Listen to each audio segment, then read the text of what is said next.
Season 14 playoffs is happening in Indoor Arena, Educity Sports Complex, Iskandar Puteri, Johor. Powered by Moonton and APRJ. Official 5G mobile internet hotline. Best for 5G lightning fast MLBB gaming. Official gaming phone, ROG Phone 8. Gig of performance for mobile gaming. Official lifestyle fashion partner. Up your game with RED Esports. And thank you to all our partners in esports and strategic partners. Kejayaan hanya milik mereka yang tak pernah menyerah.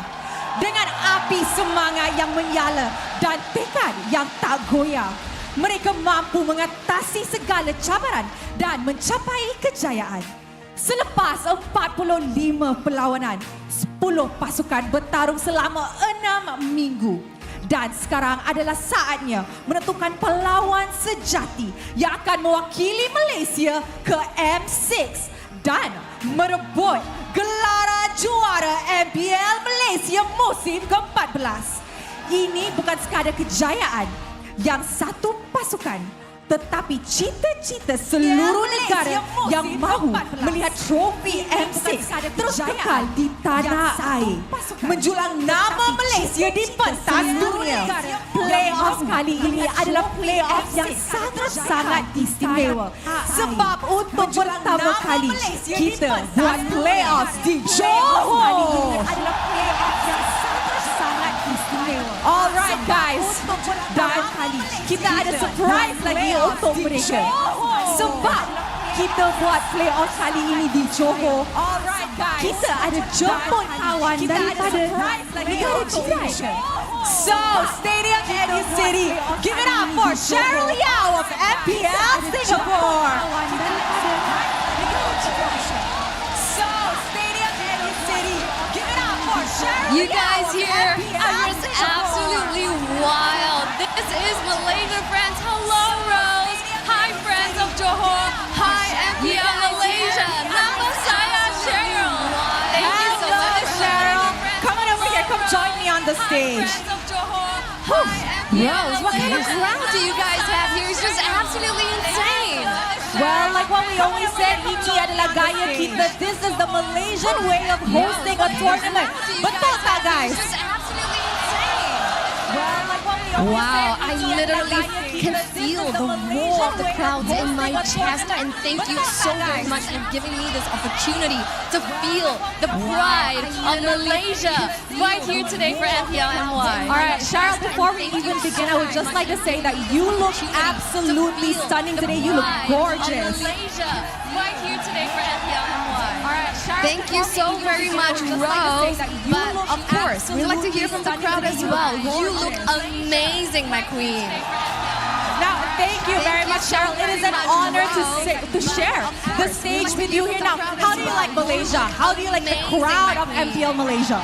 You guys are just Thank you built very much, different, Cheryl. It is an man. It's just honor to absolutely share amazing. the stage with you here now. You know, How it's do you just like really Malaysia? wonderful. How do You guys like have that the crowd of passion, MPL and you guys Malaysia? rooting for the team, the faces that we represent for Malaysia over on the international stage.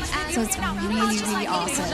So speaking of which, walking through those doors here to the arena, I was just like, hold on. Is this M6 already? No way. This is just playoffs. You guys do things differently here.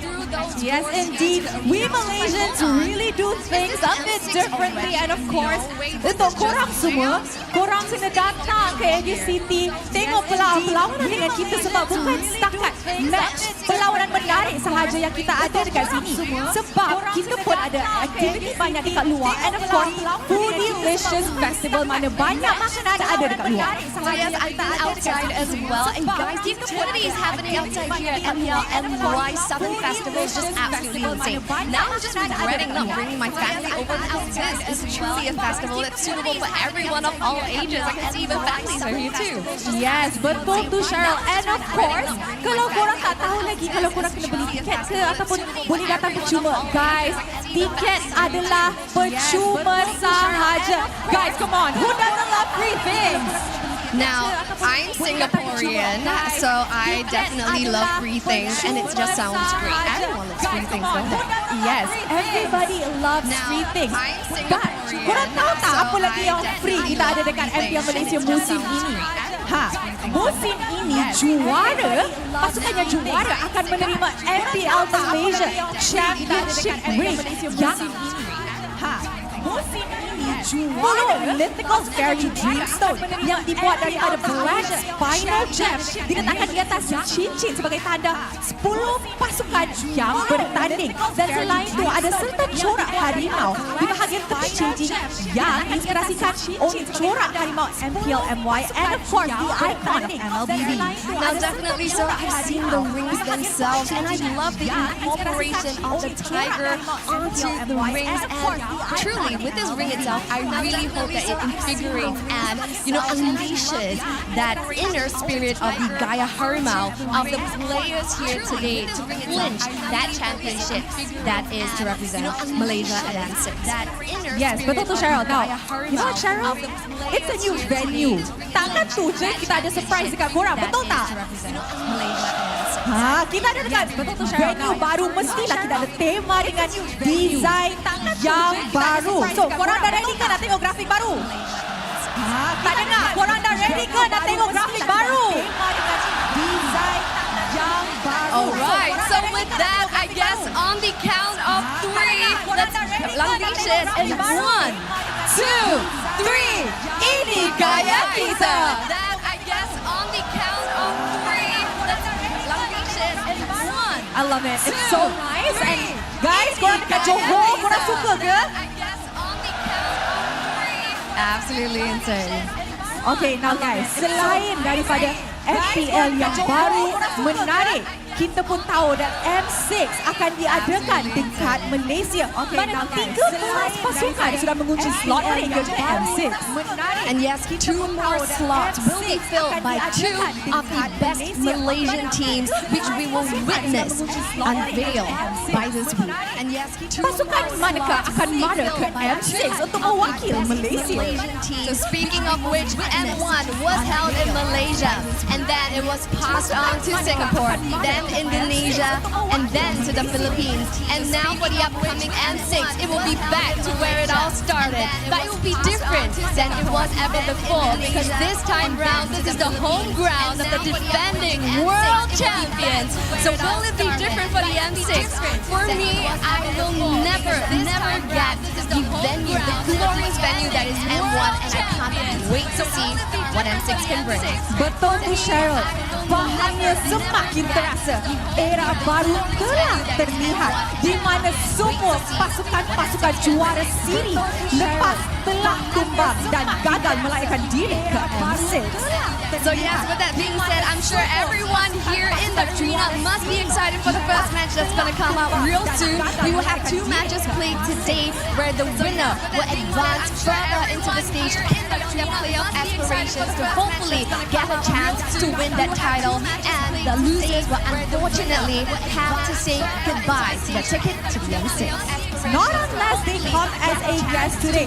Anyway, untuk perlawanan pertama, kita akan saksikan perlawanan di antara Todak menentang Monster Fishes. Not unless they come as a guest today.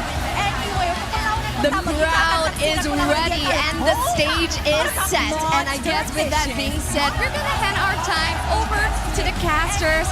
So yes, So Cheryl, jom kita ke casters. casters. And I guess with that being said, we're going to hand our time over. Thank you so much, Elian, as well as Rose, our beautiful host taking care of us on our stage. Welcome to the MPLMY playoffs. Day number 1 here at season 14. My name is Gideon Q, of course, and hello to all of our international viewers out there, because today on the desk, our co-casters and even a special guest, we got Sadafa here on my left, or your right, and of course, Abstract from MPLSG coming down to keep us company. How you doing, Abstract? The place is great, the venue is great, the casters is great, the host is great. Honestly, upon arriving here, I feel very comfortable, and you guys, great hosts. Thank you. venue, of course. I mean, the venue is all looking amazing, but tell me about that crowd stop by, because I've seen that line and people are still flooding in. The atmosphere here in Educity Stadium is electric and beyond any expectations that we could have had. We knew it's a bigger venue, we could fit more people, but we were not expecting this kind of turnout, this kind of reaction. It's great, but in case you guys are just tuning in from all across the world watching the live stream on the English broadcast, today's schedule, we're going to be kicking things off with a banger of a game. It's going to be Todak versus MV. Afterwards, it's going to be JP Niners up against RED Esports. Now, of course, when it comes down to the first game and, of course, the second game itself, it is definitely quite a upsetting part where we are going to be looking at two teams that will be bowing out today. That's not something that I'm, expecting, or rather, not something that I came in wanting to see. But it is a competition after all. We're going to have to see one person move on to the next round and one person, or rather, two teams that bow out. I have to ask, which of those two teams do you think are going to be making out here today? Because the play-ins are brutal for a reason to earn that second life. And on top of that, compared to previous seasons, I feel like the competition is closer than ever. It is so difficult to predict. And yet you have asked, so I must answer. In my personal opinion, I think Monster Vicious and JP Niners have the better chance.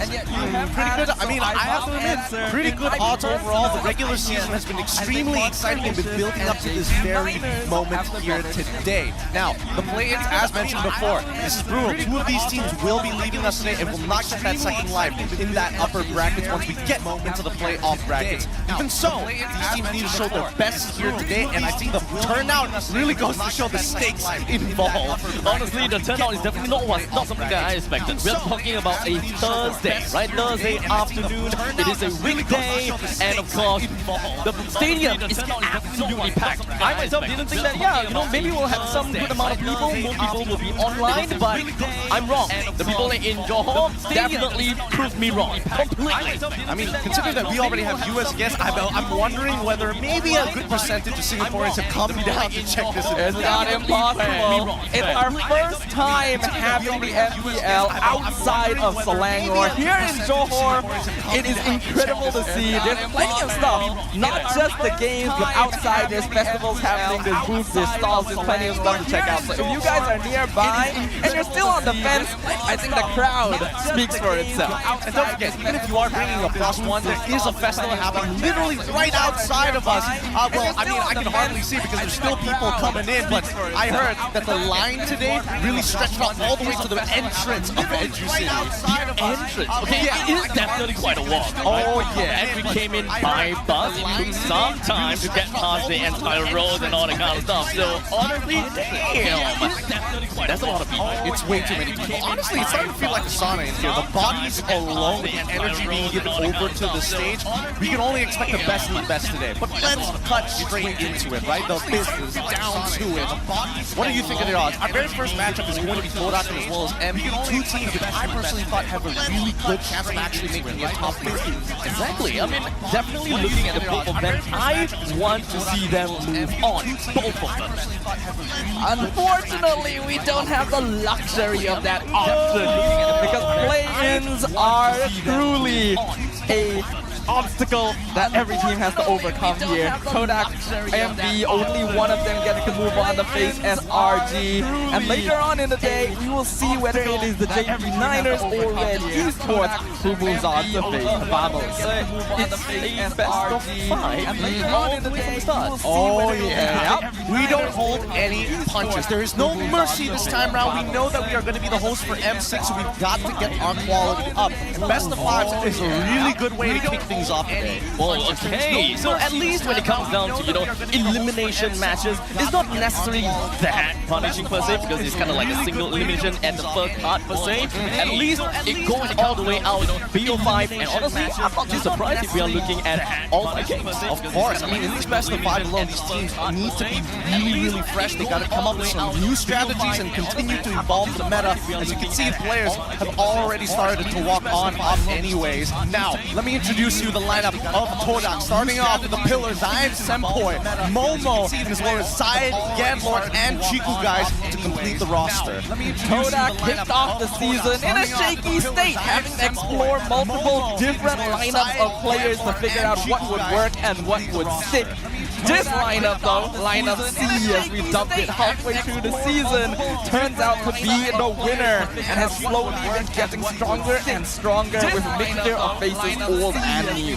The Todak that I remember back then is about a team of swordfishes that played around the master swordfish, which is Chiku guy himself.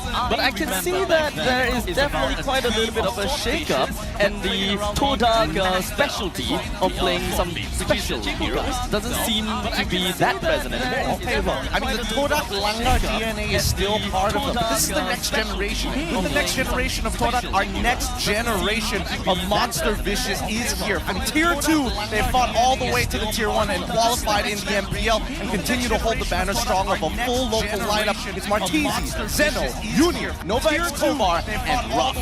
A team consisting of players who have filled in roles for other teams throughout the history of MPL Malaysia, finally qualifying with their full original roster from Tier 2, demonstrating their true potential in a very unique way. Speaking of true potential, I've seen the statistics about Monster Vicious, right? They win all the big guys, being Vamos and Selangor Red Giants, but speaking of true potential, what's the deal with them losing to the lower end of the bracket team? Well, I'm glad that you brought that up. Netizens in Malaysia have labeled this team, especially in our community group, as the Robin Hood, a team that steals points from the rich and gives it over to the poor. Netizens, honestly, even Homeboys were very thankful for MV being that Robin Hood, because had they not won that 2-0 match, they probably would have gotten relegated. It's a very strange status that MV has created for themselves. But I do believe we have a video for you guys to check out. Let's have a quick look at this, because Suyo, a game changer so far, has been absolutely destroying the meta. And I want to get your opinion on this, Abstract, because again, you were the first, MPLSG was the first region to actually play Suyo in their own playoffs, while the rest of us was kind of trying to figure out where he sort of fits in the meta. Is he really good? Is he really bad? We had no idea until you guys touched it first. That's right. So at least when it comes down to Suyo, during our playoffs, which is post-patch 20, right? Suyo did manage to come into an appearance by being onto the jungle. Every now and then we saw him being an EXP, so kind of figuring out if whether his immortal form is something that can allow him to stay alive and keep fighting a lot more with vengeance and all that jazz. But we're starting to slowly figure out about Suyo. Okay, he's more of an assassin, he's more of a jungle, but is he really that much of a priority? He started off with a B1 pick. It didn't turn out all that well, right? 50% win rates and all that kind of stuff. And he slowly dropped in priority weirdly, being B1 picks, and then the next matches R3, and then one of the final few matches B4, B5. And he's very interesting. I mean, so far, with Suyo in that meta, I'm looking at two people here in that side as well as we need to really show the clash of the hometown heroes. Both full local lineups with Suyo in the meta. This could really skew the stats in favor of one of these teams. Not just the two teams with local lineups, only remaining teams with full local lineups here in MPL Malaysia. It is truly disheartening to know that they will be facing off against each other at the start of the playoffs, and one of them has to leave straight away. The legacy of both these lineups has been created with the old guard of Todak bringing us our best ever finish in M1 to a brand new generation that is Monster Vicious, the only team in 2 seasons to take down the Red Giants. I honestly just want to see if whether MV will be able to kind of like put the swordfishes into the grave, right? Because, you know, we are definitely kind of thinking about it, right? MV, they beat the strong, they lose the weak. So the question about the swordfish suspicious is, are they the strong or are they the weak? Is Todak strong? Oh boy! They have a rich history. They do have a rich history.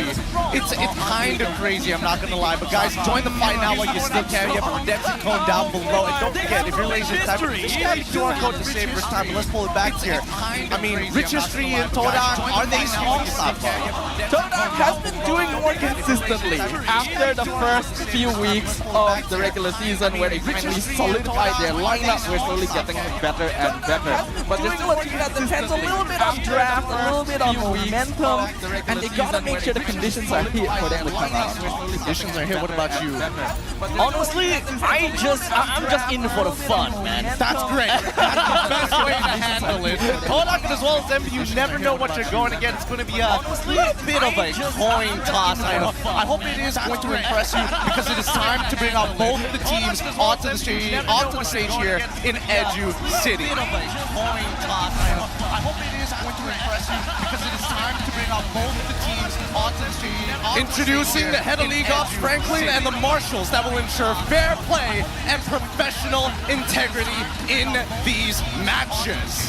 Introducing the head of league ops, Franklin, and the marshals that will ensure fair play and professional integrity in these They made their waves with their unpredictable moves and ever-changing lineups.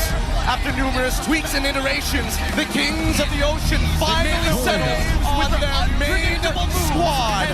Led by Jiku guys, the Macro Master, the embodiment of the Langai DNA. Today, they're here to secure their place in the upper brackets to get one step closer to returning to the M-Series World Stage. Give it up for Todak! To the M-Series World Stage. Give it up for Todak!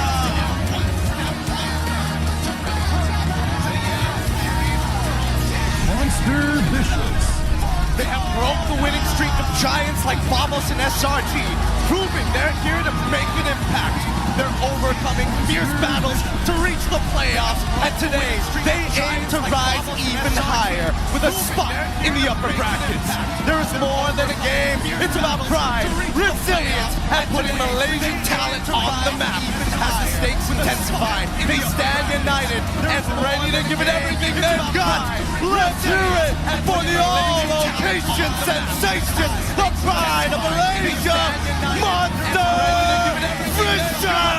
Let's hear it for the all-location sensation, the pride of Malaysia, Monster! Introducing the coaches and analysts of the two teams, Coach Ashi Insightful from Todak and Coach Haru and Sora Bio from Monster Vicious.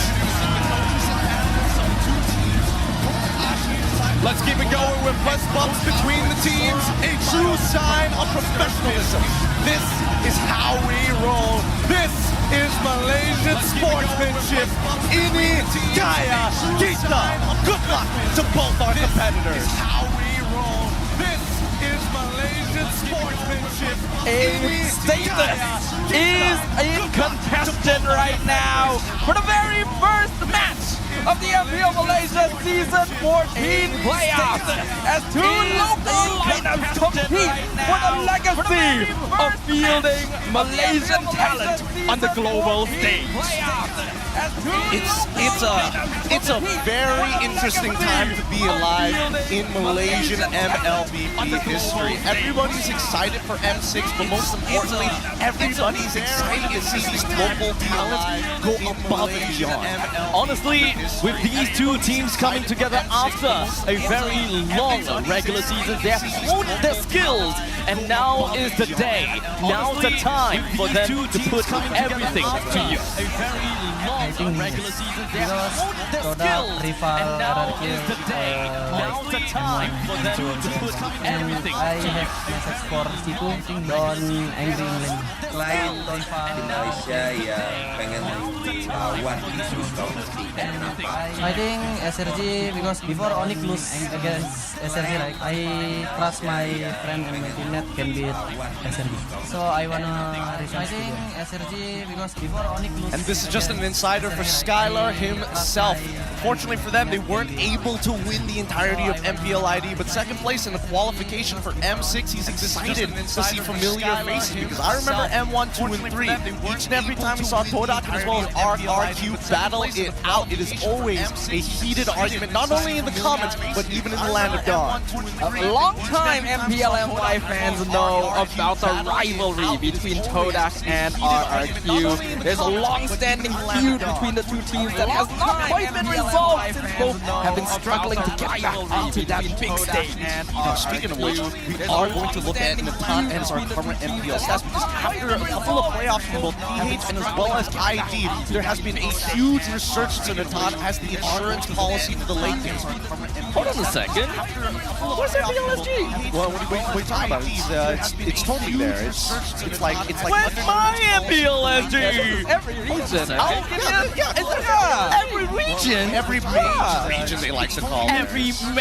Look, I'll give my own statistics right here, alright? So Nathan, or Natan, you know, Natan, okay, one thing's for sure, right? We definitely saw a resurgence of Natan after 20, right? I don't necessarily have stats about win rate, but let's just agree that, you know, Natan, 100% win rate, yeah, sure, let's put it that way. Yeah, sure, put it that way. Before patch 20, we were looking at like 7.9% pick rate before patch 20, and right after patch 20 came out, we're starting to see more Natan with a 26.9% pick rate. That's okay, so a 20% jump specifically for MPLSG coming into this drafting phase. Get excited, everybody, because we're expecting Natan to be the go-to pick for both Jingu guys and as well as Ruff in this matchup. In real question, we've already shown Suyo, we've already talked about first picks.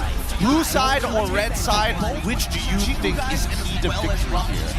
Definitely, I will say that blue side have got their weight because they don't have to focus on banning on Chip nor Suyo. They control the tempo of the entire draft. What do they want to see, or rather, what do they not want to see that is outside the Chip and the Suyo? Red side has already been burdened by the fact that they have to ban power picks like Chip for a very, very long time. And Suyo joining the ranks of top meta heroes just adds an extra burden onto the red side to have to figure out. And this is going to be a very important draft, not just for this match, but for the entire playoffs in general, because there has been a 2+ week break between the regular season and now, and evolutions, any changes in the strategies of the teams. We have no idea what to expect. Well, honestly, after these past 2 weeks watching both MPLID as well as MPLPH, it looks like Todak is actually is able to steal a little bit of that information. Eve was a very high priority in MPLID, having some of the best players in the mid lane to play it, 100% win rates throughout the regular season. It's good to see that Todak is on top of the ball when it comes to meta. Honestly, when I'm looking at MPLMY, what I believe and understand is that when it comes down to the regular seasons, it is easily a different meta. We're looking at the Zaz, as well as what we have Hylon being one of the top tier picks, but we have already went through quite a bit of iterations. We went through the Khalid plus the, who is that again, and then now we come in with the Suyo thing. So this is kind of like a fresh new look for quite a bit of these players. Alright, let's look back at the draft because so far after the event, they decided to get rid of Fanny from the side of Todak. Makes sense, especially when you're up against Rudy. But at the same time, we do see the Angela get banned out instead of the Suyo, instead of the Ling. This could be great for Todak. We have been seeing a bit of a resurgence of Angela because mid lane has been shifting more into utility prio, but that does leave Zeus Sin open for Todak to snatch up. They're not going to give it away to Martizi. So definitely one thing that I can understand is that Zeus Sin does have kind of like a soft counter slash an answer to whenever Suyo wants to jump onto him. She does have a pretty nice blink coming in from her ultimate, and when it comes down to the Lantern Flare, she can definitely clip onto Suyo even after doing his S1 jump. But that's a true test of skill here, right? As much as Rudy wants Suyo, he's going to need a team that's able to get him out of some tough spots, especially knowing that Zushin is going to be that soft counter. That is true, that is true. The Zusin pick not only denies it from Martizi, but is meant to force MB into a potentially bad situation with the Suyo themselves. They still have to lock it in because you cannot give it away to Todak. in their second and third pick. We have always seen Cho playing the big plate in the roam role, but at least in MPLSG, but it's definitely still a very flexible pick. But at least when it comes down to looking at Suyo onto R1, definitely something interesting. It's not being easy. Alright, I mean, let's quickly look at this. Throughout his entire professional career, Chiku has only played 63 unique heroes across all 5 different roles, and all 3 of MV's coaching staffs have coached a Malaysian team at an international tournament before. So it's kind of interesting to see that no matter where you are, there are ties to the biggest tournament in MLBB. Honestly, just Malaysians, they're pretty much everywhere, let's be honest. And SRG being defending world champions is definitely something that I want to see coming into MPLMY. Absolutely. I think that's what all of us here in this stadium want to be able to witness. But we still have that second slot, and both of these teams are looking to contest for it, with the Harif locked in as the final pick in the first phase for MV. They immediately ban out the Lunox gold lane counter. This is a pretty interesting drafting here because it's very catered towards Todak's side. And Hikaru has done a lot of research, and more so their opener of both Suyo and Cho. I was expecting maybe Todak was going to go with the Phobius, then the Nolan afterwards, but instead wanted to go for Gatod as a way to combo in tandem with Zushin. I really like the fact that when it comes down to MV, they are playing a very high mobility heroes coming from their side. Great amount of dashes, we find a Harris on Cho. Almost seemed as though they would want to bait out Todak to kind of pick things like a Phobius or perhaps even hard counter with a Mincetar. But of course, there's always come some kind of a caveat on top of that. Since Todak has already picked up a Gatod matchup, still pretty flexible, but most of the time we see that come over to the roam. The EXP lane is still relatively open, and MV doesn't seem like they want to target onto the Phobias. In fact, it's only onto their hard counter Mincetar. Oh, I think that Todak right now needs to ban out that Phobius, right? Because Phobius does pretty well into the Nolan. He's able to, I mean, yes, he kind of sucks against Zushin, but as long as you're zoning out that backline, he's kind of doing his job already, right? So it's smart of MV to get rid of that Mincetar. Maybe I'm reading too deep into that signal, but I do want to see Todak's response. It's specifically a respect ban towards Momo as well, because only 2 players ever played Mincetar EXP throughout this season. That was Momo and Rippo. Rippo, unfortunately, not going to be joining us here in the playoff, but this is a hero you have to fear against Todak. So at this point in time,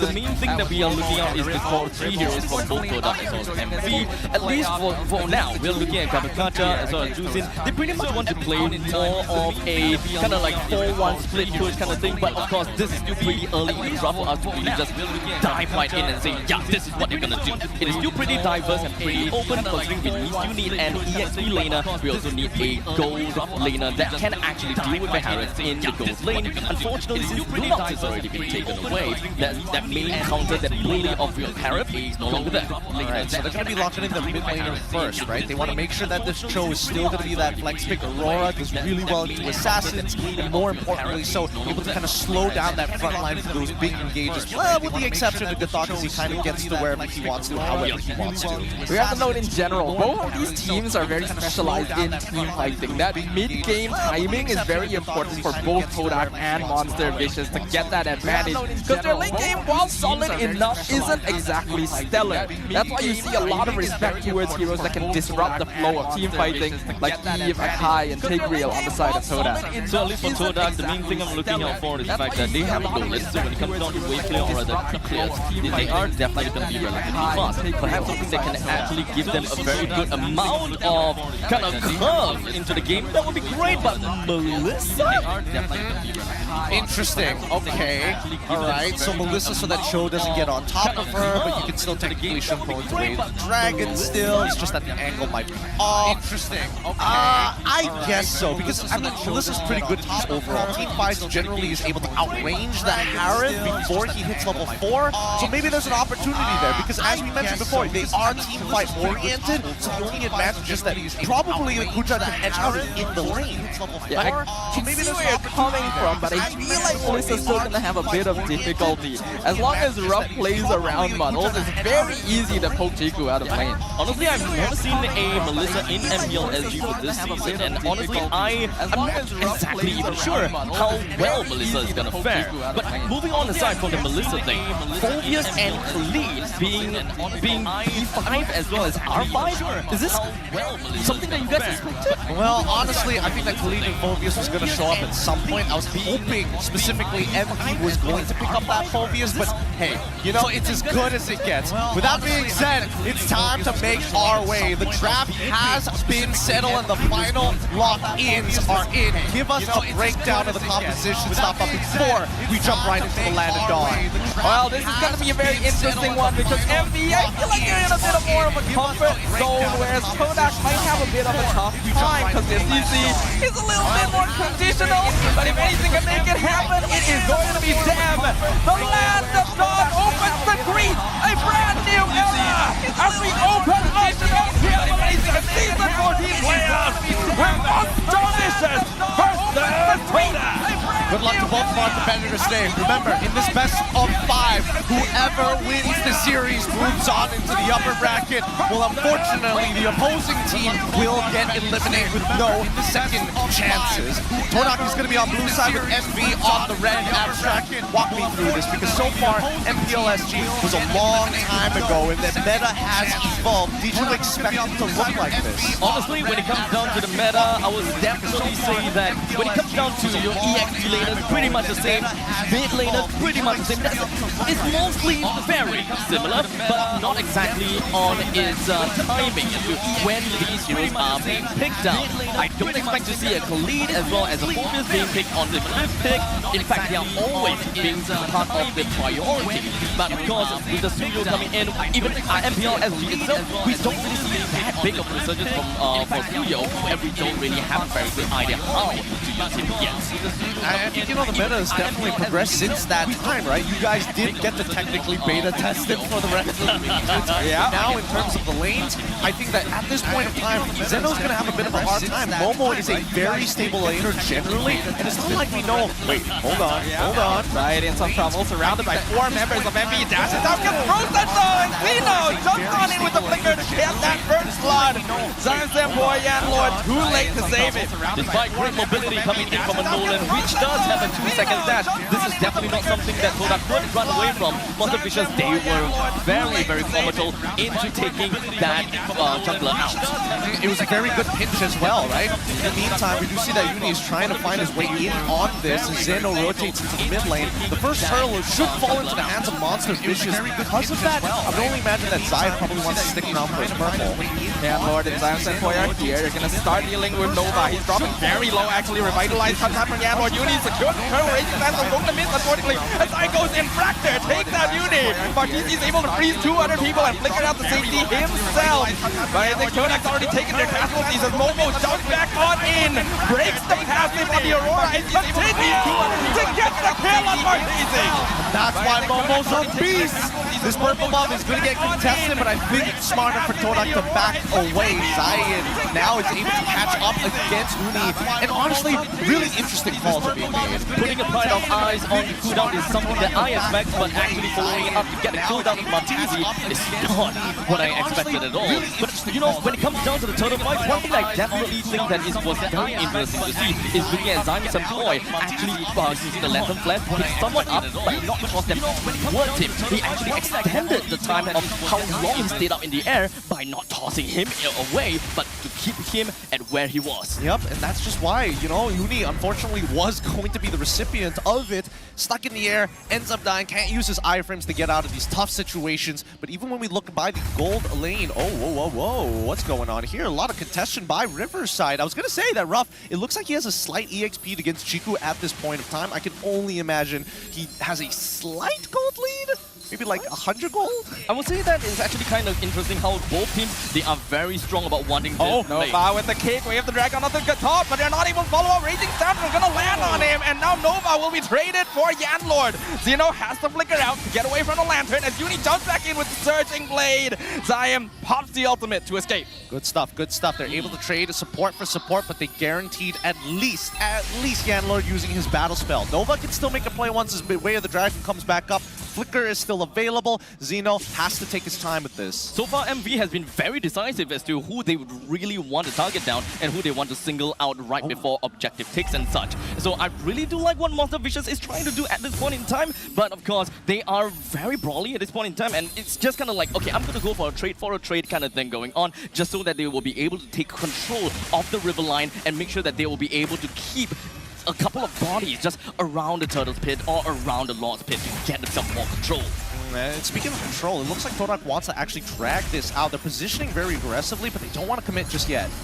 Here comes Momo, jumps in. Xeno with Silent Senpoi in the meantime. Wave the Dragon, gonna find Phobius, and Momo is already gone. Yanlord jumps in, but he's not able to catch anyone on MV as Xeno is just buying so much space and time with his healing. He will finally fall as Zayed gets the killing spree, but this may have been enough time bought for MV. Yanlord with the Revitalize keeps him alive against Uni, actually forces back the Suyo, but here's Ruff to join the fight as well. He's chasing down Zusin in the mid lane as Yanlord just barely escapes with his life intact. How did nobody die there?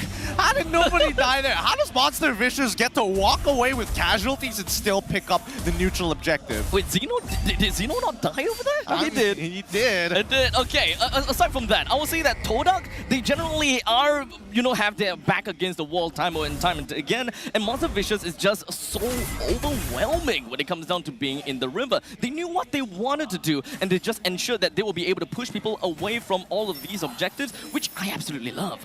Personally, for me, I think this is going to be a slow roll of the game. It's not like Chiku Guys is having the best time in the world. The tier 1s have already collapsed because of that early rotation coming in from Ruff. Regardless, I still think that Momo falling behind against Xeno is not a good idea, because Momo is probably what's going to push Todak over the line during the mid game. Yeah, I think Momo has to be a bit more careful about the timing of his jumps. He's been doing a good job so far, but MV is starting to adjust. They are delaying the fight so they can take advantage of the Phobius jumping into their ranks.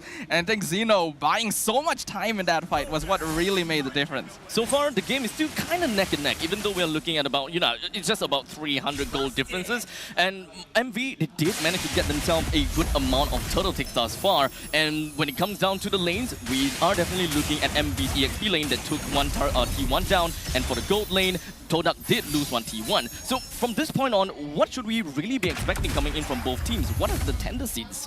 Well, based on what we're seeing, I would imagine it's all about scaling, right? Like, all of these pokes here is basically a nothing fight. Martese is never going to walk too far. Xeno doesn't mind taking the damage, especially now that he's probably already completed the Thunder Belt. He just wants the stack, right? So I think that Todak need to play towards the win conditions. Number one, Chiku Guys, right? Zayed's got a bit of a lead, so really he should be at the tip of the spear. They really do seem like they want to control the game all the way to the end stages, right? Because when it comes down to the mid stages of the game, albeit around 13 minutes time, they don't really have a lot of damage potential. They do have quite a bit of ways to, deny an area and hope that they will be able to take all of these objectives, which is what we are seeing right now. Turtle gonna be secured by Zayed. Here comes backwards into Zayed. Lands on him. Revitalize, keeping Yanlord alive. And now my MV realizing they're not in best spot. Bridging Glacier gonna stop Todak, but Ruff is already being cracked out by Phobius. And now MV is being chased down by Todak. Zayed with the mega kill. Gonna be able to get a double on top of that as Todak chases down their enemies. Is this what you call a Langar? Yep, that's what we call a Langar, man. This is the new evolution of it. Todak. Honestly, they were real chill about the scenario, right? It's like, okay, I mean, if you get the turtle, it's kind of whatever, but Xeno committing the flicker so far down. How was he expecting Monster Vicious to realistically follow up? He did manage to kind of get the hit down on the Zayed, but he kind of moved away from Zayed and focused on the main targets up front, wanting to kind of go for a front-to-back kind of an issue. Now, of course, one thing that I did not expect is the fact that Todak, they definitely can single out Xeno, take this kill, and move right back. Because my objective here is to take the turtle. We managed to get a free kill from Xeno. Let's move on back. But Todak seemed to manage to seize the opportunity, and they realized, you know what? We can actually run all the way in. We can take more away from MV. Nova Kobar looking for another one. Actually gets denied by Chigu's ult. Finally lands away the dragon, but it's way too late. And now the Avatar Guardian gets a double taunt on Martese and Ruff. Martese is gone. Ruff getting chased down as Todak continuing with the Langar. Blade Surge comes for Uni. Gets the Sun Raging Slam. Gonna land on 2 as well. But Zayed comes in from backline. Monster kill for the Nolan as Chigu picks up Xeno as well. Uni gonna stop Zayed from taking that tier 2 mid, but the damage is done. God damn, Todak's looking real good right now. What a play from Chiku, guys. Absolutely shutting down Nova X Kobar's engage and turning it around so fast. It feels like Todak's Langar strategy is, how about you mimic us first, and then we'll show you how to do it better. What the hell is this? 9 minutes into the game and we're looking at a 6,000 gold lead from the side of Todak. That's a lot of gold lead right off the start, and the audacity of me to think that Todak don't have any damage coming into the mid stages of the game. They're clearly doing so much better than most Vicious. Todak has a lineup that's really good at diving and chasing. MV needs to have a little bit more finesse with picking who they pick off first. And we're not really seeing that. They're just diving at Todak. This isn't a team that you expect, I'm going to out-mechanic you. Todak right now getting mega value. Discount Thursday today as Monster Vicious keeps giving them free 2-for-1s. And I think that Todak, they don't mind this. Every mistake that they punish off of Monster Vicious has gotten them at least 2,000 gold. So 3 bad fights has already pushed them to 6,000. And honestly, with the Lord pushing on over, I'm expecting this to turn into at least 9 to 10k. Moving on forward with the Lord coming into the middle lane, ready to plunder everything that Monster Vicious love. There is still the Holy Defense that is available all across the lane. Obviously, all of these are gonna be pumped, but Todak with the great lead of 7,000, they're gonna have to play like as though they have the 7k lead, and they're gonna have to break down all these inhibitor turrets. That's what they're trying to do. The Lord is down mid, and so is the mid inhibitor gone on the side of MV. Momo and Zyme Senpoi just standing there menacingly, not allowing Monster Vicious to walk forward. Maybe they can get some more damage in, but for now, Momo still buying space. Chiku just doing damage to the bottom lane here. Raging Sandra gonna land on Momo as the Avatar Guardian comes in, and Chiku's doing so much damage! Ruff is just gone! Erased from the map! Momo a bit too deep, but he's gonna be able to trade himself for a godlike streak as Zion finishes off the show! And they're gonna be able to transition up to taking the top in him as well. Oh, they can't! The minion, unfortunately, the Get Away With Me does pop out, and Zeno cannot go further than this. But at this point, it's so low that it's considered to be gone anyway. So you can see that even Side is thinking like, maybe I should just like walk on in and tap it real quick. Just a quick tap. Just quick little tap. Definitely something that will go down real soon. So it's fair to say that Monster Vicious, they definitely do have 2 inhibitor turrets down, but it is still a naturally pushing lane in the middle lane, and Todak understands that, you know what, we've got what we came here for. We've got the middle lane pushed down, and let's just play for the Lord in the next minute or so. They still have got a lot of gold ahead of them, and they definitely know that they are tankier, they have got higher damage than Monster Vicious, so they don't have to be too aggressive, nor do they have to be too desperate, because the main winning condition that they want is to go over for the late stages of the game and also to play as a team. Main thing is they cannot lose control of the map to Monster Vicious, especially since they have Nova Escobar on the opposite side with a Cho. You wouldn't want anyone from your own team as Todak to be singled out by this Cho. Sounds like a good idea unless Nova is able to find the kick, and I think so. Oh, no. Enough, Yanlord just punching him, and Zion almost blows up Nova.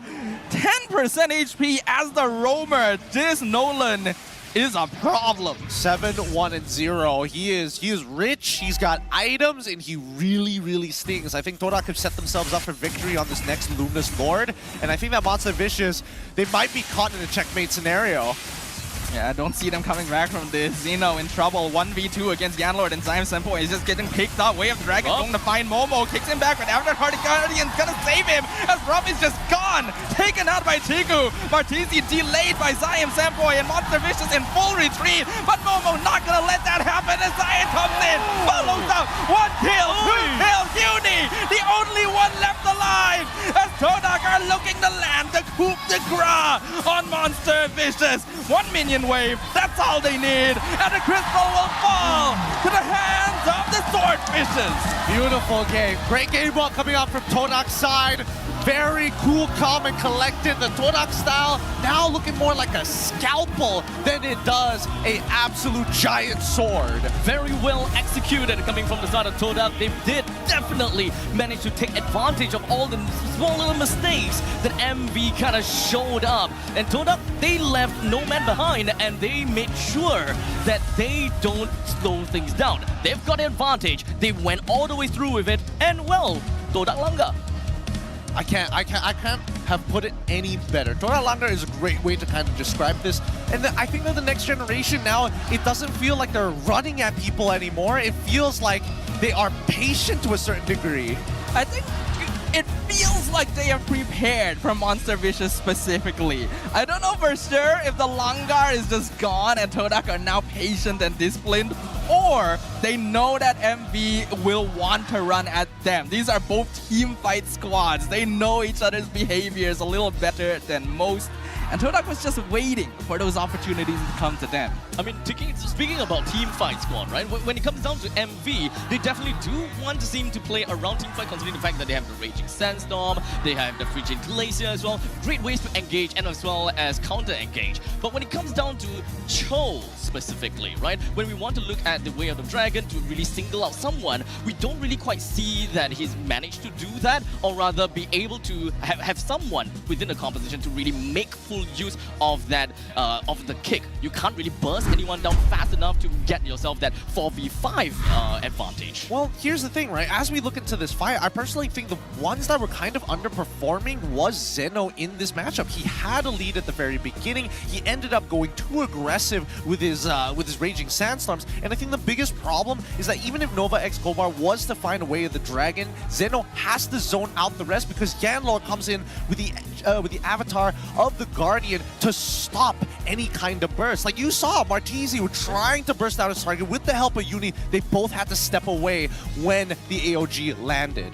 I really was expecting a little bit more burst damage from the side of Uni, especially as Azuyo. But of course, looking at the side, the fact that Todak, they do have very good ways to counter-engage. Like you said before, the Avatar of the Guardian is a great way to really single out people, or rather to really just take control of an area altogether. And not just that, once Yenlord goes in, Momo has got free reign going in when it comes down to an Infernal Pursuit. And MV just doesn't seem like they have an answer for the fact that Todak is just throwing bodies in front, and Chikugai's just resting all the way behind. As you can see, Chikugai's untouched. Zeno tried to go for him, but clearly no one else could really follow up afterwards.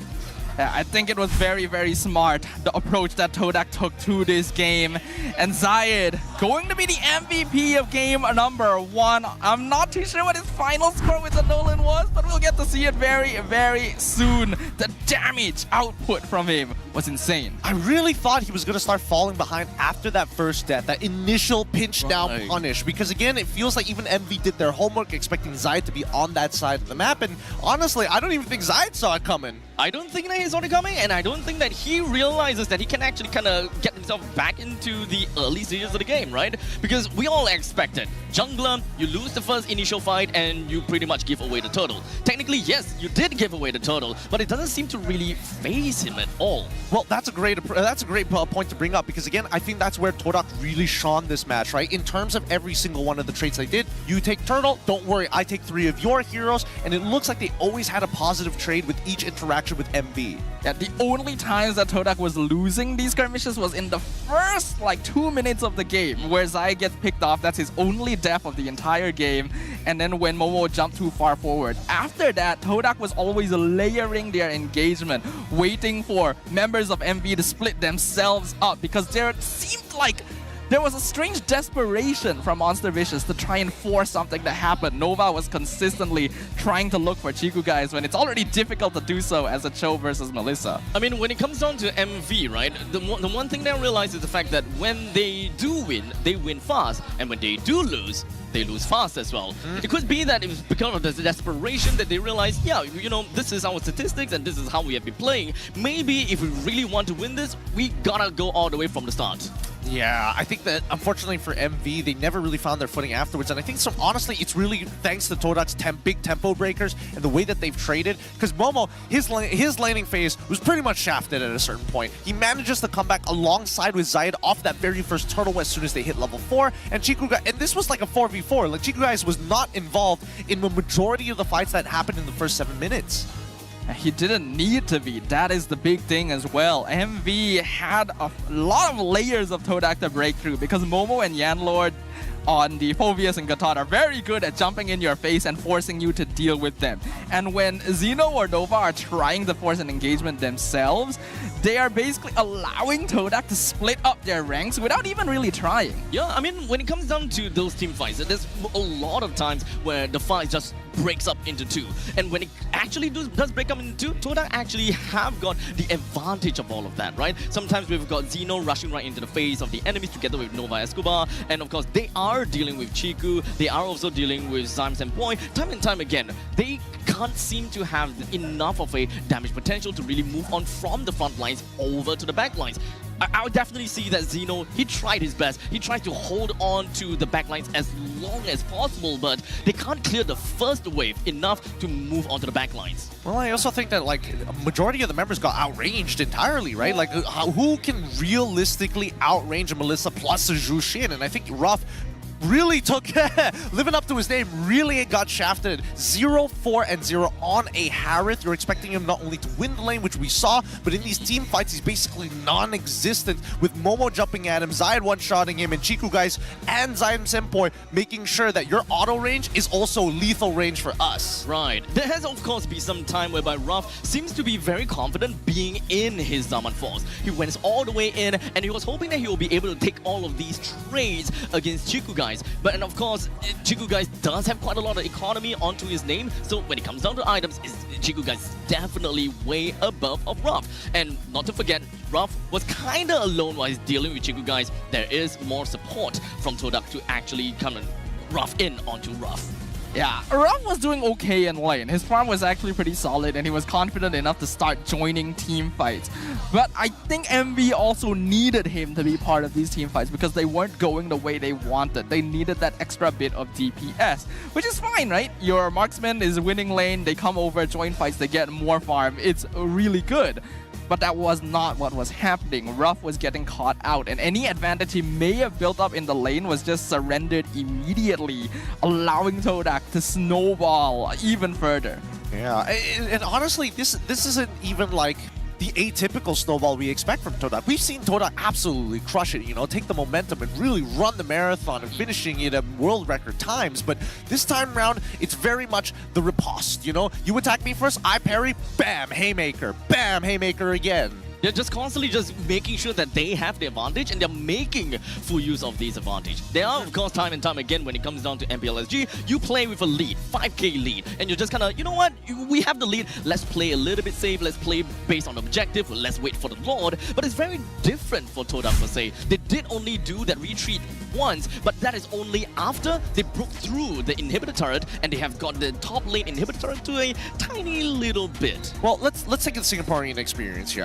I'm curious to know, how did that look different compared to, like, I mean, if we're comparing MPLSG, I would say that you guys are much better at, like, you know, kind of slowing down the game, playing the macro style, keeping everything in check, compared to, like, you know, the Malaysian POV, which is fast or ultra slow. Yeah, you guys are just fast, at least for this game itself. You guys just blazing it, right? But for the side of Singapore style, we are just holding on. We play on the tempo, right? We like to pick up heroes whereby it's great in the early stages, such as a Khalid, level 1, rush you down right into your jungle. You are suffering, I may suffer, but you're the jungle, I'm the EXP. And in the meantime, they just hold on to the mid stages of the game to ensure that they have someone that have power spike in every single phase of the game. And if they do manage to get a good amount of lead, their late gamers essentially is accelerated over to the mid stages of the game to get the power spike, and they end by 15 minutes plus minus. And if they go to the ultra late game, then all hands on deck. It's all about skill, me and you. I don't know, all I'm hearing is like, that's why I'm going for SRG as well as Vamos is first and second, because all of those characteristics are within those teams. Maybe like a little bit of overlap, but maybe Vamos is very much against that early game. But what do you think? Do you agree with it? Wait, hold on. It looks like we've got some news. We've got something happening on the offstage. Rose, or maybe even Cheryl, what's going on your side here at Educity? Selamat datang ke MPL Offstage yang dibawakan khas oleh Hotlink untuk anda, dan bersama saya sekarang tetamu yang istimewa. So yes, we do have tons of questions for you. Now, first up, what I heard is you're the owner of Todak. Yes, Todak is my team. Fantastic. Tell us more about you. Okay, there's a lot of things I want to tell about Todak, but today, Todak here for M6. We want to be in M6, yeah. Wow, so straight up, you are here not to be champions, you're here straight away to represent Malaysia. Yeah. To the M6. Yes, M6 Absolutely is our amazing. goal. Yeah. And you know, Todak has been iconic for the longest time. Tell us more about how this Todak is different from the previous Todak that we know. Beza kita dengan tim-tim lain, Todak ni kita langgar je. Apa pun kita langgar. Todak! You heard them. Yeah. Absolutely amazing. You got to translate that for me, Poji. Aku tak tahu.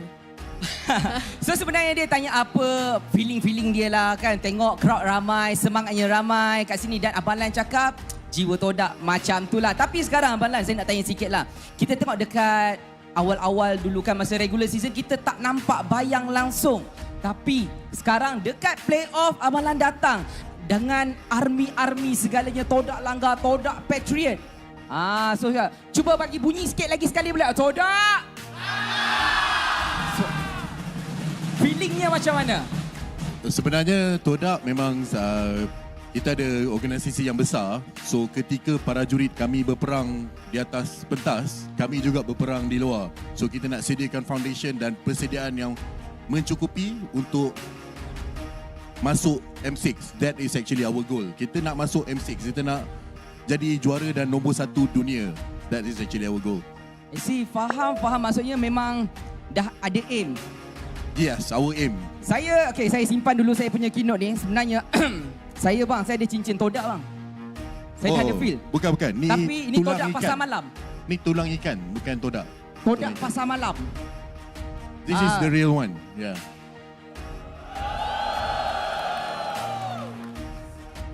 Ada lebih tak? Cincin ni saya hanya akan bagi kepada player-player dan orang-orang yang berjasa dan membawa kami ke juara MPL dan M6. InsyaAllah yang masukkan kami ke M6, kami akan bagi juga. InsyaAllah. Tak apa, saya mendoakan kejayaan juga. Dan mungkin Cheryl ada lagi nak tanya. Yeah? So Any yes, question? I do have tons of questions for you. Now, when it comes to Todak, me being an international watcher, you know, Todak has been synonymous with Malaysia and has been representing Malaysia on the international stage for 7 times already. And representing, you know, Malaysia in the M1 and now here upcoming M6, you know, it's going to be a fresh start. What can the audiences anticipate from Todak, and will it be Todak in its glory days like M1? Yes, of course. We have a lot of plan, especially expansion plan, because I'm very inspired when I went to MPL Indonesia. Indonesia is amazing. So I believe that Malaysia, we're going to be, you know, like as Indonesian MPL ID as well. You guys are in your own right champions because, of course, Malaysia, we are talking about the World Series champions. So yes, this time it seems like Malaysia is being favored. It seems like this is all the time that we have. Congratulations on clinching the first game here for this series.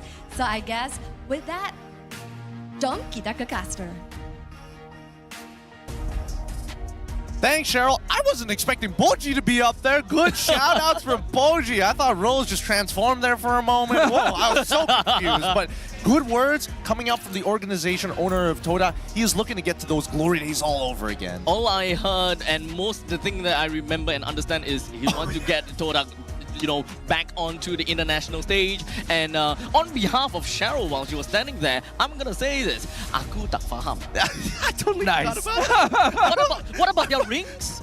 Look. I heard pasar malam. Look, I'll explain what the rings are in a little bit because we even got some statements from our MY insiders. We asked Homeboys Udil, which 2 teams do you want to see to go to the grand finals this season? He said, I want to see SRG and Monster Vicious because Monster Vicious has beaten SRG before, so I want to see how they can stay consistent. Okay, I can get behind that because I also made my own playoff predictions and I put SRG and MV in the grand finals. But I will admit a lot of the teams are very hard to figure out this season. Todak has already shown that they are more than capable of dealing with MV. You can see the experience there to get inside their heads and just completely disrupt their flow. Game number 2. What's gonna happen? Look, I'm expecting the same thing, right? I'm expecting Todak to do the simple, play it chill, wait for the opportunity to go for that big riposte and haymaker them in the face, because Zayed has been doing such a good job throughout the regular season. Now, keep in mind, if Todak is getting all the way to M6, their players and even their staff members are going to get a official Todak ring. Unfortunately for Poji, he got it at a night market, so it doesn't really count. we call it Pasamalam. You know what that means, right? Yep, we have Pasamalam over in Singapore as well. I love all the food in Pasamalam. Please, you know, I always spend too much over there. Hey, look, you don't have to spend too much here in Malaysia, especially when we've got a good pick of the most picked heroes. Yeah. Specifically Nolan, we've got some great junglers on our hands. Okay, so we've got Zayed with picking up Nolan 7 times with a total win rate of 86. But what really stood out to me, Sekai's 6 times? 6 times. 6 times? Yeah. This guy is still unrivaled? Well, I mean, do you expect anything less for current world champs? Not really. For a current World Grand Finals MVP, I think that's a status right there. But honestly though, whenever I think about Todak, I think about Malaysia. When I look at and it's kind of like a vice versa thing, right? When we look at the M series and I think about Malaysia, it equals to Todak. And they have pretty much been present throughout every single M series, being Chiku Guys himself, and back then, Yums, right? So honestly, to see that Yums is not part of Todak anymore, and how big of a thing that how big of a thing losing Yums is for Todak, it kind of breaks my heart a little bit that they have kind of settled both ways, different ways. I mean, they found a replacement in Yanlord, right? I mean, Yums was a young, star-studded player, high mechanics, able to make those big plays, and I think Yanlord is starting to fill his shoes ever so slowly, right? Maybe at the beginning of the season, it was like, I don't really have the chemistry with these boys, but now he's looking a lot sharper. There is a reason why he is a candidate for the most improved player of the season. Yanlord has been catching a lot of eyes because it is only his 2nd season here in MPL Malaysia, and last season his team got relegated. So it was because Todak saw potential in him and picked him up that he is here today. So it's fair to say that he is one of the catalysts for the fact that Todak is even here today. Absolutely, absolutely. He's on squad C. This squad, I mean, they had like A, B, C. Yes, there were football team. Yeah, there were 2 other squads that did not make it to this point. I'll tell you that. Wow. Okay. Under one organization, they found the best means necessary to win these games, but it all begins with the draft. Let's jump right into it because now Monster Vicious is going to take blue side over Todak on red. Honestly, I have one question to the table here, right? Yes. Because we've hyped up Suyo. We definitely think that Suyo, Chip, definitely is the burden of the red side. So with the performance coming in for MV picking up the Suyo here, do you guys still think the same about Suyo being one of the top tier picks, or rather bans? I think game 1 was an example of Todak baiting Suyo. They let it through. They picked Zusin first because she's known to counter him somewhat well compared to other mages. And then they force MV to pick him up. Uni can play him pretty alright, but it's not quite as good as his other assassins. So in this way, Todak funneled MV into what they wanted them to do. Let's not forget about, you know, Avatar of the Guardian. That is, you're trying to run away from that after engaging on Jushin, you are asking for trouble. Looking at this so far, first pick going over to MV on blue side, locking in the Suyo. It's surprising to see that the win rate is currently 45, but hey, don't worry, we're going to build up those stats throughout the playoffs. In terms of bans, same thing. Loyi, Angela, but this time Yves for the side of MV, and they kind of switch it up because Todak get rid of the Zushin, but they still have to get rid of Fanny and of course Chip. I mean, looking at the 45% win rate from Suyo, I'm pretty sure that Raf will be able to kind of smoothen things out, but sorry about that. But of course, moving on to the next part of it, of the bans, or rather picks, Todak have actually moved on to picking up a Nolan and Gatakaja once again, and this is still pretty much within of their MO and what they have played in the previous game. So far, the core picks coming from Todak is still more or less the same, but the fact that they banned out Jusin for technically themselves, because now MV being first pick, this is definitely something that's going to be different. Yif is currently being banned out as well with Loyi and Angela. I would say that Aurora is probably one of the next best pick coming from Todak? It could be Aurora, could also be Valentina as well. Vexana is also a consideration. Personally, for me, I'm not too big of a fan of Vex as of right now, unless you've got some real serious firepower on your side to set it up for you. Although I do want to bring up the point that so far, based on what we've seen, Suyo does pretty terribly in a composition that has to deal with both Yves, we got Tokacha, Zushin, of course, being the top one. But interestingly enough, in Indonesia, they were using either Nolan or Alpha as the direct way to fight the Suyo. But it looks like Malaysia is leaning more into the Nolan than the Alpha.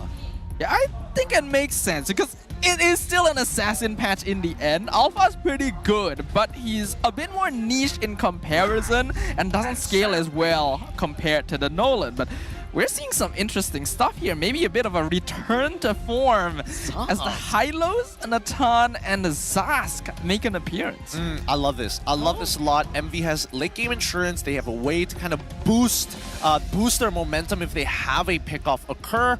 Todak, I just love this Zask because, again, soft counters against both the Natan if he walks up too far with the entropy, or even Suyo if he's just caught in the Dominator's descent. It's going to be a struggle to walk away. Is this kind of like an answer from Todak just for Natan as well as Suyo? Because when it comes down to MPLSG, whenever we see that there is a Hylos on the opposite side, we see that, okay, I may not want to pick a Zask unless MV really wants the Zask, and we're just going to deny it because you don't want to give both the Zask and Hylos to them. This is kind of like the previous patch kind of thing, but with the fall of Zask, I didn't really quite think that he became a priority, especially since Hylos is one of those beefy laners, beefy heroes that can just face tank the entire Dominator's descent.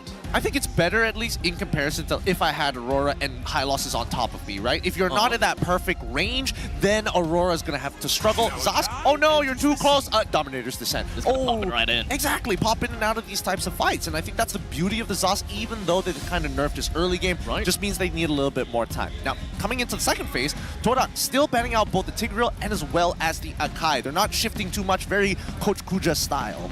Yeah, Coach Kuja is very disciplined and very direct in the way that he drafts. It does mean that if you are able to figure him out, that can be a weakness, but otherwise, there is always a primary objective with the way that he approaches picking up these heroes for his players. And based on the trend I'm seeing from Game 1 and now 2, I think Todak is focusing on zone denial against Monster Vicious. That's actually a really good point here, because that's why we're seeing Monster Vicious getting rid of things like Melissa as well. Ooh, even the Beatrix. Interesting. Wait, actually, no, that kind of pivots it. So, are they worried that Todak is going to have a composition that they can maybe try and set up like a wobble combo for? Because the way that I see it, if MV really wanted to punish Todak, just take away a lot of their wave clear. Oh, damn. So even picking up a Harif for Todak themselves, it does definitely seem like they want to play in an area, they want to keep the longevity of the Zaman Force and keep Harif in there for as long as possible. And of course, Phobius currently is still available for the picking, so I would definitely say that for MV, it would be nice to pick that up, but at this point in time, what I'm looking at is the lack of crowd control. They have no way to really stop Harif in his tracks, nor do they have any other ways to stop Nolan. In fact, when it comes down to the phases from the early, mid, and the late stages, at least Suyo got the early game covered, Natan got the late game covered, but what do we do about the mid stages of the game where Nolan comes up crazy, Zask comes up crazy too? Both are also pretty good. I was expecting the Aurora, and now Phobius finally gets locked in for the side of MV. I don't know. Personally, for me, the way that I was looking for it, I was surprised that EXP and their EXP as well as their flexes were not locked in a little bit earlier coming into the second phase, because at the end of the day, I feel like this Harith pick, they could have waited for it, right? Right. It just means like Kuja wanted to see the full lineup before he decided in on this, but that might have bit him in the back of his leg, right? I mean, Phobius is going to be dangerous. I would love to see a Phobius onto the side of the Todak, like picking up for R4, and since the opponents MV have already picked up their own Natan, it's very unlikely for them to get a Harith for themselves too. But this is a flex, it turns out. It's the Gatot that's going into the EXP lane as they last picked the Matilda, a hero that is quite commonly contested depending on which team you're facing here in MPL Malaysia. Truly, this is going to be extremely interesting because now, as much as Phoveus loves people who dashes so that he can proc his passive time and time again, I think with the Matilda, they might be able to do a very good job at actually kiting away from it. I mean, look at these compositions. So far, Todak, they can play for the late game, but if they start snowballing Chiku guys' lane very early on, it could be extremely devastating for MV's side. So they got to take their time. They got to push their lead forward bit by bit. Well, the lead is already in favor of Todak right now. Let's see if they can push it further, or if Monster Vicious will live up to their legacy. The Land of Dawn greets us once again as we enter game number 2 of day 1 of the playoffs. All right, let's see where the junglers are going to start as the mid lane is immediately contested. MV going to go with a purple start on the blue side, while Todak going to go with an orange start on the red side. We can only expect that the gold lane is going to be the priority here once we see the main minimap. Yeah, gold lane down on the bottom side. Hopefully, last game we saw that the mid trio kind of struggled here. Like Martizi was kind of holding on to his own, but we saw that Todak always got to leave the lane first. And not only that, I would say that Monster Vicious, they would want to kind of like pincer down the Todak, which is something that they have done in game 1 and done very respectfully. They were very decisive as well. But I think that with all of that said and done, Monster Vicious seems like they really want to control on the middle lane, get themselves the main priority, and not to forget Zeno as well. This time he's playing as a Phoveus, so perhaps he will definitely be a lot more committal in the later on in the team fight, but at least we're not looking at him onto the lead and just kind of like own some dive into the backlines anymore. For now, I mean, the early game, I'm expecting it to be a little stagnant here. Yanlord just making sure that he's keeping tabs on where the mid trio is going to be moving around. We do see a little bit of a feint coming in from Nova Escobar to maybe try and get a gank off against Chiku guys, but just great game sense so far. He just backs away. Great comms. Yeah, right now, it's very important for Todak to make sure they don't give any advantage to Monster Vicious. We've already talked about how strong Suyo can be in these early stages. As long as they can keep Zayed even, Nolan scales very, very well. And I'm pretty sure we're not going to see too much happen until that first turtle. For now, they're going to be going back and forth consistently. And I think that so far, Todak has got really good sight lines amongst his river. The control is great. Now the very first fight might just occur right here.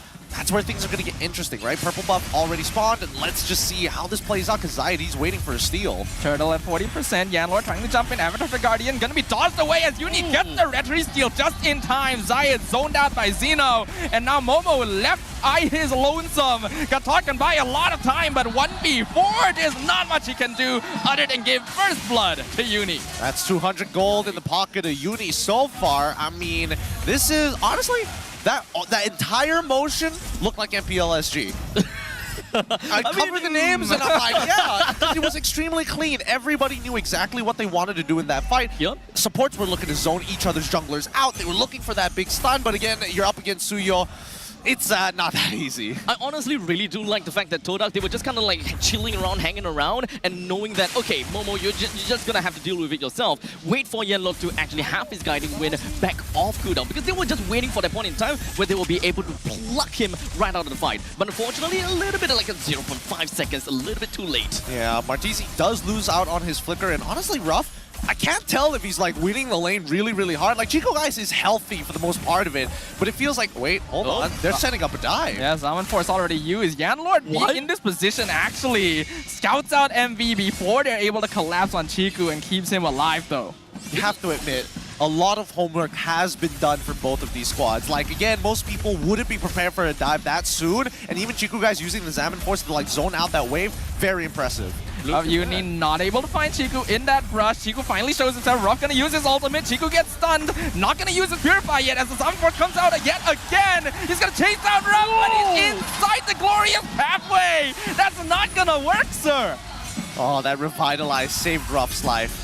Definitely. Oh, cancel him! Yeah, just to be annoying. Well, go Matilda players. Honestly, that was pretty insane down in the bottom lane, and considering the fact that I definitely expect Chiku to want to stay underneath the turret, because that is where you are safest. But for him to actually stay right below the turret where the brush was, he pretty much expected that Suyo will be coming in with an Immortal S1 to come in to really deal with him. Oh, Nova taking a lot of damage. Momo gonna use his Revitalize, and now the Circling Eel comes out. 3-man knockout, but Todak not quite ready to follow up. Uni gonna be be able to get Turtle, and now Zayat is stunned and locked down in front of the pit and finished off by Zeno, who's now chasing Momo as well. Another stun comes out from the high-lows, and Nova gets a kill for himself. The momentum is building up for Monster Vicious. Todak has some really great concepts here, but right now these neutral objectives are really difficult for Zayat to contest, mainly because of this Suyo. I think take away the stun, right? Even if Nova X Cobalt or even Zeno wasn't zoning out Zayat, I don't think it would have been. I don't think it would have been close anyways. I think that Todak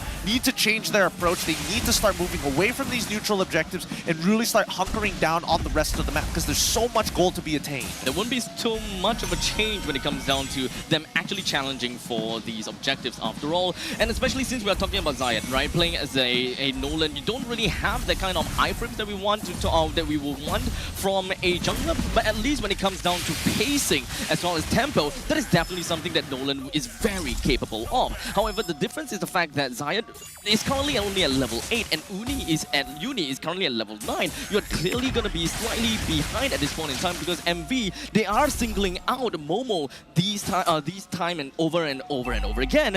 And MV, with the 3,000 gold lead, they are definitely going to be real happy with the way that they have been playing the first 5 minutes. Well, with that being said, we're looking at the item list, and finally Starlium Scythe is completed for Chiku, guys. Feather of Heaven's already done for the side of Ruff. Both really still on track, but Ruff still has a slight lead. Now, Staffa, walk me through this, right? Because we're expecting a big tempo breaker coming out from Todak's side. What is that? Oh, that was close.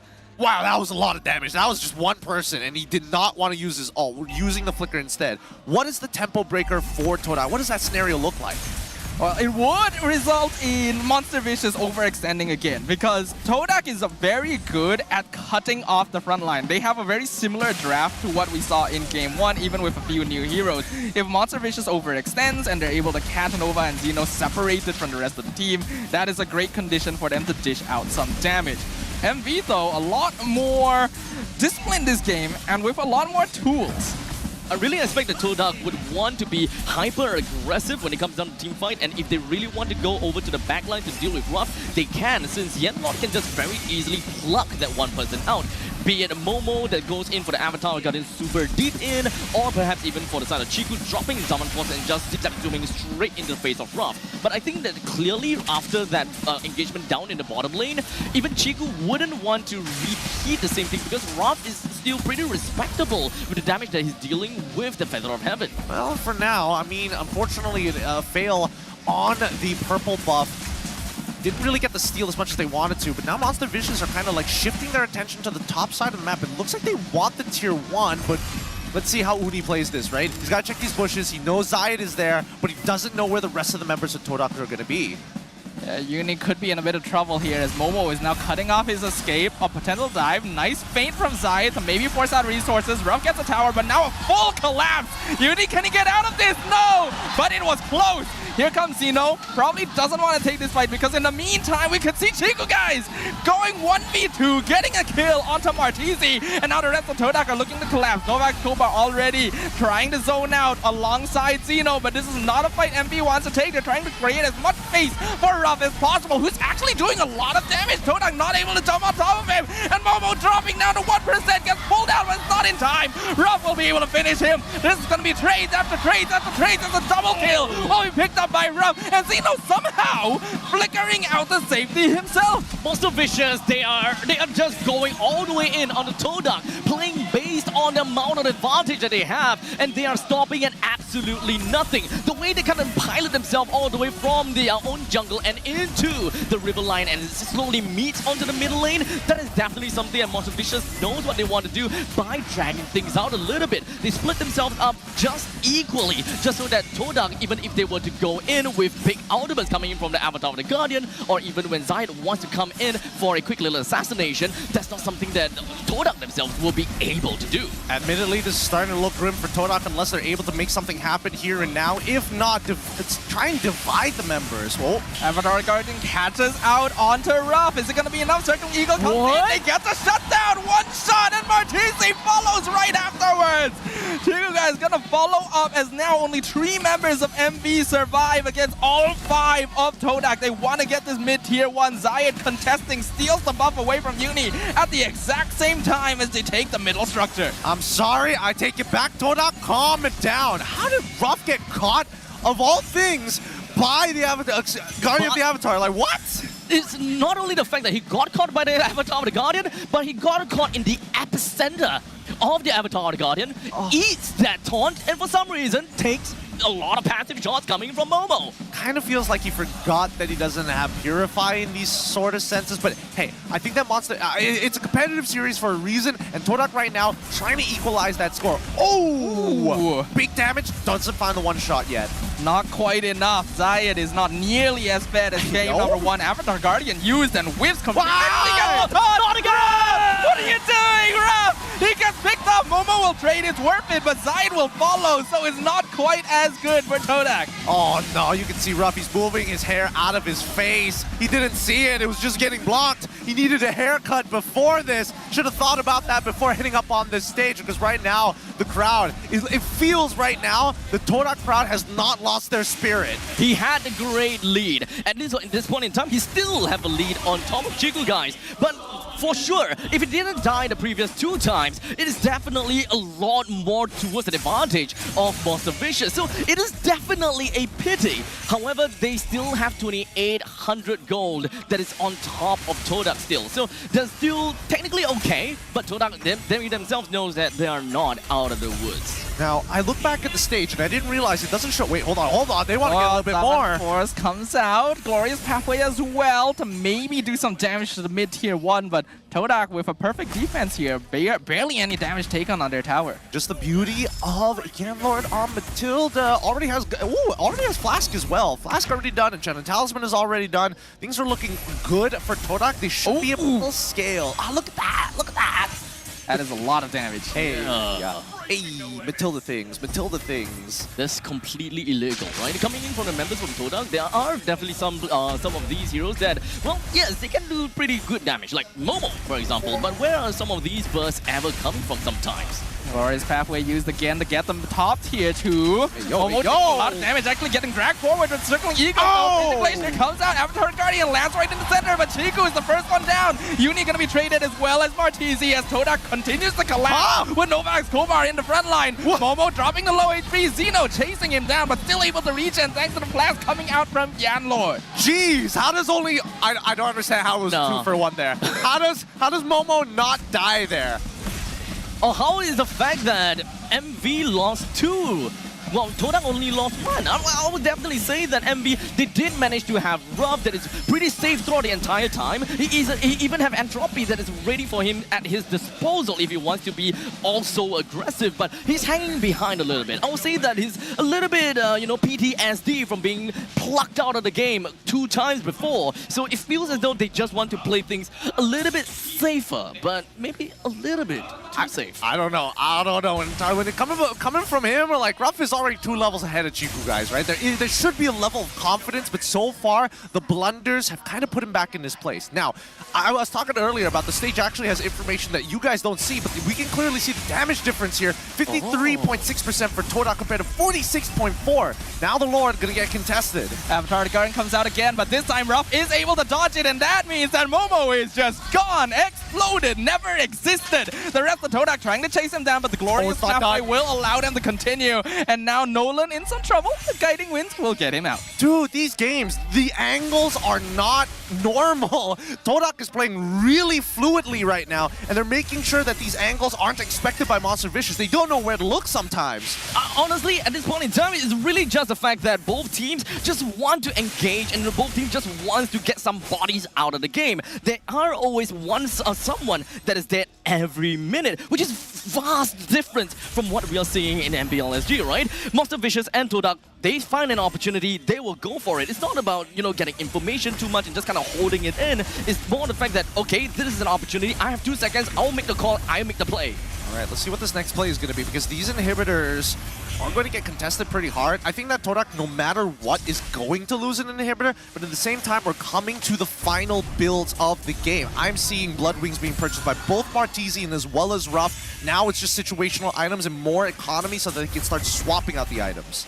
Yeah, a lot of this league game, though, is still going to come down to Ruff specifically. Monster Vicious needs to watch his positioning, because if the Todak take out the Natan, they immediately turn the fight around in their own favor. Positioning mistakes cannot be afforded anymore, as now they're pushing into the mid lane. Zai gets stunned under the tower. Is he able to get out in time? Oh, the shield! The Revitalize! Somehow, they save Zion! Oh, Martesi. Yeah. If I was in Martesi's shoes, I'd be fuming. He was literally a pixel off. A pixel! Had it one more ability connected, they would have gotten the kill onto Zayed. I find it intriguing that even at this point in time, Todak, they lost an inhibitor turret, but they pay so much attention onto the mid lane tier 1s to the point that they're ready to throw bodies just to clear out the wave. Monster Vicious, they have a strong lane coming in because of the Lord. As such, it's actually a very simple takedown from MV themselves, but the fact that Todak managed to kind of like weave in and out and no one died there, it is indeed feels a bit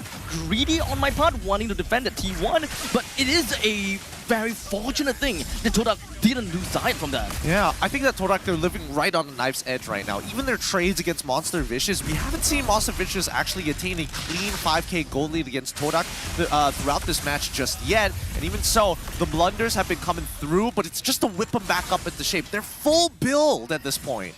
Yeah, it's getting to very scary territory. Wow. Zayed could be in some trouble. Guiding wins, he's able to dash out by himself. But positioning is key.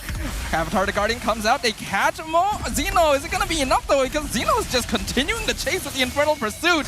Chico guy is looking for an angle for that Zaman Force, but he's not able to find it as Monster Vicious are just sticking so close together. Very close together. I think the next play that Monster Vicious could look to do is probably a flicker. Oh, hold on. Glorious Pathway comes out. Uni gonna be able to secure the Lord as Chico guys maybe a bit too deep in the backline. Brought in the Landlord as Momo buying time in the front by himself with the Revitalize, but he gets picked off, killing spree, being taken as both are traded. Zion loses immortality, is in trouble, able to dash away. Zeno now has to flicker out. Zion gonna flicker to follow him up, and he will get that kill given to Chiku. The minions, though, they are in the base. No way. Zion will be able to recall in time to defend it, but here comes the rest of MV. Do they want to capitalize on this? Probably not. Oh, no wonder. I was wondering why Zeno took a half step, stood still, and was willing to die at that point against someone like Chiku, guys, which you shouldn't be giving kills to anyways. But now we're reaching the later stages of the game, and Monster Vicious clearly having a better idea of what's going on the map. Todak, they've got to be careful, and thank God their composition has a lot of mobility. And not only that, they also have a lot of ways to control Monster Vicious and hold them down while... I'm Senpoi, why are you here, my friend? Mega kill for Ruff as they find a free Zask in the brush waiting for them. Okay, that was kind of bizarre. What was the angle there? That was deep. That was super deep in. I mean, I kind of get it if he was playing like a burst hero, but Zyme's currently on Zasko. Okay, Yeah. look, he still has 23 seconds until he's back up and running to get Todak back at full fighting strength, but it's going to come at a cost, right? And this first inhibitor on the bottom side going to collapse. Yep, free tower for Monster Vicious. Now transitioning to another glorious pathway to Zoltan out. Uni jumps in, gets the stun, gets the freeze on Zion, but he's still alive thanks to Matilda. This hero is so difficult to deal with, but that is every tower on the side of Todak gone. And MV, they'll just wait for the next opportunity to close things out. So slippery coming in from the Nolan. I mean, this is pretty much expected considering the fact that MV has only a couple of crowd control, or rather a couple of stuns from their part, being the Hylos as well as the Suyo, and of course Martesi with a decent amount of freezes from his part. But aside from all of that, we have mostly been seeing that Todak is just running rampant during team fights. So honestly, in the later stages of the game, I wouldn't be too surprised if MV loses control of the team fight, because Todak, they make the calls as to who they want to go to without any obstructions. A lot of it is just, you know, the war of attrition. Todak just need to make sure they get Monster Vicious to commit really, really hard. And you can tell that even Ruff is hesitant to actually join up on some of those picks. Like even earlier, right? When they did see the opportunity to actually go for the one-shot onto Zayed, I think, you know, Ruff could have entropied forward, but he is nervous. If he makes another mistake, this is going to drag on longer than it should. Well, he's still able to steal the purple buff away though, so that requires a certain degree of composure. At the same time, Uni actually secures his own, so no buff for Chiku. It's probably really sad for the side of Todak, understandably. But we've come to the point where it is 19 minutes into the game where economy is not that too big of a deal for one of the main damage dealers being the gold leaders. But Aurora is still lacking of a single slot of items, so perhaps some gold is definitely still appreciated to go over to the side of Aurora. At this point, Zayed hasn't been able to find like big assassinations just yet. Yeah. I think when you're looking at the conversation, if you're talking about the composition, it's just majority of it is magic damage, right? For Todak and even for Monster Vicious, who have a slightly better spread. Honestly, at this point in time, I'm just really convinced that Zayed is more of a peeler than anything else. He didn't really quite manage to win any of these objective ticks because we're talking about Suyo. It's pretty fair. But he is constantly just going in, just gonna bruise up the enemies for a little bit and just gonna escape with just a tiny little bit of health left. Flicker forward by Yan Lord. Oh no! Not gonna catch anyone, and Rough flickers out of the after the Guardian as well. Glorious trying to cut off the rest of Todak from backing them up, and that means Momo is gone. Xeno buying so much time, so much space. He doesn't even mind risking his life. He still has immortality. Todak just has to back it up because the minions are on their crystal. Chiku will make it back in time. The rest of Todak has to make a hasty retreat, and that means a free Lord for Monster Vicious. And they're already on top of it. What a great play coming out from Monster Vicious. Todak was able to survive that, but everything that could have gone wrong went wrong for Todak. And right now, Monster Vicious making sure that when they get into these fights, they get Todak to overcome it and focus all of their attention on the situation at hand rather than their base. Murphy's Law hard at play here. Monster Vicious, they didn't really need to engage because they know that they have naturally pushing lanes, while Todak, they are the one that's on a timer. Side gonna get zoned out. Glorious pathway use maybe a bit early. Lord is still like 10 seconds away here. Todak still mounting a defense, but all the waves are pretty close to synced. This could be endgame for MV. They go in, a stun on Yan Lord. Uni gonna get jumped on by the Zaman Force as Ruff backs off. Avatar Guardian comes in, only hits Nova, so Momo's just gone. Zyme Senpoi too far out, gonna get chased down by Martizi as Uni just jumps on in and executes Yan Lord. Chiku and Zayed, the only ones remaining in the base, but even they cannot stop the pressure of the monsters and their vicious form. Ooh, equalizing score 1-1.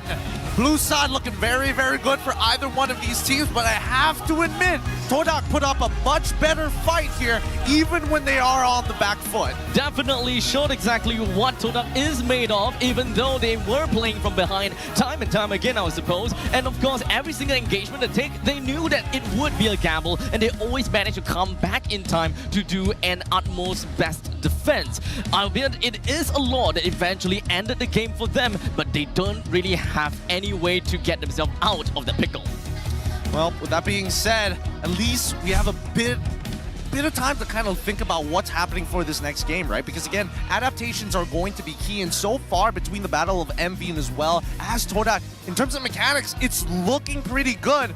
But I'm seeing more mistakes coming out of MV in terms of slight blunders that they can recover from compared to Todak. One bad execution, it goes downhill. Yeah, it's definitely a concern when we are looking at Ruff being picked up twice in a row within a very short span of time. That is definitely something that could have been mitigated. And in fact, MV could very possibly be able to end the game a lot sooner, right? But when it comes down to Todak, I think it really just boils down to the fact that when it comes down to the fact that they just lose team fights because of the greater amount of gold lead that MV have got from the start all the way to the end. So they naturally have got losing lanes, naturally have got waves being pushed in.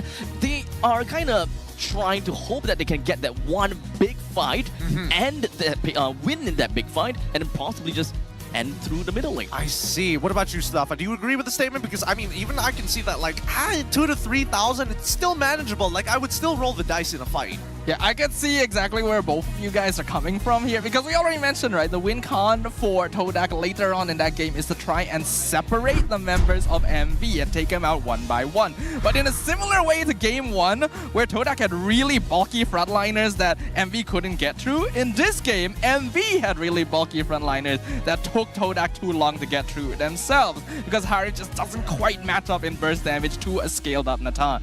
Well, I think that, honestly, I think that you guys definitely had a couple of angles, but you gotta be brave. It's one of those, like, I jump in with a Matilda, I need the whole team to just land a couple of abilities. Once we're on top of Ruff, we can make something happen. But if it's not Ruff, I mean, I don't think it's worth jumping on Uni for the most part of it. I'm not too sure about the Zask pick in this case. I don't really quite manage to see too much of an impact coming in from the Zask, especially since the Hylos can very easily just take that damage away.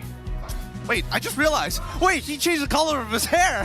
Hey, wait a minute. When did this happen? I don't remember this. I don't think he's the only player who made his hair green in the break as well. Oh, goodness.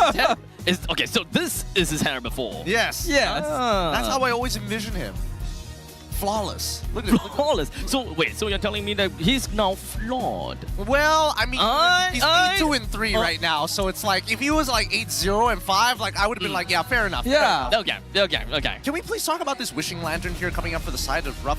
Should this have been the go-to item? I mean, I guess it's good when it comes down to poke, and yes, there are a couple of tanky frontliners from the side of a Todak, but could it have just gone for just, you know, I don't know, immortality, like, you know, sort of the usual stuff? It could possibly save his life many times, actually. Winter Crown, all of these. Even a Winter Crown. Yeah. I'm down for that as well. What about you, Stafa? Any thoughts? I mean, it is usually better to go for some utility, right? Winter Crown, for example, would save him if Zayed or Momo jumped on it when he wasn't expecting it. But Wishing Lantern is probably one of the reasons why Momo exploded so quickly every time the Avatar the Guardian came in as well. So if Ruff knows how to position himself to not get caught, which I'm sure he learned that lesson the hardest way possible, then why not, right? Yeah, I think that's a fair point. I don't know. I think that right now, when it comes down to magical items like this, like you want to have an Athena shield, you want to have radiant armor, and even it feels so bad that Momo has been stacking up this Thunderbolt this entire game and still pretty much getting one shot by Ruff anyways. It's just so much damage that a Natan can just deliver. I mean, I'm not too sure if whether most of those work actually came from the Wishing Lantern. I would like to believe it is, but in the end of the day, Natan just skills incredibly well. Mage items just skills incredibly well as well. So it really just makes it to the point whereby Natan, late game beast, if you don't shut him down, you're gone. I think that's something that maybe Kuja needs to start thinking about in this next upcoming game, right? Again, I would only imagine that Todak is going to get blue side once more. I feel like even when Uni is going pretty hard this game, doesn't feel like your usual oppressive Suyo player.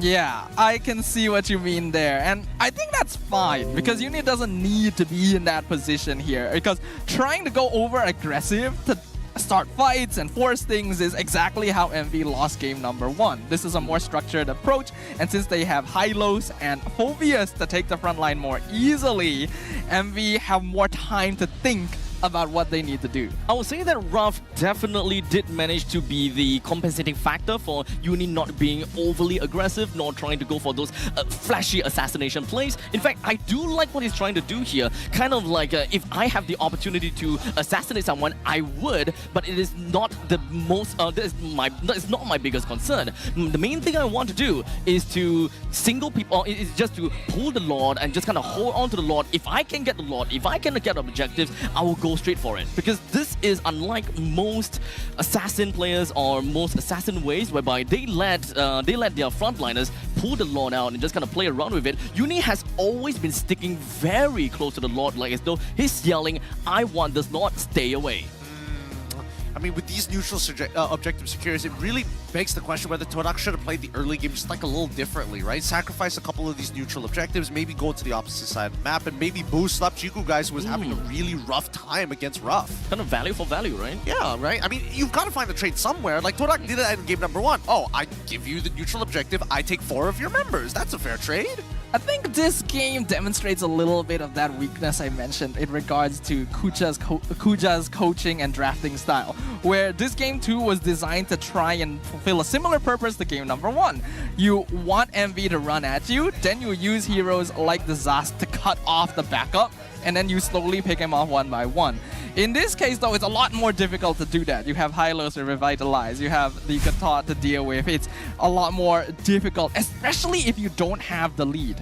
this is actually a very good point that you noted, right? When it comes down to, when one team kind of goes after another team, they're just clashing head on, right? They are not looking for some places to kind of get themselves value and such, because when it comes down to this game, at least, we are looking at Raf that's constantly being in the fights, even in the later stages of the game. Yeah, let me just whack everyone. Let me just be part of the fight, which I get it. It's fair because your team requires Raf to play on the aggressive. They need the damage coming in from the Natan. However, there is always that point in time whereby in MPL SG, even when it comes down to Natan have the entropy and you are able to run pretty far and you'll be able to get away from all of these split pushes and such.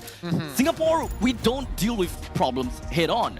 We kind of just sidetrack and just kind of like avoid that, and we will like, okay, you deal with my left side, I'll deal with your right side, and I'll give you a problem to consider.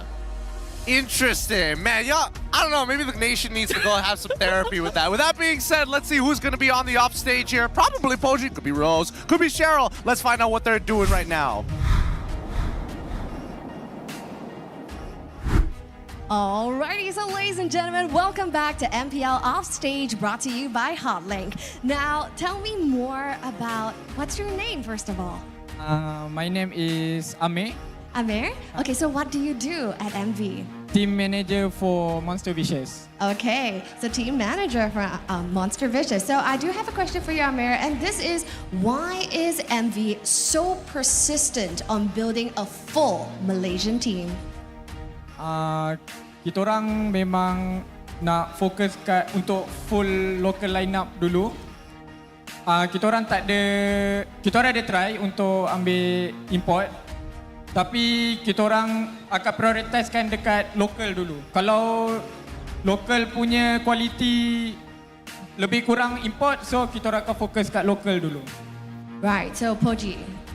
So the initial idea is they plan to take international players, but then again, they already do the tryout and everything, but they saw if the international player and the local player, the gameplay is quite the same and the skills is quite the same. So why not they develop our country players? So that's why they said MV is a full local lineup in one of the best right now.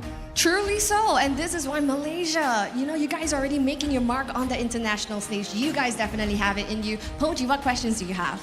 So, untuk Amir, for Amir, English or Malay? So which one do you prefer? Never mind, Malay first. Macam tu. So untuk yang soalannya kan, pertama kali melangkahkan atau melayakkan kaki ke playoff Amir, rasanya macam mana? Seronok tak seronok? Hype-nya crowd. Ada tak fan-fan Monster Vicious dekat sini? Kalau dari side saya, excited dan nervous. First kali sebab kita orang full local yang masuk playoff dah pertama kali. Lepas tu harapan rakyat Malaysia untuk kita orang pergi MC pun ramai juga. So dalam masa yang sama, excited, nervous dan ada pressure sikit lah. So actually I'm asking, how do you feel actually? How is he feeling? First time to be on MPL playoff. So what he feels is, he feels quite excited and at the same time quite nervous because this is their first time. Plus they only got local lineup, but then again they prove themselves and also they prove to all the teams that sometimes a local can beat international. Ooh, well said indeed. Definitely a wild card right here. Now, I do have another question for you. When it comes to, MV, you guys are a new team with young players. Is it stressful working with young players with relatively no much experience here, especially you guys making playoffs for the first time? Is it stressful? Sebenarnya untuk player muda lebih mudah untuk bentuk, lebih mudah untuk nak tegur daripada player yang dah berusia. Disebabkan kalau player yang dah berusia ni, dia akan ada ego dia juga. So kalau player baru, full local lagi senang nak communicate. So lebih mudah lah untuk kita berinteraksi semua dan tegur apa-apa mistake diorang. So actually what he's saying is, because basically they are all younger player, they're all young, so they are easy to follow the instruction. Plus because they are all new players, so they don't have that kind of star syndrome. They will follow all the instruction. They will follow it. Coach say do like this, you do like this. So no counter it. So plus at the end of the day, they already proved their best. Right, so MV essentially is like a blank piece of paper. It's time to write their future, write their destiny. And this is definitely all the time that we have, unfortunately, here for this segment. So with that, jump kita ke panel.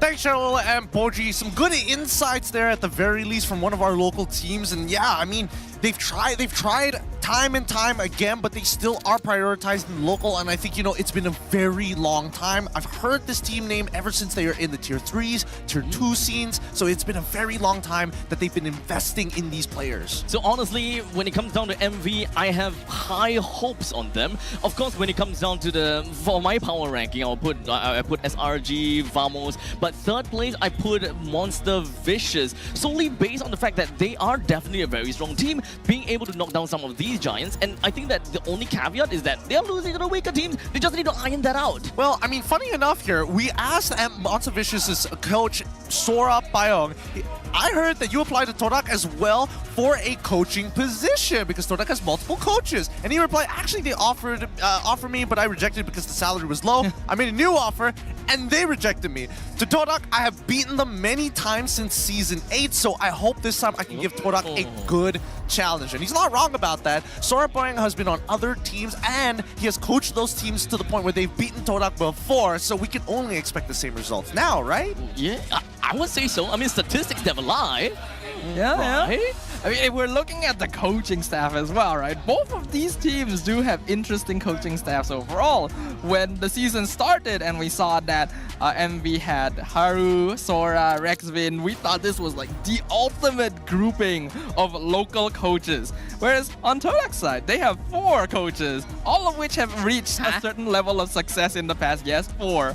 I'm not kidding. You heard that right. 4. Don't worry, here. We'll show you 5 of the DPM high score rankings just to kind of forget the fact that they had more coaches than necessarily needed for a team, maybe even for a football team. We've got Ruff, who holds the current top 2 when it comes down to damage per minute, with Story being in 3rd place, AJ and Nets being 4th and 5th. But you can see the disparity.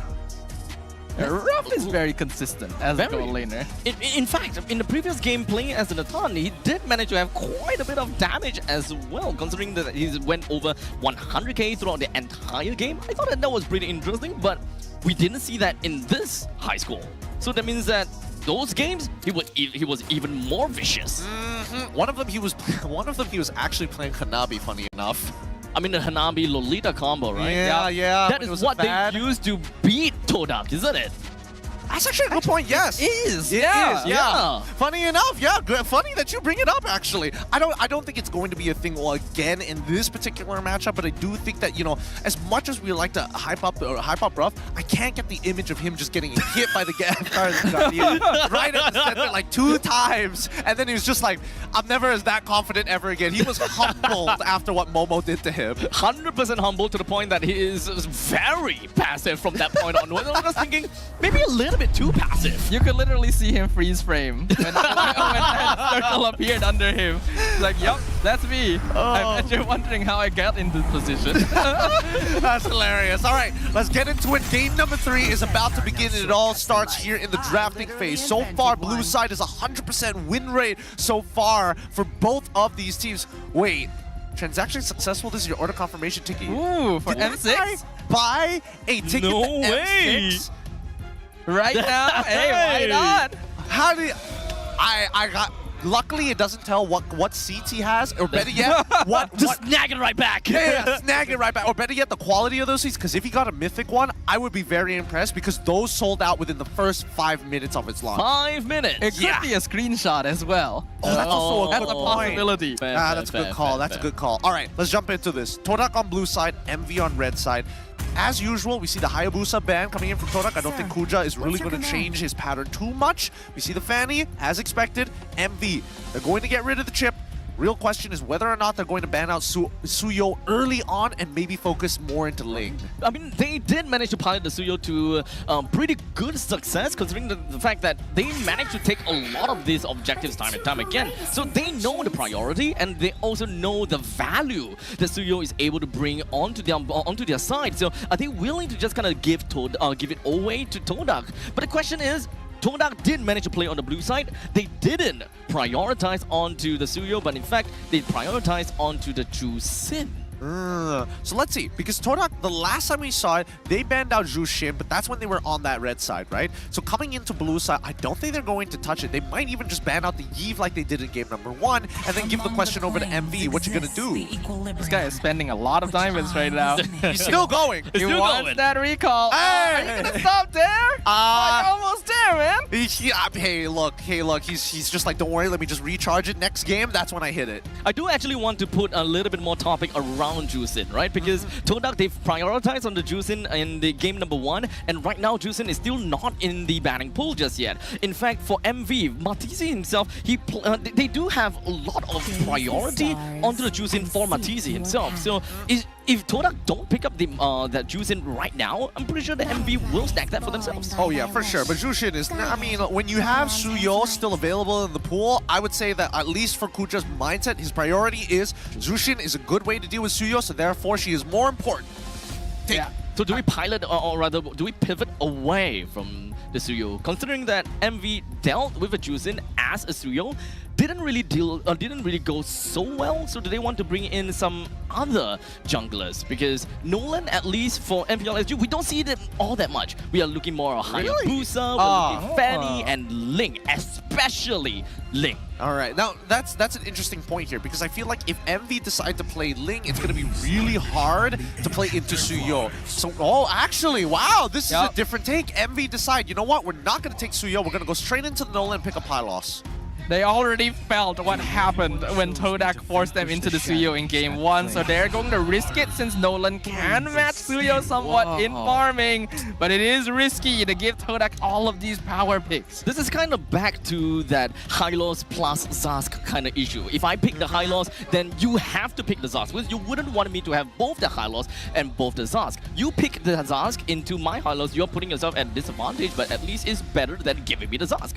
This is kind of like the same thing, whereby I pick the Zhu Xin, I'll give the ball is now in your court. Do you want the Suyo? If you don't want it, we'll take it. Oh man, this one's really, really tough here. I don't know. I feel like MV is kind of in a do if you don't, damned if you do situation. If they go for Khalid here, it feels like it's a good idea, but at the same time, there's just too many ways to actually break him out of it. They're going to go with their late game insurance policy in the Tan. I think that's totally fine, but we'll see whether Ruff's performance is going to get better over time as we head into the second portion of the ban phase. And I think that MV is at a huge disadvantage already. Yeah, but I think they're making the most out of what they have. Having Nolan and Atan is going to give them a lot of backup plans if Todak does start going ham with the Zhu Xin Suyo combo.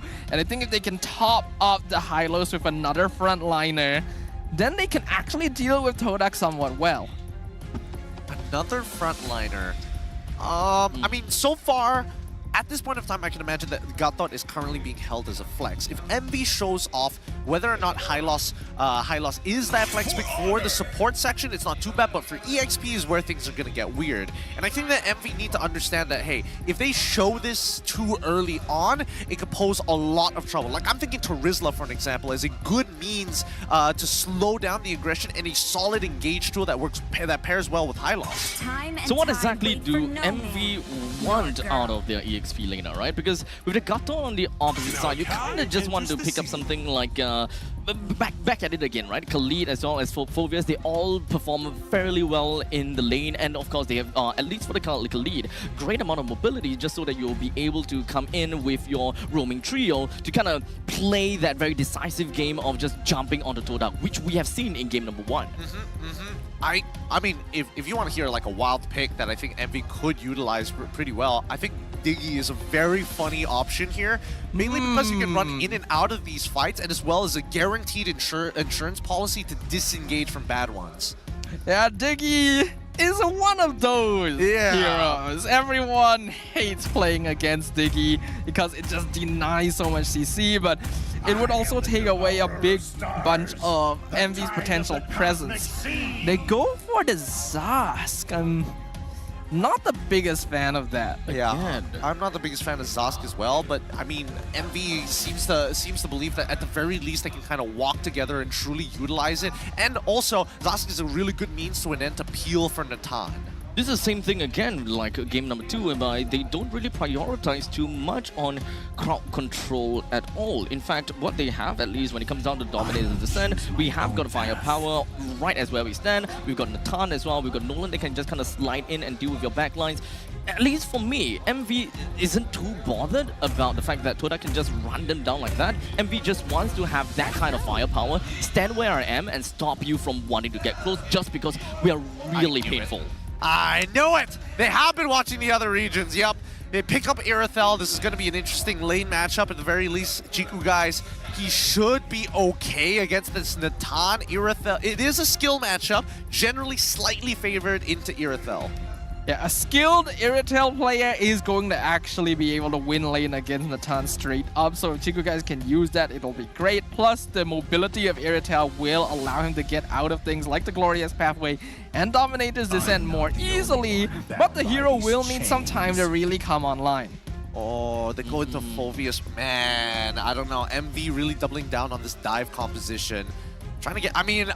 I'm actually liking Todak's comp way more. I think the toolbox is more well-equipped, good disengage, good disruptors, more importantly, just great peel for this Irithel. So unless Chiku guys makes a significant mistake, I don't see it actually working out. Or, better yet, I don't think that MV can actually make it to the 15th minute of this game. This is gonna be real tough for MV. I mean, considering that Todak, they are pretty darn strong. They have the Suyo, and of course, Irithel just absolutely rats on top. Oh no, on Nathan.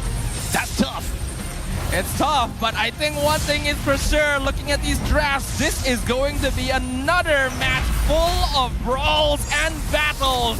The Land of Dawn shall be filled with bloodshed as both Todak and Monster Vicious look eager to cement themselves an advantage in this best of 5 series. Game number 3 now underway. Land of Dawn is open and online, and both junglers ready to take their buffs.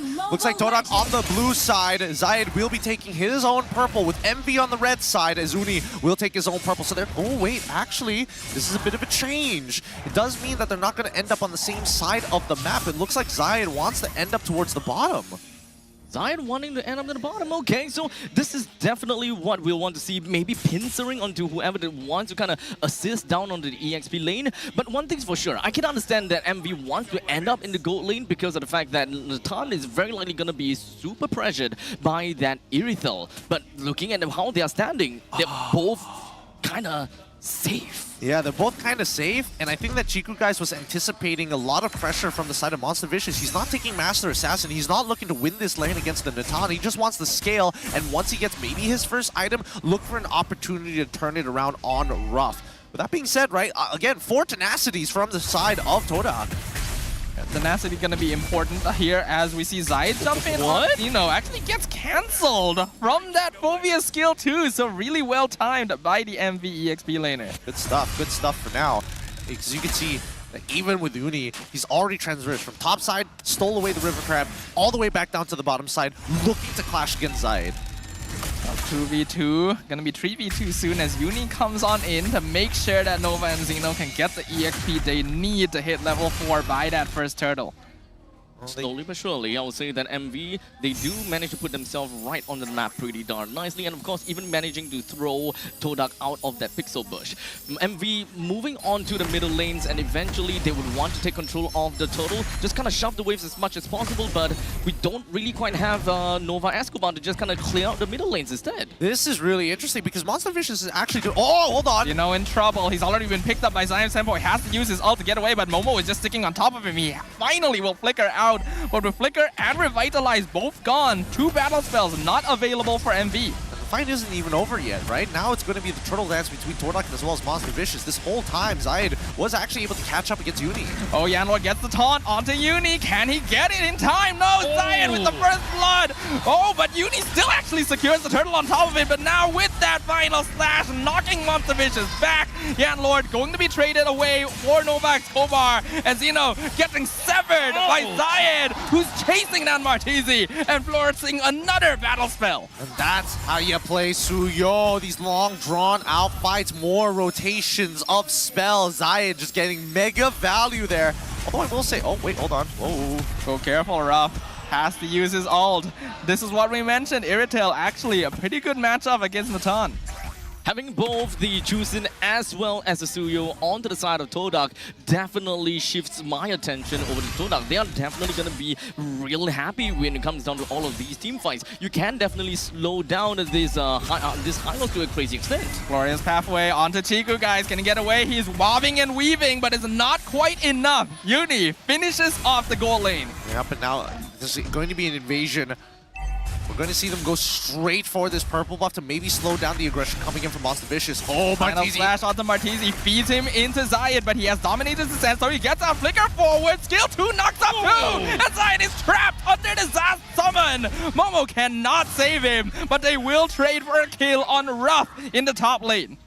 Was that worth it though? I don't know. It feels, I want to say that it's worth it for Todak, but at the same time, it's pretty even. At the end of it, still, Uni doesn't have his purple buff, so I gotta give it to Todak. I still think that is pretty okay, considering the fact that you would want Chiku to kind of scale pretty hard, right? And if they're able to get Ruff down, then you're kind of making things a little bit easier for Chiku. Just kind of take down some of these defense plating, give him a little bit more, go funnel it all in as much as possible, and hopefully you'll be able to get Chiku out of this lane and really just help out with the team even better, because when it comes down to MV, they definitely do have got pretty good skilling all across the game, early, mid, and late, and getting Chiku out of his lane and being in the fight is definitely a lot valuable.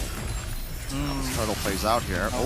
Finds Yanlord in the brush. Martizi actually taking a lot of damage. Dominates his ascent. Used very early on, but Zayed just way too deep and left by his lonesome. He's taken out. Turtle will easily be skirted by Uni, and the final slash only lands on Novak's Kobar. Yanlord, Momo, Zayim, they just have to get away.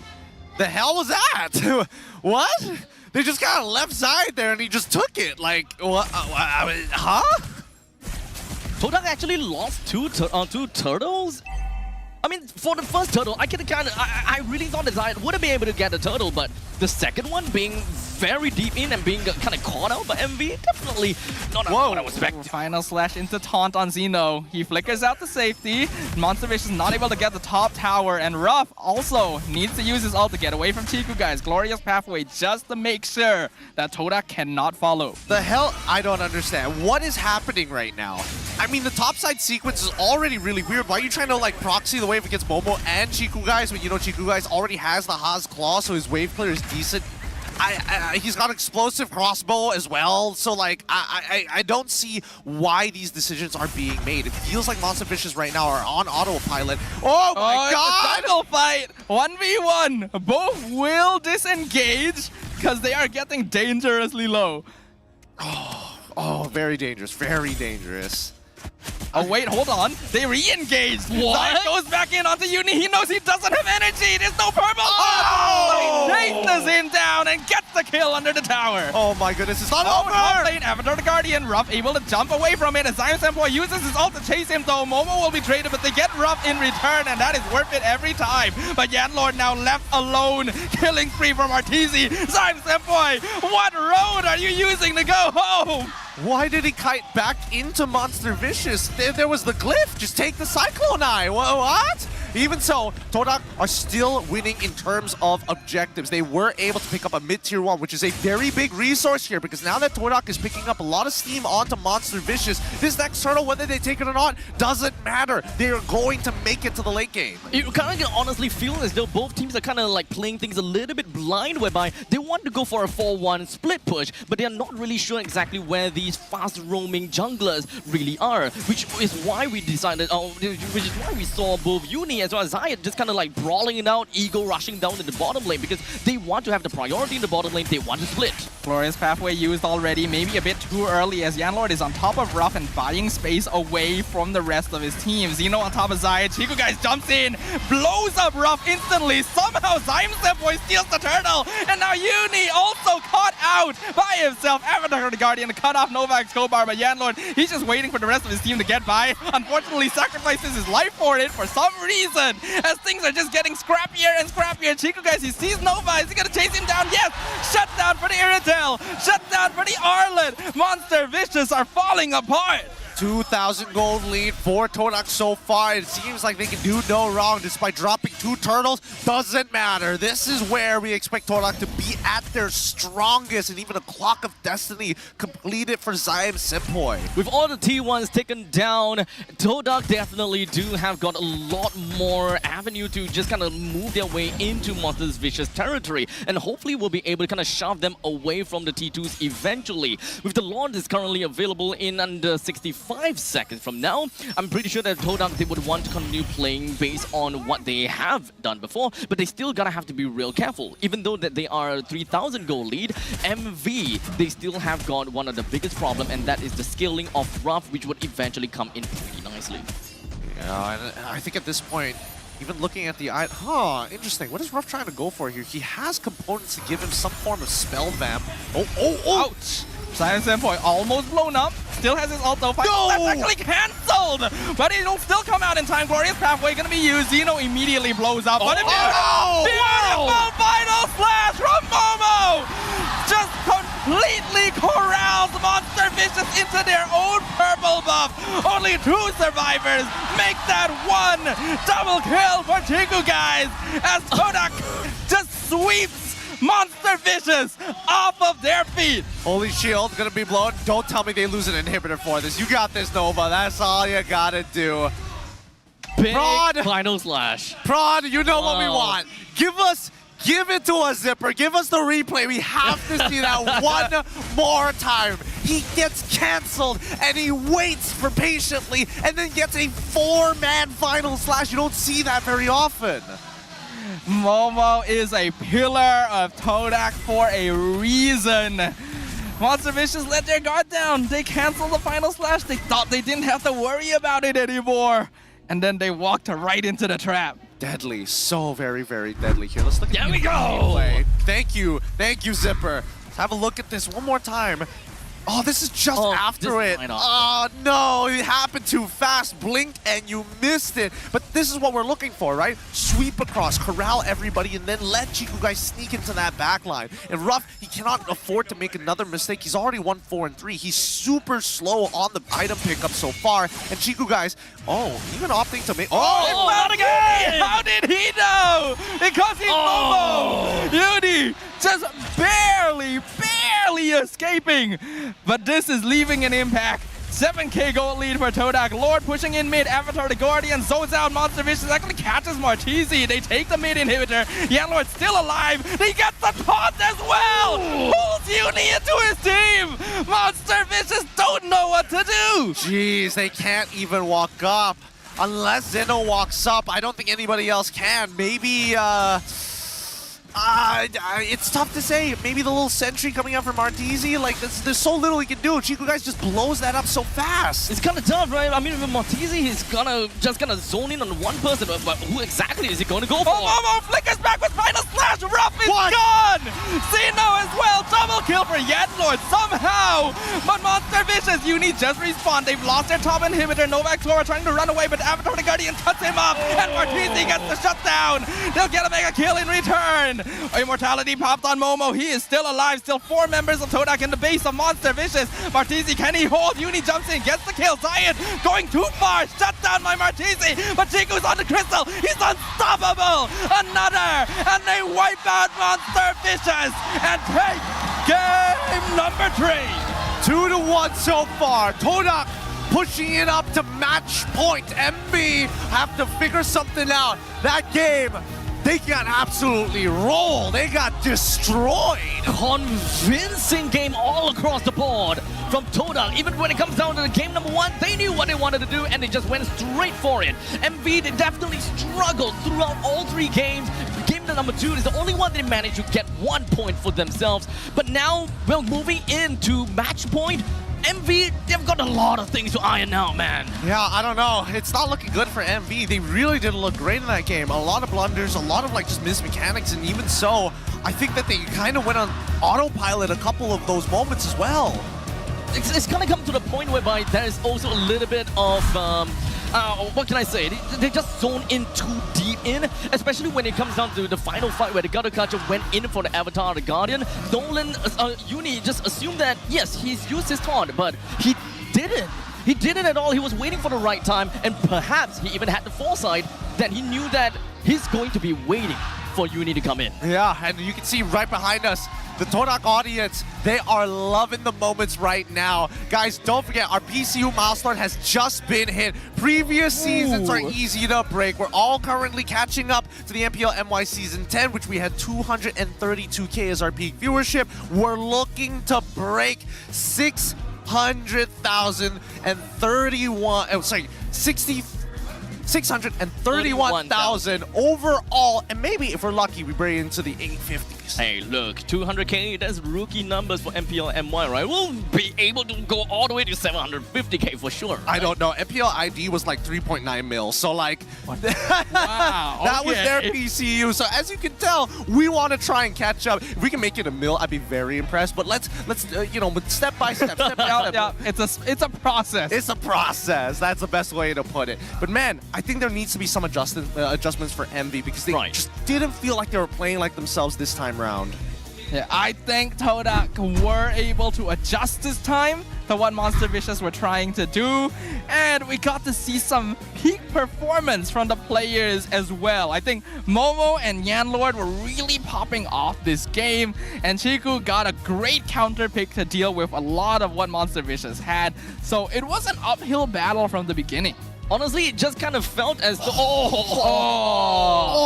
Disgusting! God, he was so patient. He's so friggin' patient with it as well. Like, he waited so long. He could have just like let it rip immediately after it was like canceled the first time, but he knew he could catch more. Well played for the MVP of the game, Chiku, guys. Strong Irithel, one of his signature picks. I'm sorry, man, but in my heart is Momo. Is Momo? But my heart is Momo. You're just an EXP later. Exactly! It's bleeding out of you. I can smell Honestly, it. I can get behind that. Come on! Chiku played a good game. He had a strong laning phase. He was able to blow up the main win condition from the side of MP 3 times, not just 2, 3 times in a row, and still kept himself alive, even despite not being that great against assassins. I mean, Chiku, this guy is quite literally the pillar for Todak. I mean, in all the previous seasons, it's quite literally a Todak playing around Chiku, guys. But now Chiku have got a Todak that knows how to play the game like as good as he does. So now it's really just Todak is Todak. It's no longer Todak is Chiku, guys. I can take that. I think that's a fair assessment overall. Yeah, pretty much. Todak's legacy manifests in Chiku, guys. He is the one who prolongs it. He is the Todak aura now. He is the Langar man himself. Always being able to pull out picks when you least expect it, right? The Irithel, the Lunox, all heroes that Chiku really popularized around here, and he still got it. 517. Oh man, I will say the Zayam Senpai's that one death, really weird pathing on his part overall. Yeah. I can't remember what happened there, actually. Well, let's not talk about that too much. It's more important. He picked the wrong route on his navigation system. Autopathing. His Google Maps was recalculating. It's just like, where do I go? But still, when we look at the emblems here, a couple of things that are a bit of a standout to me is the fact that nobody's really trying to greed out too hard, right? I get it for Yanlord, he's going to go for the tenacity and the vitality. Makes sense. But even for Zayam Senpai, I was expecting to see like Wilderness Blessing, for an example, and even Chiku guys to take Master Assassin. You would think so, right? But one thing we have to note is that MV really doesn't have consistent lockdown, right? Reliable lockdown. Yes. They only really have high-lows, and he's not usually going to be on top of the Irritel. Because of this, Chiku guys is comfortable to go sprint, even though nowadays Irritel is basically forced to go Purify. If you add Quantum Charge on top of that, he just becomes a one-man army. I mean, in the most realistic sense of them going up into a 5v5 team fight, I honestly can't exactly imagine how MV would want to stop the Langa part of Todak, right? With only a single point stun from the side of this high loss, and for Martizi, a single stun with a beam as well. And that's pretty much all, right? Yeah, that's pretty much all from everyone from MV. So it kind of didn't surprise me all that much that if Yanlord would just come to jump in, or if Momo even lands a final slash, MV will have no choice but to start running away instead of just holding the ground and just stop Todak right as where they stood. Well, I mean, like, let's not forget about some of the other forms of crowd control that they have. They had Zeno able to knock people up. They had Ruff who's able to displace people, but all of it is within a straight line. I think the main problem is that Todak was able to execute in a means to break their battle lines compared to MV, who needs to expect to walk away from the initial engagement and then re-engage to continue a traditional front to back. I had been wondering, actually, if anyone was going to bring out the Arlet in both Game 1 and 2. Agreed. We finally get to see it, and there's a reason why I was thinking about it. It's so good at disrupting team fights. That was the name of the game in the draft initially. Todak finally decides, okay, I'm gonna do it now. Yeah, but it's also pretty terrible against the Phobius in lane. So hats off to Momo, losing matchup, but still able to make significant impact. Exactly. That's definitely, when it comes down to Arlott, I love Arlott, don't get me wrong, but when it comes down to the laning phase, it's just so tough for me, at least as a player, you know? I mean, they're pro players. Yeah. It's so tough for me to be able to realistically do anything outside the lane, because you lose priority, your Phobius just kind of gets out of the lane, he starts to fight already, and then by the time you're going in and you're ready to make a big play of a final slash and flick and all that kind of stuff, your team's dead. Yep, sometimes it's just too fast or it's just too late, right? But based on the stats so far, Zayed being a big perpetrator of how they kind of push the lead on their end, slowing down their opponents, and even so, despite him continuously showing why he's one of the best junglers we have produced here in Malaysia, the game that he played just now, fast assassinations each and every time. And more importantly so, he's quick on his toes. He doesn't necessarily have to go for the backline, but more aware than he was last time when he was with RED Esports, where he was like, chasing kills. It just feels that he's more attentive to the team. I think a lot of it comes down to the team playing around him as well, right? He has a lot more space to make decisions, a lot more space to go for these backline executes. And he said this earlier in the season, right? Prime Zayed is back. And every single week we are seeing more evolution to see that return to form and just how far he can go. Honestly, now that we're kind of talking about Zayed, we have been looking at the coming of Suyo as well as Nolan time and time again. But if we really want to kind of talk about Zayed himself, where's the Lancelot special? Oh, I don't think they pushed him into that corner just yet. I think that the meta has evolved right now to be very centralized around the two big pillars of both Yves as well as Zhu Xin. I think those are the two picks that really need to be questioned, because if there's one without the other, it becomes really awkward. Really awkward. I think both of these hero picks need to go first before we start thinking about, even going into jungle picks like Lancelot's, because there's only 5 bans, and Red side, unfortunately, is basically forced to ban out both the Suyo and as well as the Chip, assuming that Zhu Xin needs to get banned too. That's 3! That's 3! They've got nothing left! There's not much you can do on the red side, which is why we're seeing a lot of skewing towards blue side so far. I think it does have 100% win rate so far, blue side. Oh yeah, you're right. So MV is gonna be on the blue side next. So we're going into a full 5-game series. Now, here's the thing. A couple of things that I brought back from MPL Indonesia is a couple of ideas when it comes down to the draft. Number 1, TLID decided to ban on blue side to ban out Chip. I thought that was weird. But the game that they played against RRQ, they kind of opened it wide open, right? So that's maybe one of the ideas that they could have gone with. But let's first talk about your predictions about the top 6. I'm not going to let this slide here. I'm seeing SRG, I'm seeing Vamos, but you're seeing MV 3rd and Todak 5th. What's that all about? Look, as much as I really, kind of look at Todak equals to Malaysia equals to MC, I totally understand all of that. We have been seeing Todak in the M series all these times, but let's be honest here.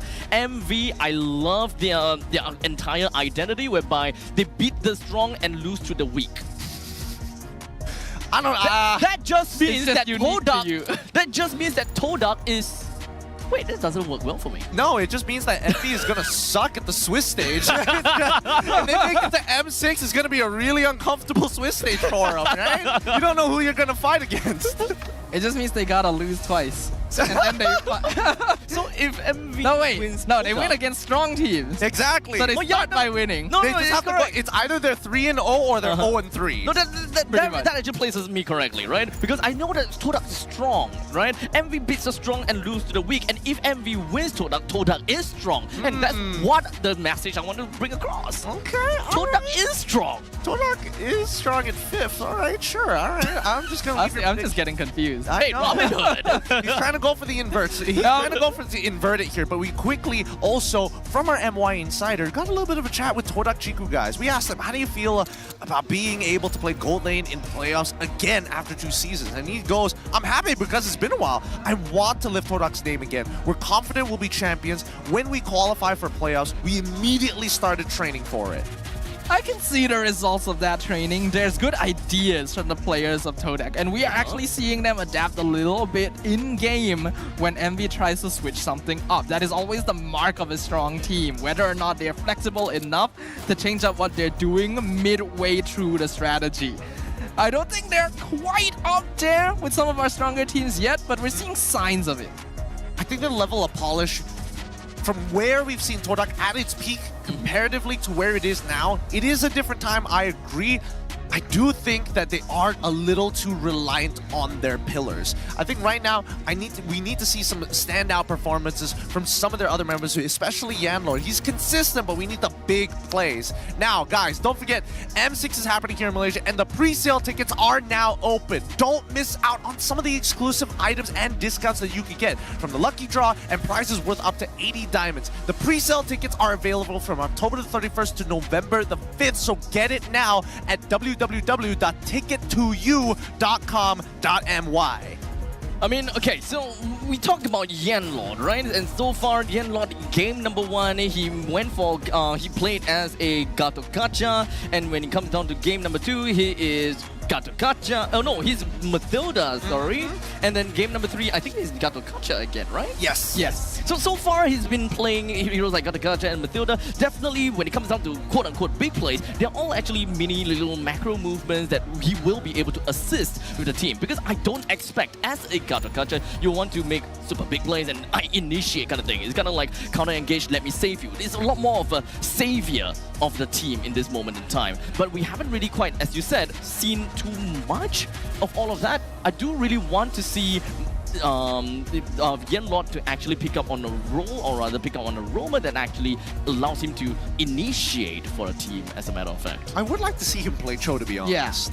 Yeah. His signature Cho that has been basically the star of Yanlord's roster has not been picked up yet this series. I think it is in particular because they're against MV and they know they don't need to work too hard because MV is gonna run at them instead. I mean, speaking of Cho, I actually thought that we might be able to expect to see more Cho in MPLMY, right? Because when it comes down to the previous time, we have got like 38% pick rate onto the Cho as compared to like what, MPLID. They're definitely lower than MPLMY. But looking at today's games, we only seen 1 Cho out of 3. That's the thing. I thought that maybe Cho was going to be higher up on the list in comparison to Hylos, especially since we've seen both Zeno as well as Momo get their hands on the Cho before in the regular season, and I would like to see them kind of do it again. But I know we're not like MPLPH, where even when we're talking about like some of the top EXP laners like Sanford, you give him Cho, like he will make something happen. Yeah, they've got the mechanics to do so, and I feel like these teams feel right now, especially in playoffs, with M6 qualifiers on the line, and the fact that we're not in the upper brackets just yet, we're still in play-ins,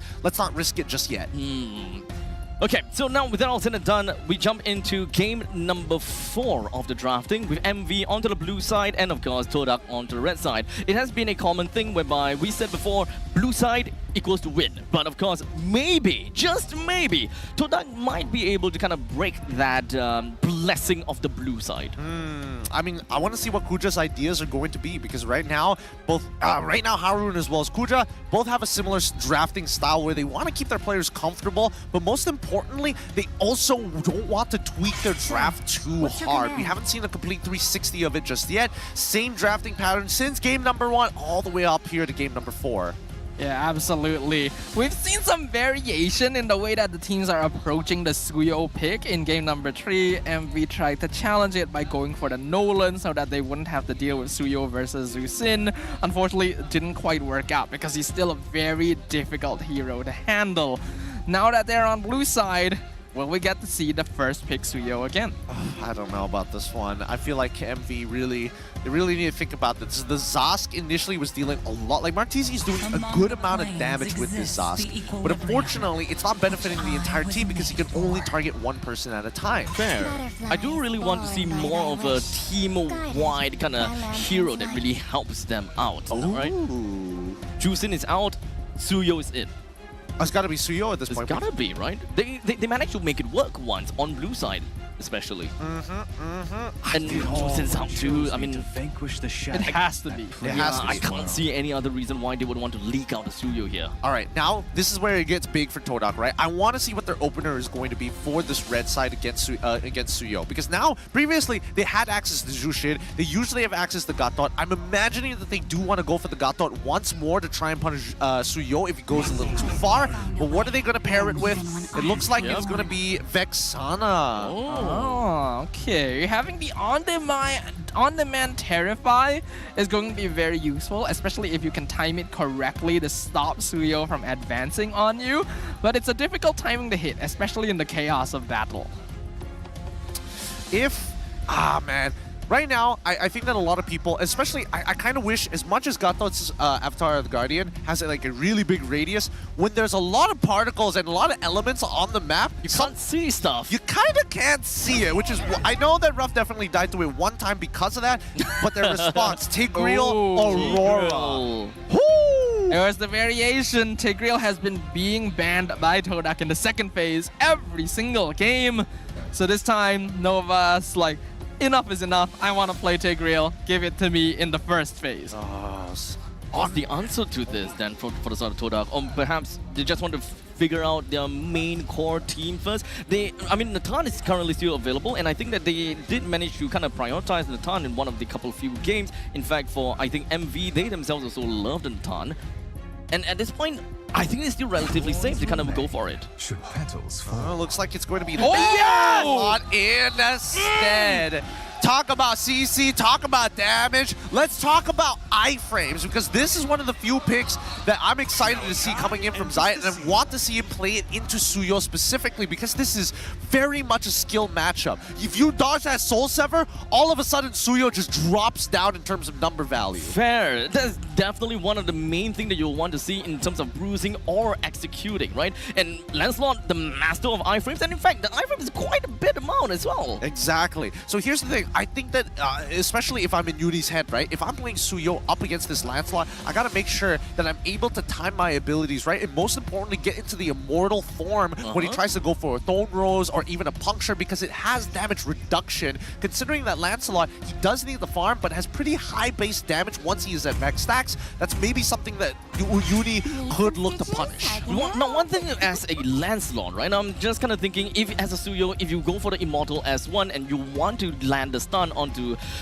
the Lancelot. Oh, that's not happening. You would definitely want to iframe that, right? But the moment you kind of come out of your Thorn Rose, you're kind of susceptible to the Soul Sever, isn't it? Or better yet, just use the Puncture to get out of there, right? As long as you are near a minion or a wave, you have mobility, right? Unless you're like caught in the middle of an island, then I guess you just try and ult away and pray for the best. One thing is to give context to people who may be a bit more confused about the Lancelot pick, since this is not common. This is a pocket pick for Zayat specifically. He was wrecking havoc with Lancelot when the season first started. Is basically where Prime Zayat came from. But his win rate is only actually 50% on this hero. It started dropping off in effectiveness the later in the season when and more teams started figuring it out. So while we love to see it, this is going to be a true test of his capabilities. Dude, Kuja, he's too smart. He's too smart. Banning out the Hilda. Oh man. I mean, I'm actually kind of surprised, right? I mean, we did manage to see the Hilda from MPLID. You yourself, we were there in the playoff, 3 times in the grand finals and all, especially when it comes down to the fact that you're playing as a Lancelot in the jungle, being threatened by a Hilda is no funny thing. I mean, even to a certain point, Lancelot is eventually going to outscale the Hilda. The Hilda's just really annoying because it disrupts your combo, right? It breaks your flow very easily. And I think now, at least in Kuja's mindset, it's like, okay, now they can't utilize it as an EXP laner to mess with us later down the line, which I think is a great idea because even so, Hilda does pretty well into these like annoying tanks because she can out-sustain them all. So it's about wave clear, it's about priority. I think that Kuja right now just needs to figure out a way to play for high ground with not only Vexana, there might be an argument for Beatrix too. Beatrix would not be too bad, but looks like Todak are going to lean towards Natan instead, just to make sure that Ruff won't get his hands on it. Keep it safe. He's still a very, very solid Natan. I mean, Harif is currently open for the side of MV as well. I don't think that they are too necessarily fixated about even getting a Natan for themselves. It's definitely great, but with a Tigreal and an Aurora, they would be pretty happy to even have a Harif onto their side. And perhaps when it comes down to the next EXP laner, Phoveus is still open. They can definitely dip that. They could go for the Phoveus. I think that would be totally fine. I think even Irithel should be taken into consideration here. Irithel's banned though. Yeah. Oh yeah, it's banned out by MV. By MV themselves. Okay, bit of a bummer. Bit of a bummer there. It would have been nice when it comes down to the heavy crossbow. It would have been. Okay. All right. Fair. All right. So now MV have kind of pivoted their composition to just be wombo combo oriented. Early pop-off too. Early pop-off as well. I think in terms of item power spikes, it actually coincides very well. Kali gets his first item, Beatrix gets their first item. They're ready to fight. Same goes for Suyo. Well, now Todak ideally needs a hero that can keep Khalid in lane, because if Xeno is able to win level 1 and unlock himself, he can actually be the hero that disrupts Lancelot in the jungle, the same way that a Hilda would. Honestly, I know that this is kind of a hard wish, but I want to see my tank Benedetta coming in. At least match up with the Khalid. Nah. I think Momo would more likely play Arlet again than have to do that, right? I mean, yeah, but you're just gonna be crapped on the lane. I mean, he gets his hands on the Phoveus. I think this is totally fine. It actually works in their favor. The only problem is that if Phoveus does not use his ult to dodge some key abilities from MV, he's going to get gunned down. I don't know whether I'm curious to see whether Momo is going to take Flicker of Vengeance this time. I'll personally say that Vengeance will be great. You're probably going to be in the center of attention and you'll be taking quite a bit of shots instead of trying to get yourself out of the game or rather get yourself into a fight. What do you think about these compositions before we head into the Landon? He did take Vengeance. Hey, yep, there we go. That's the Vengeance. I do absolutely love what Todak have, but honestly, MV with the Wumba Combo Unga Bunga thing, that's what I want too. All right. MV definitely has the wombo combo draft with the Tigreal Aurora. Todak needs to disrupt the combo. They need to break it. Otherwise, they'll find themselves on the wrong end of the arena. The Land of Dawn opens up for the 4th time today. This could be match point. And it is up to MV to see if they can stop that. Good luck here. Both competitors are going to start off MV on the blue side. Doesn't look like they're going to go for the early invade. Might need to hold off on that. Todak on the red side. It's going to be a purple start for Uni and Zayed on the same side of the map. They're going to end up towards, I'm going to assume gold side because Khalid went top. Yes. Yep. Exactly what we expected. But this mid lane battle between Yanlord and Zyme Senpai versus Martizi and Nova X Kobar, it has been very, very tense, right? We are now seeing that even the supports don't really leave off the mid lane anymore. They're really struggling to maintain control over it. Yeah, getting that mid lane priority is very important for both these teams since they want to brawl, they want to invade, they want to get more information. So the center of the map will control a lot of that. And what I was mentioning earlier too is, gonna try and disrupt Zayed. Yeah, I mean, when it comes down to Lancelot, he definitely do want to get the creep clears as fast as possible, but MV with a very early pop-off. Honestly, I'm not too surprised with Xeno just kind of gonna get all around the place. Oh, a beautiful catch here by Nova, but revitalized, keeping Yanlord Yanlord topped up. Uni not quite ready with the finisher. Nicely played by Yanlord, honestly. That could have been a very dangerous first blood to give on over, especially since Uni, you don't want him to start off with a snowball. With that being said, like Todak, if we're talking about item power spike, I think that Momo, he needs to be left on an island until he starts stacking that Thunderbelt, right? He's got a bit of an EXP lead against Xeno for now, but at this point, I'm more worried for Zayed. He needs a lot of items. They don't really have they don't really have anything that can really help them win in fights per se. And so far, out of all the 3 games that we've seen before, both Todak and MV, they really like to fight head on. So I'm just very curious how Zayed is going to take control of team fights like this as a Lancelot. Yeah, it's all about that bobbing and weaving. He's very good at it, but nowadays there's a lot of tools to catch him. Right now, though, a brawl in the turtle pit. Nova gonna push Momo out. Meanwhile, Yanlord versus Uni 1v1. Here comes the Lancelot. Uni gonna be able to secure the turtle away, though, as Yanlord just gonna sacrifice his life to buy time, gives first blood over to Martizi. Both the junglers did manage to slip themselves away and out of the fight. Uni, of course, getting the total for himself, definitely admirable. But Todak, unfortunately, they definitely tried to contest for it, but understandably, it's kind of tough to kind of outskill against Uni at this point in time. It is true that it's difficult to outscale him, but I think at this point, right, Monster Fishes have created a 1.1k lead. That's pretty good for them for now. But in terms of EXP, this is where we're expecting that Todak need to calm down a little, right? Momo and Zayed are going to do their thing. Chiku guys even need some time to scale. I think the mid trio is more of a sandbag at this point of time more than they are initiators, which we expect them to be. Yeah, utility going to be very important nowadays with the importance of allowing your jungle and marksmen to do the damage they need to do. We see Monster Vicious starting to play more aggressively now, invading the jungle since they know they have the lead. Yep, they would want to do whatever that they can in order to just kind of take away some of these turrets in the early stages. Of course, T1s, they gotta go down soon. But Todak seems like they really wanted to take taste. Avatar Garden comes in, but it's right into the implosion. And with that, Yanlord and Zayed are just gone. Chiku tries to blink over the wall to finish off Nova, but it gets caught by the Raging Sandstorm, forcing out the Purify. So he just has to walk home with nothing to gain for it. Man, Chiku's having a rough time. If Martizi cancels that recall, it would be even worse. They can actually start proxying the wave, to be honest, but Ruff able to at least, you know, he's winning out this lane pretty hard against Chiku guys, and I think, you know, MV are just going to keep pressing the knife deeper into the wound. I'm kind of torn by the fact that Todak tried to kind of defend their own purple buff, or rather maybe kind of take their own purple buff and kind of move MV away. But Todak, they definitely don't have that great of an early game, but they're trying to go for it anyways.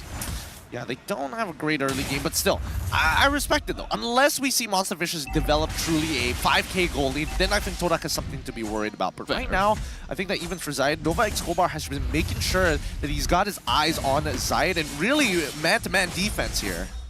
Oh, whoa, whoa, whoa. Ooh, Raging Sandstorm, I think, was used there. Yeah, into the brush. Manages to zone out Todak, forcing ult from Chiku as well.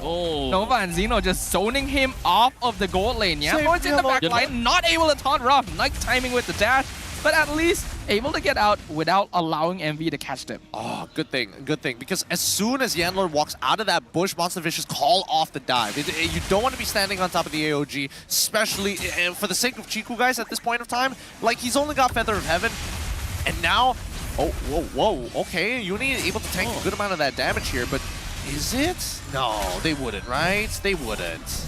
And we really want a piece of Todak, or perhaps really want to find a way to kind of cripple this Lancelot and not allow him to skill into the mid stages of the game. I really do expect that as well, but seems like Todak, they just want to kind of play it a little bit of a calm and collected manner, which is actually kind of weird to me, because so far in the past 3 games, Todak just kind of went head-to-head against MV, but now completely off on the opposite side. It does kind of feel that at least MV is taking a very different approach this time around, right? It's not like they're heavy on the combat. It's really very much about the execution. The better you can execute, the better this is going to get. And Uni, he doesn't mind because he's already too... Oh! Chiku in the back line, 1v1 versus Xeno. Avatar the Guardian landed on Ruff, but he's able to get away since Nova is on top of him as well. 4 members of MV around the bot lane versus 3 of Todak as Xeno. First one to make a move. Momo gonna try and zone out Nova. He doesn't actually have Implosion available. It's still on cooldown, but a nice freeze comes in from the side, catches out Momo. They're trying to buy space. Yanlord and Momo, though, will both be sacrificed, and Chiku just has to escape with his life. Oh boy. I don't know. I feel like Funny enough, I do feel like Zeno should have maybe flickered forward to try and chase that kill onto Chiku guys, mainly to put Chiku guys even further behind, as Beatrix will have more tempo on top side still. But I think now they can just kind of hold Todak hostage. They don't even need this turtle necessarily. Yeah, this is a really tough situation now for Todak. We know that they're not that good in the early game, but they also don't want to be too far behind to make sure they still scale. And there's a 5k goal. Ooh, nice ult from Chiku, but it's not going to save him. Raging Sandstorm, unstoppable for Martizi. And MV will be happy with their reward. MV is just mega oppressive down on the Todak. And honestly, I'm trying to look for like very realistic answers from the side of Todak to kind of flush Monster Vicious away, right? They seem to be really having problems kind of push Monster Vicious away from their jungle, even though most of their T1s were still up and running. Hopefully that does start to change here, because right now Monster Vicious are kind of running away with this game, right? They're about to hit the 7,000 mark, but they need to break this mid-tier 1 to conveniently walk into Todak's jungle. I think that even for Zayed, right? Now that the side lanes are basically both side lanes have lost, he has no pressure! That's a flicker into the back line! Zeno with a 3-man catch! No kills, but they get a free tier 1. Zayed actually able to secure his purple buff. In the meantime, Momo 1v4. He's trying to chase down Rough Avatar the Guardian, going to miss. Momo goes down, monster kill to Martizi, as Uni buying time in the backline himself. Chiku going to get traded by Zeno at the same time. 3-0 in favor of MV. This game is snowballing so fast out of control. There's so much to digest, and MV, this is what we see from MV, right? When they do win, they kind of win real hard. It's kind of like the previous game where Todak, they won it very convincingly, but that doesn't really seem like there's a lot of pattern per se. Yeah, I mean, honestly, I do think that MV are playing a lot more precautiously in the way that they approach these fights, but they are just winning every single one of them, and now you can see them actually, you know, walking with the momentum and starting to begin the jog before they start really running with it. Ooh, in the brush, Conceal comes out and doesn't do any damage. Oh, no! It's a disaster! It is a beautiful masterpiece for Monster Vicious and a tragic piece of art for Todak. Oh, Zayed able to dash out, but Momo somehow trades for Rough. But this is an absolute victory for MV in the bot lane. God. That was disgusting. Oh, that's not even funny anymore. Zeno coming in even. Jeez, I was surprised they made that play, but at the very least, it's on really good timing, because now they can start walking up to the Lord for free, 10,000 gold lead. They might just have the checkmate angle right here. They might be able to just win off of this one push. I think MV can even just take their time and farm Todak. Honestly, back in the hotel room when we had the talk where Husky say 1,000 GPM, or rather 1,000 gold lead per minute, I thought that you guys were just absolutely kidding, but this is way more than 1,000 1,000 per minute. 11k in 9 minutes? Yes, let's just watch this one more time. Oh, it's beautiful if you're an MV fan. Terrifying as a Todak fan. They're somehow able to trade for Rough, but 1-4 there is not worth it, especially with the lead MV has. Yeah, it's not looking good so far, but can they actually protect themselves here? I don't think they have enough items at this point. I think Todak are just too far behind. Way too far. Like, we have like a raging Lord that's just gonna be trampling down in the middle lane. They are losing all of their holy defense. So what can they realistically do if MV just decide to just go crazy and all ham onto Todak if they wanted to? I mean, so far their high ground is looking very good with Zyme Senpai as well as Chiku guys alone. I think at this point, I think Monster Vicious should probably look to force the scenario to get an inhibitor turret to increase their odds for the next endgame push. Started down the bottom. Todak doing a good job at defending so far. Conceal gonna be cancelled. Nova looking for the flicker implosion, but Todak are spacing out very, very well. Even the Bennett's Rage gonna be dodged away. So Todak actually still surviving for now. The question is, how long can they hold on to this? Well, they're gonna dance around for a little bit, just wait. They gotta wait until the next Lord push, right? This is the checkmate angle we were talking about. They're gonna hit max items before Todak, who are significantly behind. I think this is one of the biggest whopping gold leads we've seen in a while. Look at that, 12,000! We don't just commonly be able to see two teams that is relatively equal in skill level to have that big of a goal lead. Like, this is just unimaginable. How do they even get this much goal lead? I mean, just look at the KDAs, right? Like, Martizi's already like 8 kills, 5 assists. Uni is just power farming. Zeno, honestly, has been participating in more fights than I would like to believe in. And even Roth, right? He was winning out in the lane early on against Chiku guys, and honestly has never really stopped putting his foot on the gas.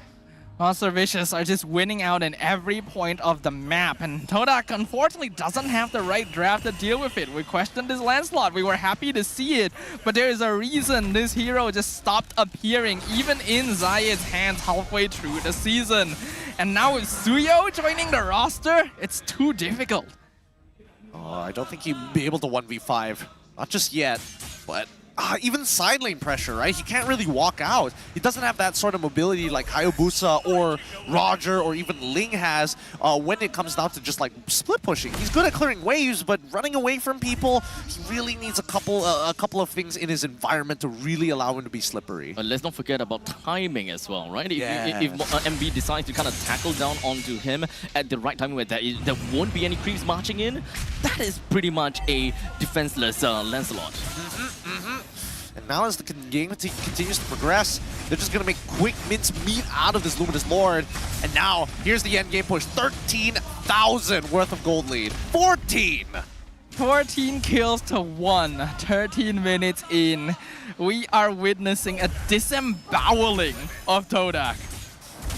Absolutely under pressure. And Todak literally have got no answer at this point in time where they want to clear the waves as soon as possible. And the best thing is, or rather the worst thing is for them that they can't take any fights whatsoever. They just need to focus on the creeps and only the creeps. How long can they hold with the Lord coming out and then being 14,000 gold behind? It's gonna take him a long time to deal with it. And this is on top of MV having a Beatrix to just poke the towers from afar.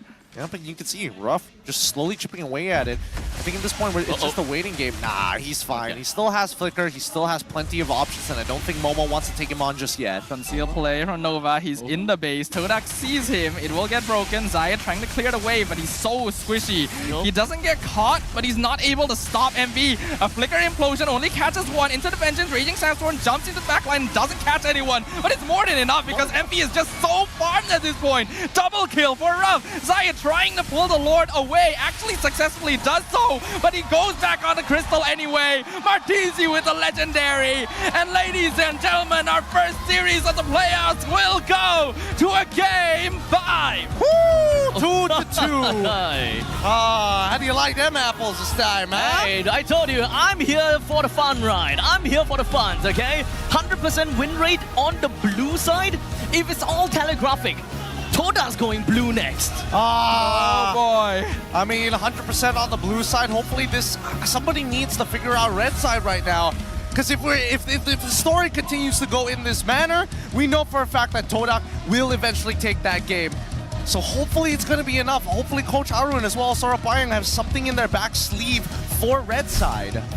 What's the answer? That's the question.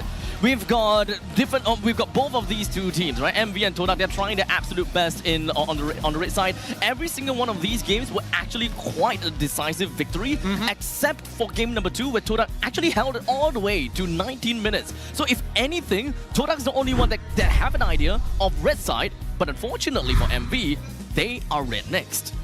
The turn order may not... I mean, I really hope that this just doesn't come down to, oh, MV or Todak lost because we didn't win the coin toss.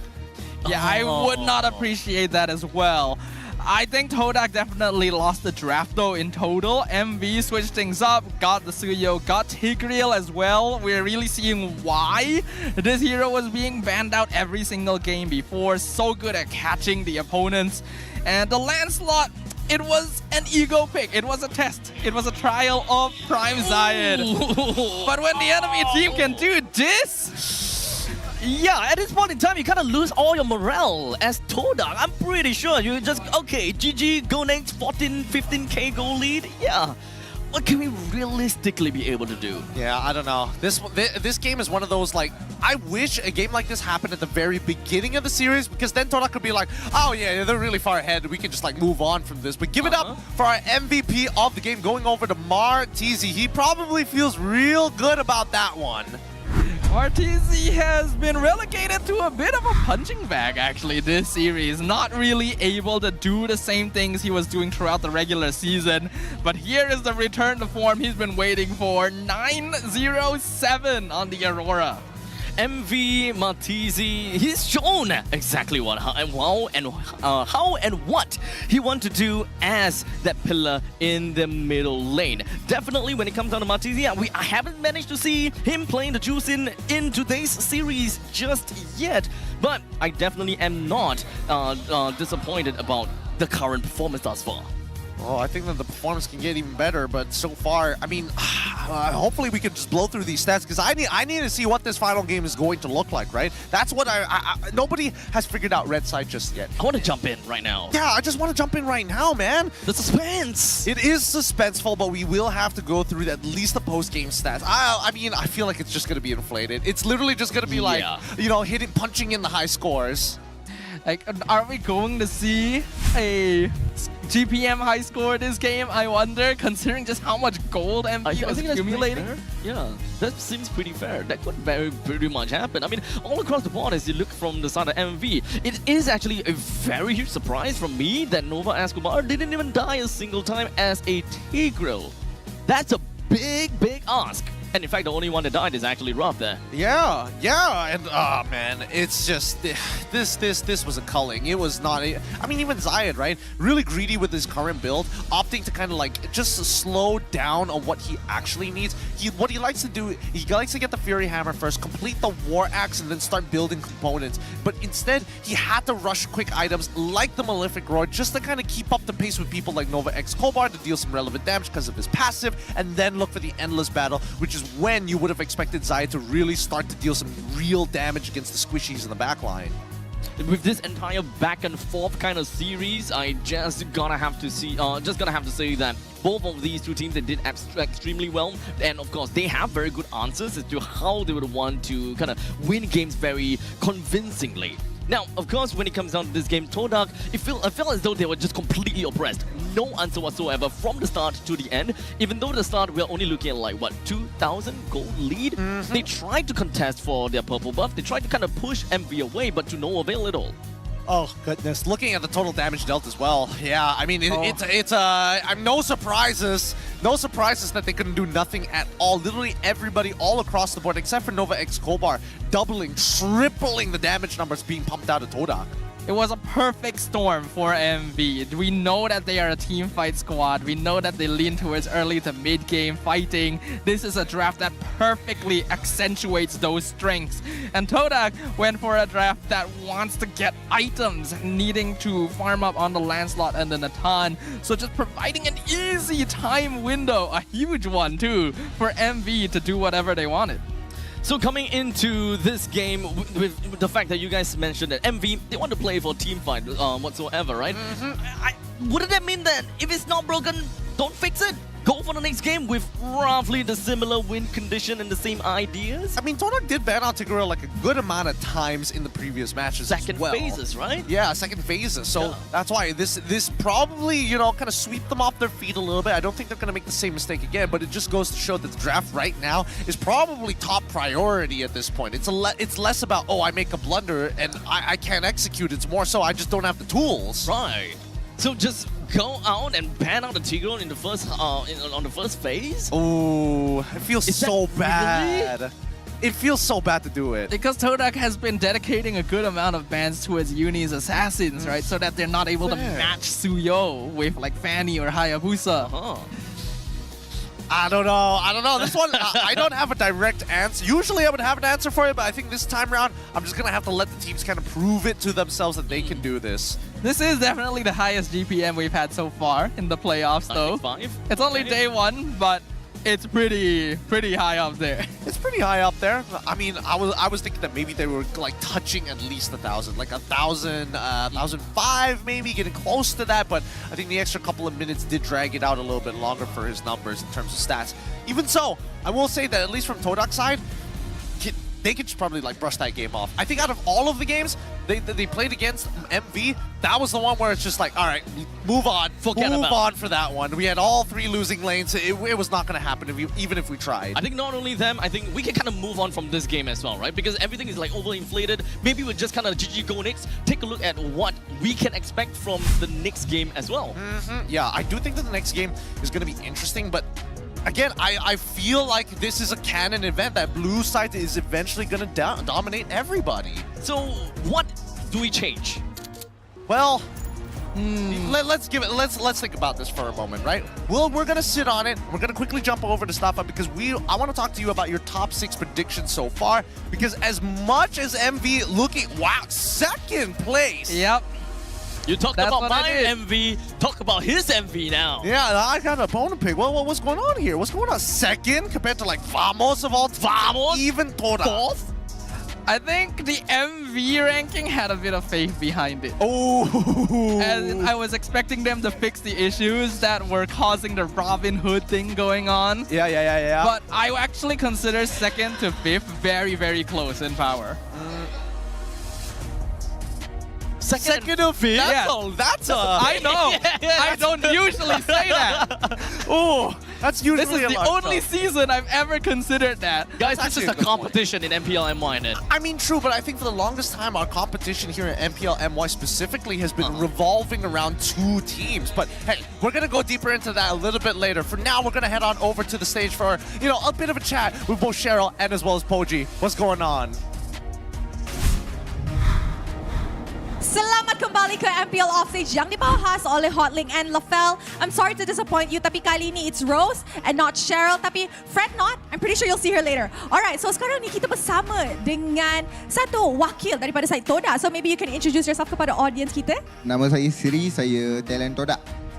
Alright, now Sri, I just want to make it simple, I just want to make it quick. Sekarang game sangat-sangat sengit. Daripada best of 5 sekarang adalah best of 1. Dua sama, in your opinion. Does Todak have what it takes to win and get their slot after this play-ins? We are Todak, we are not going to break up. It's not easy to break us. We are the team which breaking the limit. So we are going to breaking the limit and we will go for the next round and we'll beat SRT there lah. Sri memang confident lah orang kata that Todak akan jumpa Selangor Red Giant selepas perlawanan ini. Now, apa yang you rasa Todak ada that Monster Vicious tak ada, which is why you guys can actually take this win? Kita ada Chiku. Orang ada Chiku, orang tak ada? Tak ada. Apa Chiku ada sebenarnya? Chiku bukan player yang normal. Dia legenda kita. Betul juga. Chiku adalah nominee untuk legenda MPL Malaysia musim ke-14. Alright, now Sri, do you have anything you want to say to the Todak players back in the player room? So, whatever happens, I'm going to be with Todak. So, my players will do their best and they will do the best for the play fans lah. So, we'll go for the next round. Alright, dia sangat-sangat confident dengan Todak. So Sri, kita boleh nampak the Educity hari ni, walaupun hari pertama, it is a full house. So maybe you can lead the cheer and ask them to cheer for Todak. Okay guys, bila saya sebut siapa kita, korang sebut Todak. Bila saya sebut Todak, korang sebut Langgar. Boleh? Siapa kita? Siapa kita? Todak! Let's go! Alright, and mari kita pass ke Poji for the side of Monster Vicious. Dan sekarang bersama dengan saya ni. Relax. Saya tahu. Saya tak tahu diorang cheer untuk saya ke ataupun abang ni, tapi saya rasa saya. Dan sekarang bang, perasaan abang berada di sini bang, melihat MV dua sama. Satu langkah terakhir untuk berjaya atau tersungkur. Macam mana?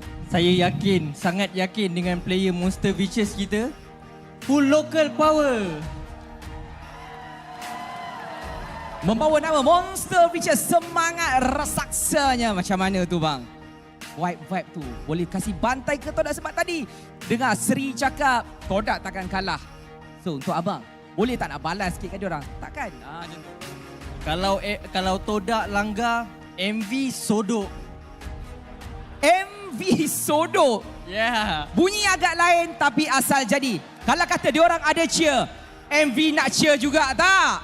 Mesti. Kita Okey. akan lawan. Bagi. Okay guys, bila saya cakap MV, korang cakap sodok. Boleh? MV!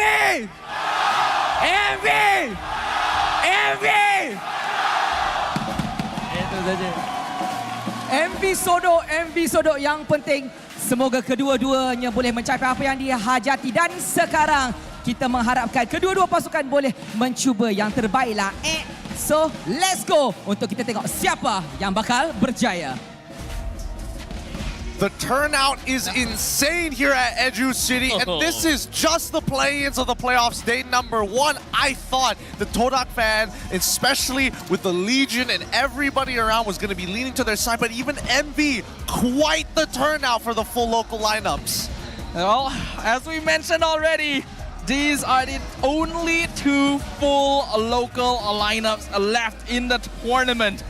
And 1 game determines which of them gets to keep their dreams of making the M6 alive. Now, to hold anticipation, guys, keep in mind that the IESF World Esports Championships 2024 is going to be happening real soon. Between the 12th to 15th, the MLBB Men's Division will play. Between the 16th to 19th of November, the MLBB Women's Division is going to play. And out of 88 countries, only 16 will arrive in Saudi Arabia, and only 1 will be crowned as the World Champions. So tune in and support Team MY as they will be making their way on over for both our women's and as well as our men's. We have quite a roadmap for MLBB, huh? It's crazy. Yeah, we literally have MPL all the way, and then IESF, and then I believe that SPS is also part of that roadmap, and then we've got the M series. Yeah, the M series as well. Honestly, like, it is jam-packed for the competitive route of MLBB overall, and I can only imagine for those who are looking to have that golden road run, it's pretty exhausting.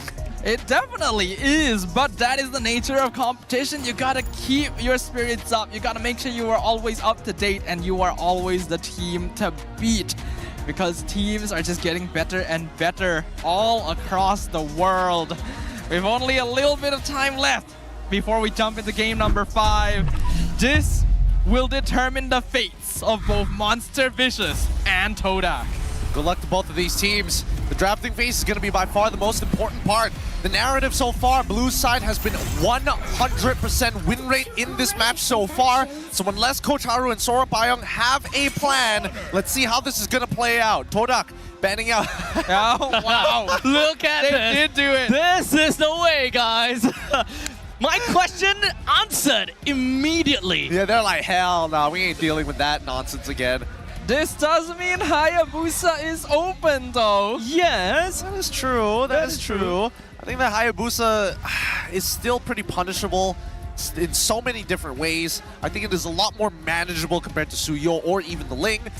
Let's see how this plays out, right? Because again, MV is needing to decide what that final ban is supposed to be. It's gotta be Juicin. It's gotta be, right? I mean, Todak has constantly been wanting to pick up a Juicin whenever they're onto the blue side, and even in, I think, in the previous few games, they are doing the same thing. I think that would be you leave it open here, if you ask me personally, but well, I'm not up on that stage, so Zusin does get banned. I think that this is one of the things that they gotta have to break the pattern for, right? Because so far when Todak is onto the blue side, oh wait, hold on a second, game number 3, the Juicin was banned as well, so technically we are still on the same pattern. Exactly. So far, the drafting meta between these two teams have continuously evolved, right? Slight tweaks here and there. Now, here's where it gets interesting. I think that MV should go for an opener. I'm thinking of an opener that might include Fovius here, maybe even, like, considering how they played the previous game, Gatot Khalid. Creators I do agree on that on the Gatot part, right? Because it's always been R2 picks all the time. Yep. But R1 has been relatively flexible up until this point in time. But why the Khalid over the Fovius though? Well, see, here's the thing. I think that MV played a really strong game previously, making sure that they can kind of cut the waves and get him outside of it. But finally, MV have adopted I was literally just about to ask you guys, why do you think These teams have not been picking Alpha to counter Suyo when every other team across the world has been doing it. We've been talking about it. But MV finally decided, okay. Yeah, out of desk, we've been talking about, okay, Alpha's the answer for Suyo. This is how we're going to be keeping up under the pattern. That's how Kyrie has been playing it as well. So, honestly, seeing that Alpha being picked up on R2, I think that's the pattern breaker. Well, let's see whether it's going to be good enough here, right? Because now Todak have to predetermine a couple of things. Lo Yi was led through the draft, and even now Gator falls into the hands of Todak. And Gator is a really good way of punishing Alpha. As soon as you see Alpha use that spear, oh, guess what? A free AOG. Oh. You have no escape. Suyo Gatot Lo Yi is such a terrifying opener. It gives Todak so many tools to work with, and that early game is going to be something MV needs to retain control over. I really hope that they've got something ready to go here. I'm thinking like maybe displacement, things like Cho, maybe even Arlet as well, both of which don't seem like a bad idea, but unfortunately both really can't get through the Gatot in the first place. So it's just going to be I don't want to say a wet noodle fight, because both of them are really tanky, but just like cement cinder blocks just leaning against each other. So honestly, what Todak is kind of expecting out of MV is the fact that MV will want to play together with the fact that they picked up an Aurora, they want to play aerial denial, they want to play as a team, they want to go for an AoE. Picking up the Phobius, it further solidifies that kind of play style. So it only comes down to MV's R4 and R5 to kind of come up with an X Factor pick to kind of take themselves away from that initial team fight, or rather take away from that AoE wombo combo kind of game. Yeah, let's see what these bans are going to be though first. I think that like from MV's side, they're not too concerned about what the gold lane is going to be generally because they do have first pick. They can pinch it down though, so they can start taking away like hard scalers like Natan for an example. I don't think that the Irithel is going to come up, especially if you're up against things like, you know, Moskov, Claude, and even some lane bullies like Bruno as well. But those are some of the offsides. MV still making sure, leaning into the Melissa. I'm only going to assume that they want to play Natan for themselves, so they're probably going to ban out the Irithel unless Todak says something about it. Yeah, I can see where you're coming from. The Irithel ban just makes sense, even if they don't go for Natan just because of Chiku. But Franco ban, that is a very classic Nova pick. Huh. Novaria? Oh, classic Nova Escobar pick. Ah. Yes. On the other hand though, I was actually really leaning more towards the Cho pick from the side of MV. If they want to break themselves out of that shell of we want to play AoE, at least they have a Cho that comes in with the Way of the Dragon single out in this place so that they do have a way to play more of a pick-off even. Since they do have an alpha onto their side, they can actually just kind of burst down the Gadokacha pretty quickly. Even if the Gadokacha wants to go for the Avatar of the Guardian, you shumpo within of the animation and just kind of kick Gadokacha right within the ranks of MV. I suppose you could do that, but I think, you know, you're asking for a little too much. I think that at this point, if you're in Todak's shoes, as much as you want that Gadokacha to actually hit, I don't think that's going to be their main win condition, right? Because it's team fighting, right? You got the Lo Yi, you want to be able to flank your opponents. They need somebody who can actually stick on to their opponents, right? Stick on. Yeah, because again, you need that vision. Initially, Lo Yi wants to go for those big flanks, catch her backline wide with her pants down, and then after that, yin-yang reaction to clean up that fight really, really quick. So information is what Todak themselves need. So Cho, Grok, both of these sounds pretty good on the EXP. But they actually don't sound too bad, yeah. But that means that Gadokacha goes over to the EXP, which is technically a flexible pick to start with. Oh, never mind. Okay. They banned it out. Not gonna let it through. They are focusing down Nova, not giving him heroes that can set up plays and open up the map. It kind of makes sense though, being highly contested for this very specific game. Cho sounds great, but for the side of a Grok over to the side of MV, I'm kind of considering it. I think they're just going to go for Natan here once again, right? They're pretty divey, so I think Natan will be able to kind of catch up as well, right? I mean, they can go like Natan, Moskov, both of which actually do pretty well in this matchup anyways. Yep. Is there anything else that I'm missing out here in terms of gold laners? I mean, I don't want to say Harith, mainly because of Gatot as well as the way it works with Zaman Force, so I think those are the two safest options. Oh yeah, Matilda! I completely forgot. This got slipped through the draft for so long. Yeah, Matilda with the Alpha is a pretty good combo to enable early game plays and save you if you're caught out by Gatot or Lo Yi. You can go all aggressive. Not bad, yeah, not bad at all.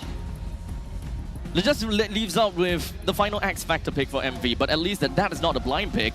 We will be able to wait for Todak to eventually get the final 2 pick, but what could that very possibly be, being the gold laner and either EXP or the Roam?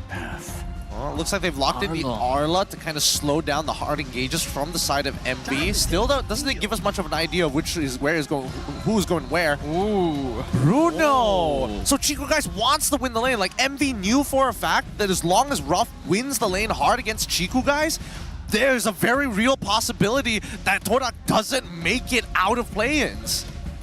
Picking Bruno here as well means that MV are gonna need to choose whether the Matilda spends more of her time around the alpha or the gold laner, since Bruno is a tough gold laner to have to deal with. So do they want a gold lane that have roughly the same skilling as a Bruno? Probably. Ideally. Good enough to me, but Natan is going to be the final pick, but it's not exactly a skill lane that I was expecting to kind of rival the Bruno. Well, that's the thing. I'm hoping that at the very least, like MV understands that, like, if Natan ends up losing his lane, this game is going to get really, really difficult. And the same goes about the mid lane as well, right? I'm hoping that at the very least, in that Zyme Senpai, he's got to play really fast on this low E. He's got to create big advantages with the help of that rotation. So far, they have been very aggressive in their lanes, in the middle lane, getting priorities whatsoever. And of course, when it comes down to the great amount of mobility coming in from Todak, I believe that that could be a pretty good chance that they take this game and still single out that 100% blue side win. Well, game number 5 hovers right over the horizon. We will be witnessing the local legendary legacy of Todak up against the local giant slayers of Monster Vicious. No matter what happens, only one shall emerge victorious and alive to continue their journey in the MPLMY playoffs. All of that games, all 4 games, boils down to this final moment. And Todak versus MV, with Todak gonna be onto the blue side and MV onto the red side. Both sides are actually starting off onto the red, so they are actually gonna be ending out on the opposite side of one another. I mean, we'll see how this is going to play out, right? Looking at the emblem so far, looks like they're going with standard procedure here. Wilderness Blessing for both sides. Looks like Zyme Senpai needs to be able to kind of match, if not go even faster than his opponent in Martizi.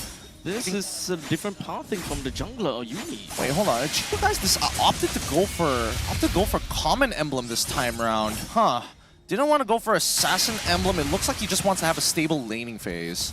I think that is important. They don't want to go too all in at this stage. Todak understands the stakes that are here. Yeah, if Chiku just outright wins lanes, then they win. But if he doesn't, with an emblem setup like that, it turns things more difficult than they need to be. Oh, they're gonna have to take their time here. First interaction might just happen. There we go. Oh, nice freeze on the side step boy. And the guiding winds pulls Uni in for the first blood. That's too fast. I don't think that there's any way for him to actually react and thinking that, yo, the Alpha's just gonna be flying in. Yeah, it's either you react fast or you just game sense like pre-flicker on that one. It's a little tough to say. But, well, unfortunately, that's going to be first blood for MV. The Todak fans will have to hope that Todak bounces back from this one. We've seen them do it before, so I'm not too worried about it. But in terms of like where the lane is so far skewing, so far Chiku guys having a much better time. This first turtle timing gonna be very important. Uni already on it. Yanlor not level 4 yet, but gets the taunt in time. Momo flickers in, final slash on 2. Zion gets the turtle away. Uni with Spear of Alpha able to dash out to safety. Meanwhile, Zeno zoning them out to make sure the Alpha is not jumped on. No casualties, but Todak with the first objective. 0 casualties from both sides. Todak went in with the objective of taking out a turtle. They got it. But of course, I'm pretty sure that Todak would love to actually pop the Pride of Ice. But Martizi, he did manage to get himself flickering away to kind of make sure that he still have got it. Oh, here comes the TP. Here comes the TP. They're not going to do it on the back push because at least Yellow showed himself. I mean, it's fine. They just want to get the plating for Chiku guys. They want to extend his lead even further. Because Martizi, unfortunately, he ended up missing 2 minions on his way back because of the fast clear, and now that they rotated to the bottom side, Ruff can't even contest for the wave. He just has to let it be pushed in. A kill would be a bonus, but that's not the goal, as now the guiding wins. Circling Eagle pulls them into Yanlord. Avatar Guardian going to be used onto the bot lane. And once again, no kills here. Quick disengage. They understand that Monster Vicious is definitely going to be pretty darn scary with the fact that Alpha plus Matilda, these two combinations is pretty scary. And so Todak, I think that what they want to do is just kind of wait it out until that Bruno is really there, right? Because he picked up his Heart's Claws. I think he's pretty much on his way to be able to be unlocked enough to kind of get himself around the lanes. I think he's okay. I think if Chiku guys was being real greedy, he would have gone for the Berserker's Fury first to like kind of guarantee that, guarantee that damage. And then I think that's when Todak is really going to put their foot on the gas. For now, it's not only just the lack of damage, it's more so we need to wait for the first items to start rolling about, especially for even like people like Zyme Senpoi. They need that glowing wand online. The diversion play in bot, they're identifying timings. They're thinking Monster Vicious wants to go for the lane cut, but Envy didn't do that, which means that Todak wasn't able to find anything out of that play. Is there anything too out of the ordinary for either one of these two teams? Like, are we... because I'm used to them being aggressive. Final slash on Martizi, but not enough follow-up. Zyme Senpoi is too far, so no kill in the mid lane for Todak. Yeah, but he's just trying to swag on him for now. I think that Todak can actually drag this out, or honestly, the final slash would by now should have like, what, a 25-second cooldown? So if they drag this out long... Oh, that's my a big God! pull. Dino right into their jungle. Jumps on top of Momo. Yanlord taunting Martizi. Zyme Senpoi looking for the angle, but Uni has already got the turtle. Martizi has to flicker out. Ruff wins a 1v1 against Jiku in the bot lane. And the Spear of Alpha pushes Yanlord back into the side of MV. Momo cannot save him, but Avatar the Guardian, is it enough to get him out? Looks like the answer is yes. Xeno flickers. So close! 1 HP, literally 1 HP. That's so sad. And I think the worst part is the fact that despite everything that has happened in that match, Ruff finding that kill onto Chiku guys, I think that Chiku guys unfortunately probably got caught with his pants down and didn't purify the displacement effect. But for now, he's just going to have to go back to that farming phase. Honestly, the Matilda allies plus a combination of Zero just going in is absolutely bonkers, right? Todak, they're gonna have to expect it unexpected now. Hey, yo. Eagle, Nova, not gonna jump into the tower. That's probably the best idea. As we can see the pressure coming in now. Ruff has the lead. MV are gonna make sure he keeps it. Yeah, and you can tell that even Monster Vicious, the way they're positioning themselves like closer towards the river line just to ensure that they have this chance against them. Monster Vicious at the very least. Oh, he T2 boots! That's how he won! Bruno gonna get knocked up, has Purify. Uni now stuck under the tower, taunted. Can they save him? No guiding wins. Uni's gone. Ruff follows because he's way too far in front. And Todak turns it around in the bot lane. The 4-1 split that I always wanted to see, and now that the top lane is pretty much free and open, that pretty much leaves that Momo that will just be gonna be going all around, and of course be able to assist Chiku guys. I wouldn't be surprised that Todak actually kind of make a complete 180 change and just become the aggressors from this point onwards instead, since both of the T2s and the side lanes are taken down already. Not until I see Berserker's Fury onto Chiku guys, right? Like as much as Zyme Senpoi needs that glowing wand, Chiku guys needs to have that Berserker's Fury. There it is. It's online for this turtle. Now the full fight is going to happen. Just need to wait for Yanlord's ult. Oh, Eagle very deep. Pulls Xeno in once again as Yanlord deals with Ruff in the backline. Zide still waiting for the opportunity to go in and finish off Ruff and gets the double kill on top of it. Avatar the Guardian cuts off Nova. Chiku guys gets traded by Xeno because he's really, really deep. Let's see if Xeno can get out. Martizi will be able to recall. Zide. No! Xeno. That's gonna be a dead Phobius at this point, and Zayed gets the snipe killing spree. They're getting destroyed here. They're getting eaten up both sides. Monster Vicious does not want to let this go against Todak, but it's starting to look a little desperate here as Todak are just winning this war of attrition. Honestly, I did mention that I'm not surprised for Todak to just kind of turn things around, but what did I expect is Chiku guys isn't exactly the main deal of them winning the fight, because Chiku has been zoned out by Xeno the entire fight. So that was just hands down Yanlord, Zyme Senpoi, Zayed, as well as Momo that dealt with the main two kills from the side of Monster Vicious. Yeah, I mean, Uni, he's down 2 levels against Zayed so far, and even Ruff, right? He doesn't even have that second item already complete. I mean, now he's got a secondary limb snipe complete. Oh. Final slash on Xeno. Oh. He doesn't mind. He's gonna be catch up. Chiku. Circling Eagle comes out. Chiku guys is already gone. Avatar Guardian lands pretty well. Breaks the passive on Martizi, and Zayed jumps in for the mega kill. Oh, Pick him off. Gonna follow up on Nova. Kumar, double kill for Suyo. Triple kill for Zayed. Will he get the Maniac? Yes, he does. And Momo takes the cover so he gets out alive. Uni is Give it to here. him. He wants the Savage, but he's not gonna push the envelope. He got what he was looking for. Come on, you're brave. Nah, they're still dancing around. Not gonna give him that Savage just yet.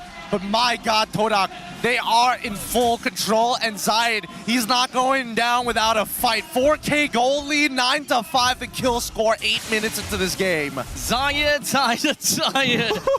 That was quite an impeccable play from that Suyo. Boy, oh boy. Piloted it well, and even when it comes down to just diving under the turret, he knows far very well. S1 gives me the iframe, or rather, just kind of untargetable, and just kind of switches focus back over to Momo.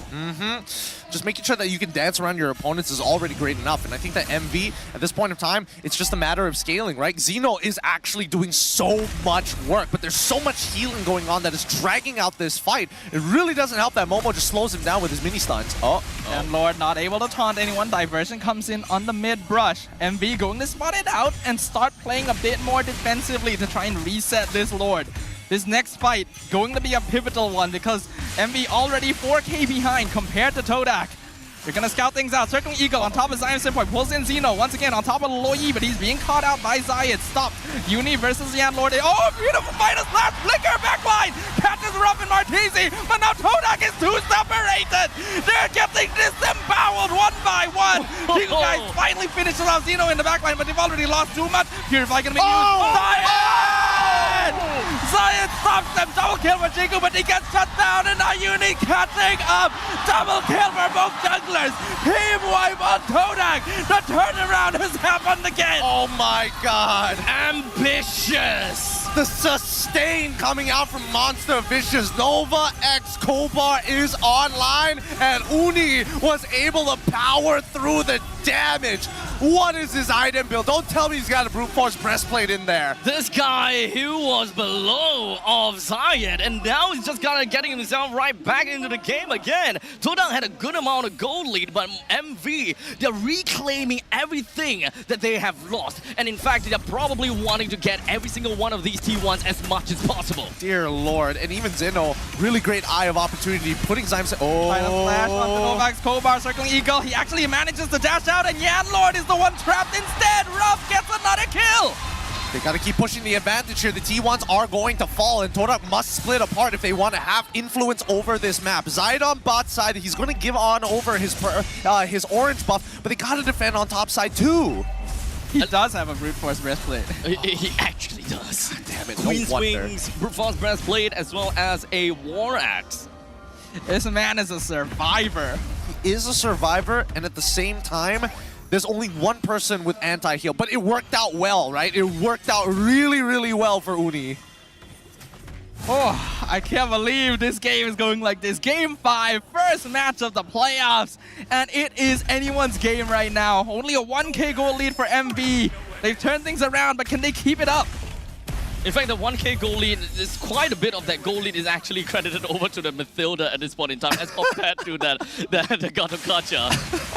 I don't think he's earning passive gold anymore. I think that Martisi might be the lowest in terms of gold income. There we go. There we go. The Winter Crown already purchased. Like, it really... Oh, what? He misses the Spear of Alpha. Oh, God. Retarded Guardian to cut things off. Zayed doing a lot of damage, but not quite enough to finish off Uni. He's got Queen's Wings. Get out! Get out! Can they get away? A 4-man teleport save by Zion Senpai. Jeez. You have always seen the aggression from the diversions, but it's not always and not every day you get to see them retreating with it. Beat me up. Tractor beat me out of here. They got Martisi and as well as Zeno's Flicker off of that. And this is great because they won't have it. In about 48 seconds is when we expect the next neutral fight to happen for the Lord, and they're not going to have their battle spells. A calculated bait, if you ask me. They're preparing themselves to land Monster Vicious' run right into them, and here we have Simon Point. Let's get ourselves kind of out of here. Easy peasy, lemon squeezy. He does also get the Wishing Lantern, which is going to go great against Xeno at this point in time, because I think Xeno has just been like the biggest nuisance for both Chiku and as well as Zyme, completely cutting them off from these fights. Yeah, he's really been stepping up for this game, honestly. He's really just making sure that, yeah, Chiku's not around to fight, and especially when he's being supplemented by Nova Escobar, that that Matilda allies with Xeno going in. Boy, oh boy, I don't think that anything is just going to be stopping him, especially since as a Phobias, your problem is to land your passive. At this point of the game, a single mistake will skew the entire gold advantage. There's still enough towers standing for both teams that even if they lose a fight, the game isn't over, but control over it. Oh, diversion.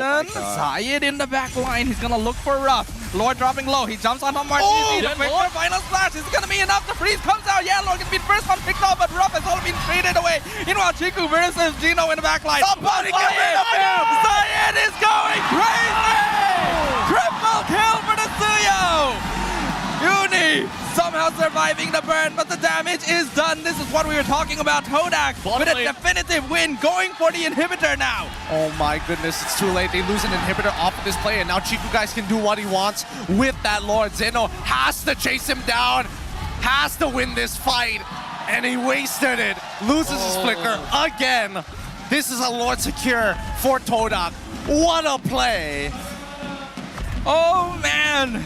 This Suyo needs to be respected. The diversion into the backline on him alone. MP did not suspect a thing. I don't understand. He was so low already. He was so low, but Ruff exploded in the middle of that fight. They had nobody else who had strong enough auto attacks because dropping an ability, that animation would get you killed.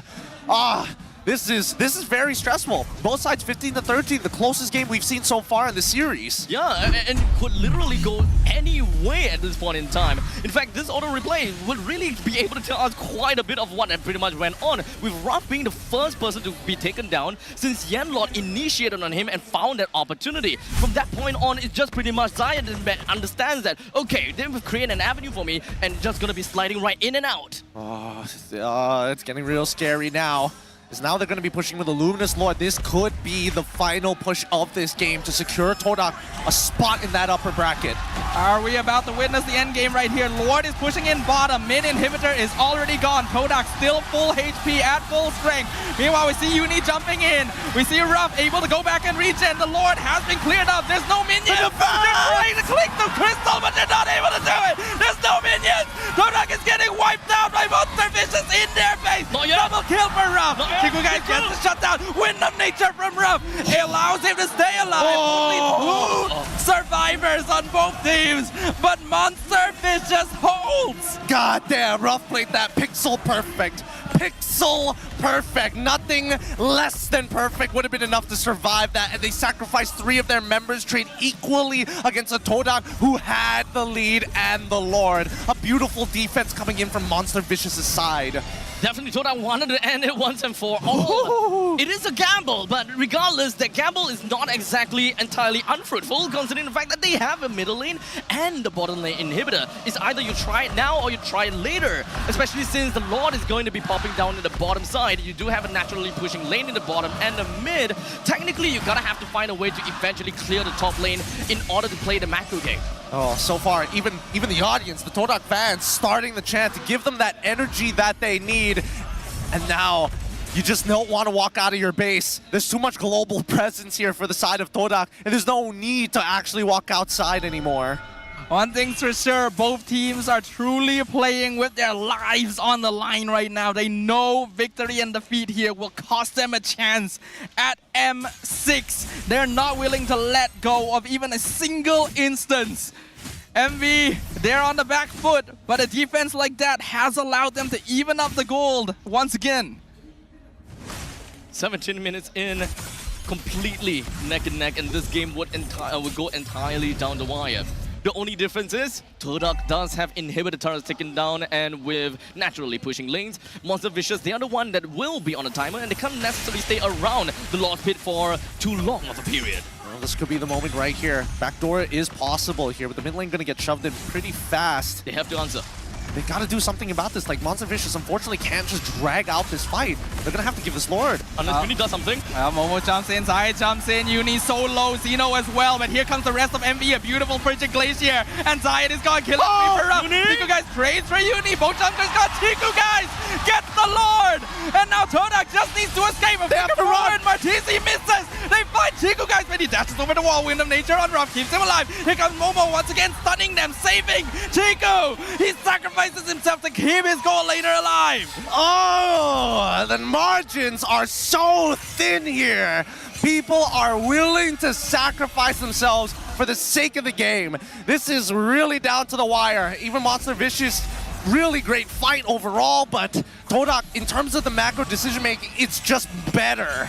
The Lord, unfortunately, still goes over the side of Todak. So even if MV did manage to get Zayed and Momo down, which is currently on a dev timer, MV gonna have to clear this fast enough before Todak comes in and reinforce this Lord. Yep, and honestly, they're doing good moves here, right? Ruff has great wave clear, does really well against the Lord, especially when it pops down that entropy. He just needs to slow it down so that everybody else stalls their waves, and then they don't have a synchronized push because Todak are not at full fighting strength.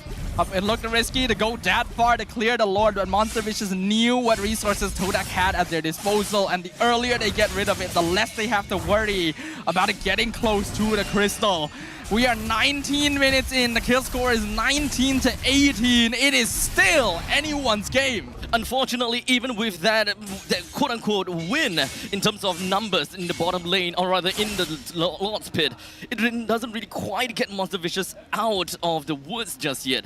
They do have a little bit of gold advantage, but at this point in time, the gold advantage is not that big of a deal anymore. It's all about the objectives. They still have got 2 inhibitors down onto their side, while Todak, they have tier 2s, middle lane, and the bottom lane. What would really work for Monster Vicious is that they gotta have to find that opportunity where they get themselves a nice wipeout over Todak and just run it down the middle lane. I don't know, but it's gotta be like an honest fight here. Most of the time, Todak kind of push them into that corner and make them choose between a rock and a hard place, and unfortunately, I mean, Monster Vicious have done their best at this point, but all of these small little victories and these decisions are starting to pile up on them. And you can tell by just the current game state. 2 missing inhibitors at this point. It's not like they have much of a choice unless you see Todak make a significant mistake. MV, they gotta do something. They gotta have to be the one that engages, considering the fact that Todak just gonna have to play it slow and steady. They've got the priority of the Lord. Bottom and mid, once again, it's just free for them. They can just kind of wait it out and wait for MV to actually address these lanes. And then, boom, we can just pretty much go in with a numbers advantage. One thing's for sure, the gold laners are in very crucial positions right now. And everyone else is just a body to throw in front of the opponent to let Ruff or Chiku continue dishing out their DPS. Zayed and Uni are good sources of secondary damage, but theirs don't really add up to too much at this point. Their only goal is to secure the Lord. And speaking of, it just came back. Yeah, but now they've got a bit of a push here. Notice that Zayed is on that top side. He wants to break that very last inhibitor, but Monster Vicious has a choice to make. They're gonna try and blitz it here. They know Zai's not around. Final Slash finds Zeno. He doesn't mind too much. He's just buying time. Diversion play into the face. Chiku is in the base. He got teleported with the minion wave. It's the backdoor play by Todak. And the crystal is wide open. The longer. The backdoor returns once again to deny Monster Vicious a chance at moving forward. The veterans have done it! Oh, what a way to go down. What a victory coming in for Todak to reinvigorate the fan base. But God, at what cost was it? MV dropping the game. It's not because they weren't skilled enough. It's just their comp couldn't TP into the base. This, honestly, at this point in time, this is just heartbreaking for MV to bow out like this. Let's throw it over to our host for a winner's interview. Atas kemenangan 3 berbalas 2, Todak berjaya ke peringkat seterusnya dan akan jumpa Selangor Red Giants esok. First of all, boys, congratulations atas kemenangan yang sangat-sangat sengit. Kita boleh nampak daripada audience that game tu memang intense lah orang kata. So let's start with the Momo dulu. Sekarang Todak sikit lagi nak masuk Grand Finals dah. Okay, we sent home 1 team. So, game tadi sengit. Now, cuba cerita macam mana korang dapat kalahkan Monster Vicious. Kunci dia kita orang main sabar dan kita orang tunggu timing dan kalau ada timing tu kita orang gas. Sekejap. Awak rasa apa kesilapan Monster Vicious tadi? kesilapan dia orang tak manage minion tu dengan betul lah. So kita orang dapat peluang tu untuk split. I see. Now maybe kita boleh tanya coach. Sebab dari segi drafting, okay, Saiful. Okay, Kuja. Alright, now coach. Alright. Boleh tak Rose nak tanya, kenapa Todak tak prioritize Nathan sangat? Sebab kita tahu dari region lain, win rate Nathan agak tinggi juga. And kita boleh nampak masa Monster Vicious pun pakai Nathan, game tu memang susah. So, kenapa Todak tak prioritize pick Nathan? Okay, first kali kita orang dah memang bersih lawan Nathan. Dan bagi saya, Nathan ni dia high risk high reward punya hero. Kalau dia tak dapat snowball early, agak susah untuk dia nak main. Dan lagi satu, untuk cara tutup game menentang Nathan, kita orang dah memahami dan dah tahulah macam mana nak punish dia. Dan tadi kita boleh nampak disebabkan diorang lepas lui, rasanya benda tu dia add on untuk kita orang senang lah nak makan Nathan dekat belakang. I see. So, macam Todak dah tahu macam mana nak counter Nathan, which is why korang lepaskan je, betul? Betul, kita orang dah bersih untuk lawan Nathan. Tapi bila kita orang pakai Nathan kalah lah. Macam mana cik? I rasa tak ada rezeki kot. Tak ada rezeki lah tu. Alright guys, Educity, kita saksikan perlawanan yang sangat-sangat sengit. Tapi untuk pendapat korang, siapa MVP anda? Banyak nama yang kita tengah dengar. So, mari kita tengok MVP perlawanan ini in 3, 2, 1. MVP jatuh kepada Zaid. Alright, Zaid. Kita tahu Zaid cakap ini adalah prime Zaid kan? Prime Zaid sebagai jungler. Tapi kita nampak di game 2 dengan game keempat, Monster Vicious dapat dominate jungle macam tu je. So, in your opinion Zaid, apa kesilapan awak? Dan macam mana diorang dapat menang game 2 dengan game keempat? Untuk game 2 dengan game 4 tu sebab kita orang salah percaturan je untuk early game tu. So, benda tu buat kita fuck up lah. So, kita akan benda tu buat kita kalah. So, minta maaf. So, kita try bounce back, buat rotation yang kita orang selalu buat dan menang. Are you guys ready to jumpa Selangor Red Giants esok? Sebenarnya kita orang dah ready dah nak jumpa siapa-siapa pun. Kita orang punya preparation dah memang betul-betul KM6 lah, insyaAllah. Alright, terima kasih Zaid. Ciku. Alright, Ciku, tadi kita nampak satu WhatsApp video daripada Skylar. Sebab Skylar cakap, RRQ nak sangat jumpa Todak di M6 because as we all know, korang dua memang macam destiny lah kan jumpa dekat M Series. Dan dia cakap dekat Ciku, jangan marah-marah dekat lane. So apa Ciku nak respond kepada Skylar? Dia cakap jangan marah-marah dekat lane. Marah-marah. So, apa awak nak cakap kepada Skylar? Saya rasa tak ada apa kot. Sebab dia dah ke MC. So, saya kena fokus dulu lah untuk dapat slot ke MC lah. Baru saya balas lah. Okay. So, kalau Todak menang, Ciku akan balas ke Skylar, ya? InsyaAllah. Promise? Promise. Alright, I like that. Okay, maybe kita boleh bagi mic kepada Zaim Sempoy. Hello. Alright, Zaim. Apa perasaan Zaim selepas Todak keluar daripada zon bahaya? Sebab play ni memang zon bahaya. It's technically one life, kalah balik. So sekarang korang ada 2 nyawa untuk perlawanan esok. Rasa lega ke? Happy ke? First kali memang ada dudap-dudap lah. Memang nervous. Sebab game ni best of 5 kan. So last game tu 2 sama. Last game tu saya rasa MV pun nervous. Kita orang pun nervous juga. Tapi kita orang lagi less mistake daripada diorang. Itu je. Alright, Yan Lord. Apa Yan Lord nak cakap kepada Patriots yang datang dan sokong Todak pada hari ini? Tanpa korang datang, kita orang takkan perform macam ni lah. So thank you guys yang hadir dan yang jauh dari rumah. Okay, thank you. Alright. Yes, alright. Terima kasih kepada Todak Educity. Once again, give it up for Todak. Alright, you guys may now go celebrate your victory. Oh, kejap. Diorang tak habis lagi. Okay. Diorang nak bounce sekali lagi. 1, 2, 3. Diorang tak coordinated lah, orang kata. Alright, terima kasih kepada Todak.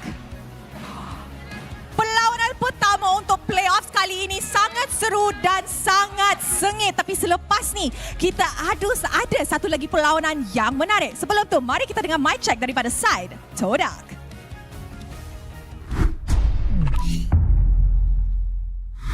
Datang nak beli. Tengok. Ya.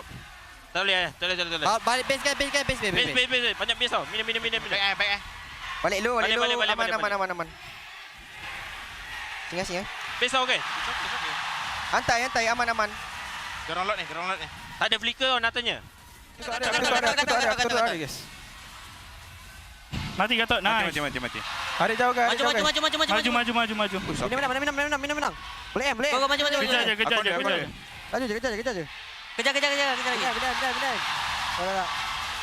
Ayo. Santai, kalem. Kejar guys. Kejar. Jom. Mid Dah flicker. nak bawa guys. Boleh. Lasia. Jom guys, boleh time guys. No flicker. Boleh amat. 1, 2, 3, go. Jom, masuk. Oktabe. Nice, cik. Go shutdown tu. Ian, tulis je Ian. 947. Basic. Tahu cik. Okey, 30 minit. Boleh. Ini masuk. Nasi. Nice. Alhamdulillah. Okay. Tapi kita kena respect high ground orang guys. So lot ni aku akan makan depan untuk bagi rock ni burst. 3 lane guys. 3 lane. Aku atas. Mik sabar lu. Tahu. Standby. Boleh aku ada. Tengok Ajam. Gatal Altia. Depan. Rafi. Ke depan. Berzana Nofi. Tengok panceh. Tengok Boleh tahu lah. Alhamdulillah. Nice. Alhamdulillah guys. Tak ada flicker. Jangan pergi dari aim lah, tolong. Balik dendam untuk aku, aim. Nice, aim. Balik dendam untuk aku, tolonglah. Untuk kau, Cik. Nice, 8. Tadi Aurora flicker guys. Kat ke belakang guys. Mati. 2 mati. Tengok saya guys. Boleh. Bobby tak ada flicker. Nice. Boleh guys. Nice, aim. Nice, aim. Save Cik. Boleh. Apa belakang? Dah. Aku tak. Dah guys. Big guys. Aman. Alok Iskandar, rock. Aku dah kata. Dah skat flick Aman. Boleh. 3. Berapa. Nice. Let's go. Alot. Mati. Loi. Loi dah flick. Betul. Boleh bawa. Stop box. Ke belakang sikit guys. Dah. TP. Sini. Masih tipi aku. Jom guys. Nice. It's okay. Aurora flick yang tadi. Dah TP tau. Alright. Aku ngarok mid. Korang kait. Tengok Lumi. Chill. Gatal hati. Kita dapat saya. Mika. Boleh clear. Aman. Boleh. Sini Cik. Masuk TP aku Cik. Masuk tu. Boleh guys. Siap. Boleh Cik. Nice.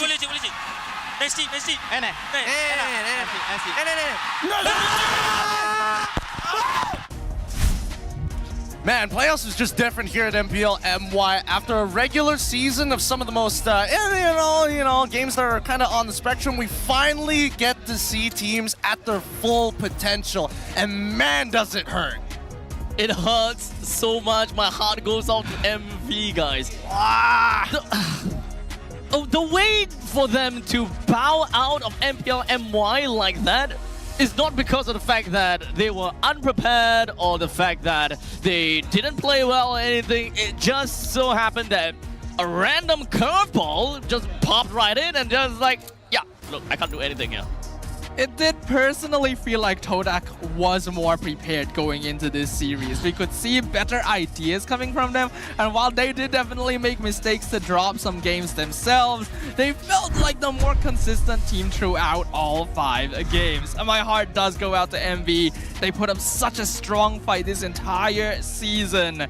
But I think a lot of people's predictions, including my own, have already been thrown Shattered. like I don't even know how to describe it. Yeah, man. Again, it's just the way the brackets were placed, right? Had they just, done a little bit better in the regular season, they could have been on two opposite sides, and maybe we could have had a different storyline. Because again, these competitors, they look great. Like Todak, yes, they definitely had their moments where they blundered, and even for Monster Vicious on their side. But generally, these minute mistakes really getting exploited by each and one of these players. It's great to see that as a league we have progressed, and even our young players are catching up to the pillars.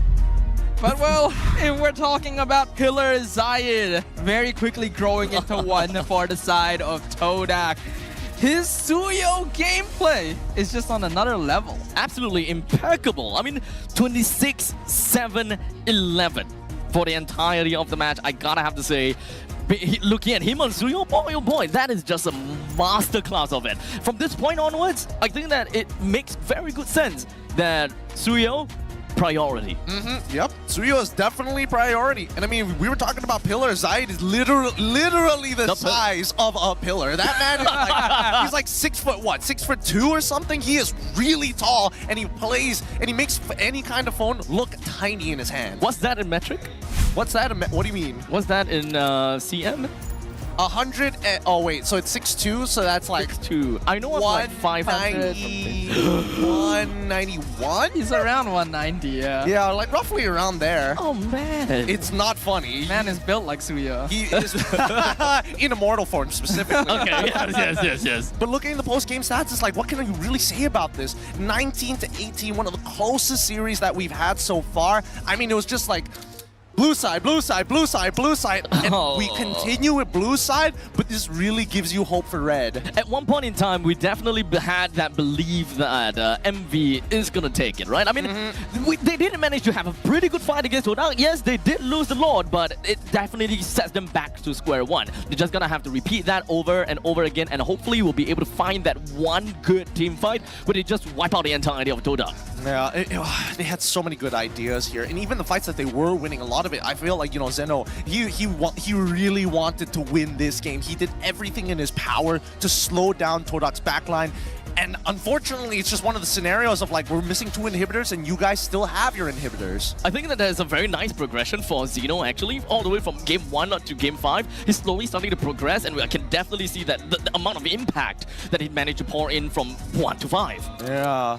I think I'm just sad that Uni didn't really get to play the assassins that he's known for before bowing out of MPL. Todak was drafting very specifically to deny a lot of that potential from him, and this Suyo just consistently being at the forefront of their minds made it so that they weren't really thinking about other things. I kind of wish they tried out the alpha earlier and then maybe even pivoted later down the line in the series to banning Suyo entirely. Yeah, I would have liked to see that too, honestly. There's so many possibilities.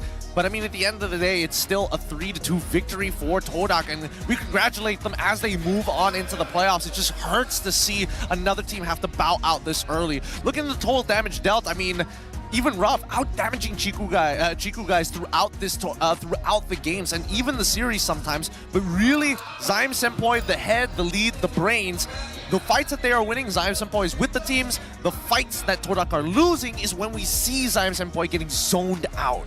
Definitely the main guy that kind of changes the entire way of how MV want to kind of coagulate together. They gotta have to be really careful as to how do I go here, how do I do that. Although I gotta have to say, in the early stages of the game, MV did have a pretty good idea of bringing Nova and Zeno just kind of running right down to the back lines, whereby Zyme Senpai just gonna have to focus on the front lines, right? But ultimately, as time goes on, MV couldn't do the same thing as before, as they were just completely being shoved away by Yenlord as well as Momo. Zyme Senpai just popped up from that point in time, and he's got everyone together dancing at the palm of his hands. Yeah, the speed at which Zayed was farming and getting kills was insane. So it is impressive to see that MV was actually winning early and then putting up an even fight towards the mid game. If they made less mistakes early on, they would have had more of a lead to play around. And even in the late game, they were able to get pretty 50-50 with Todak. Unfortunately, Loyi is consistently banned for a reason. The map plays that this hero enables, MV wasn't ready for it. Yeah, I think that even MV, in that last match, you could definitely see the desperation start to come out of them as soon as we hit the 15-minute mark, right? They want some pretty game-breaking fights to kind of even out that score, but I think at the end of the day, the peripheral vision just slowly kind of died off, and they really focused on a couple of things. We need to get Chiku, guys. We need to get Zyme Senpai. But and that means they forgot to clear their waves, and once it's pushed into their base, it was too late.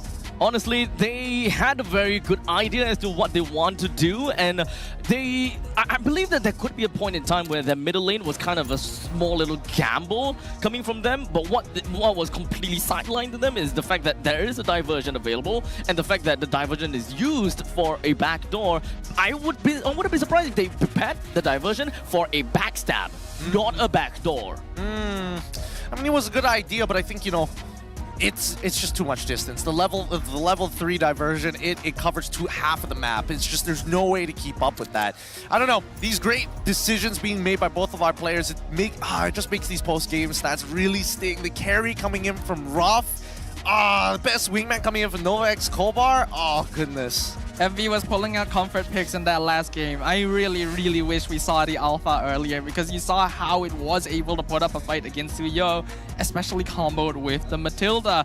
But with a lineup like this, it's a lot harder to keep track of your side lane, something that Todak understood. I don't even know if it was planned, but Zayed actually showed himself in the top lane during that last Lord fight.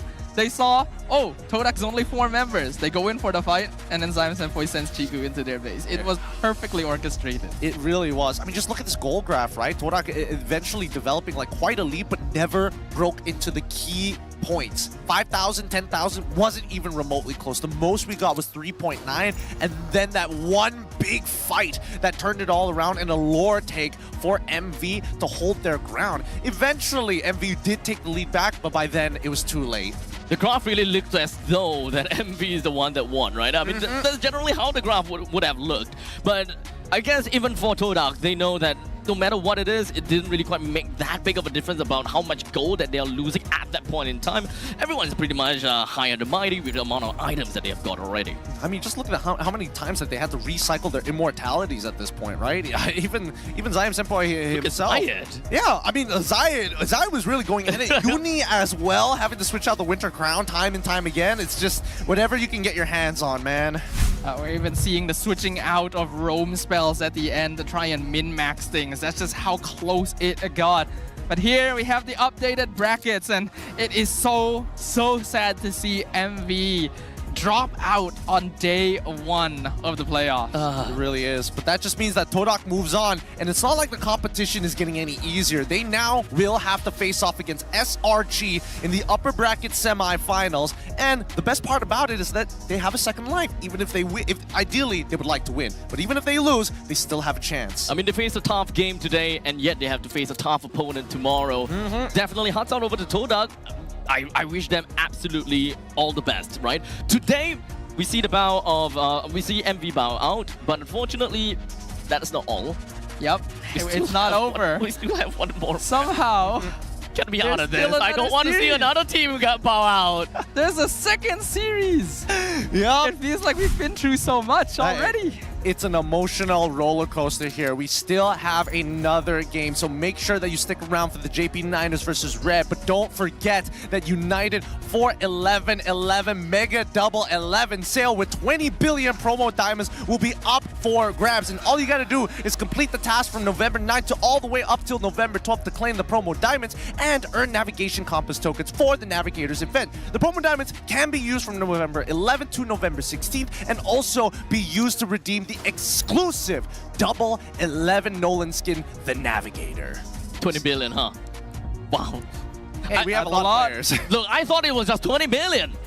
Oh, look, I'm telling you, there's a lot of players worldwide playing MLBB, so I think 20 billion is a little short, to be fair. Yeah, we could use a little more. Why not? Yeah, why make it a nice round number and make it 200 billion, 11 trillion? You know, add another zero.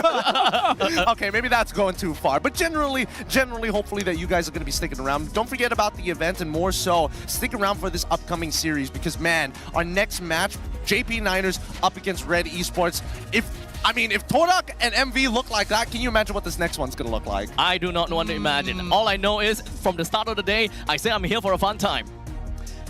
What about you, Mustafa? He's having fun. Except for the last game, probably not that fun. It's entertaining for sure. We've had good games so far, really seeing what the teams are capable of and just falling slightly short. I think it'll send a message to everyone else. You really gotta bring your A game. Everyone here has prepared with M6 in sight. God, you can tell that everybody just wants to go to M6, right? They're preparing to have that extra layer of polish, that varnish before they touch that stone. But man, hopefully things are going to go a little bit more swell for this next matchup, not as emotionally wrenching as it was, because that game was a little too close for comfort.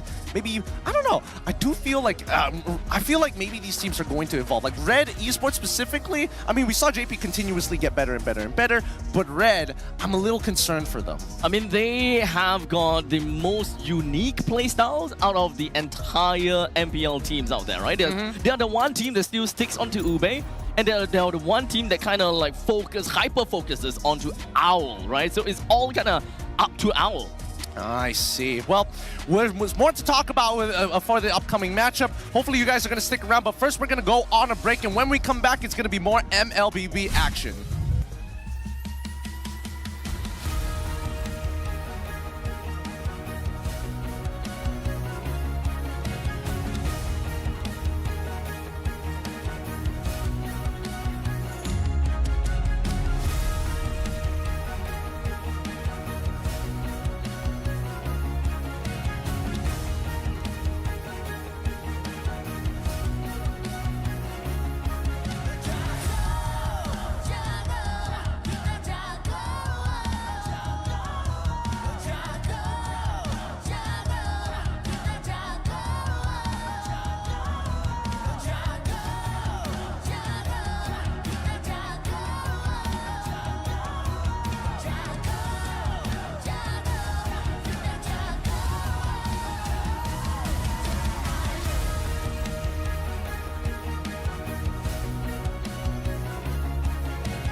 Jago suka nak apa jua? Jagokan lagi dengan rangkaian 5G termantap dan tanpa lag. Gaming sepantas kilat. Menang di Land of Dawn. Tukar ke Holling Prepaid 5G sekarang.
menghilangkan harapan JP Niners daripada Indonesia ini.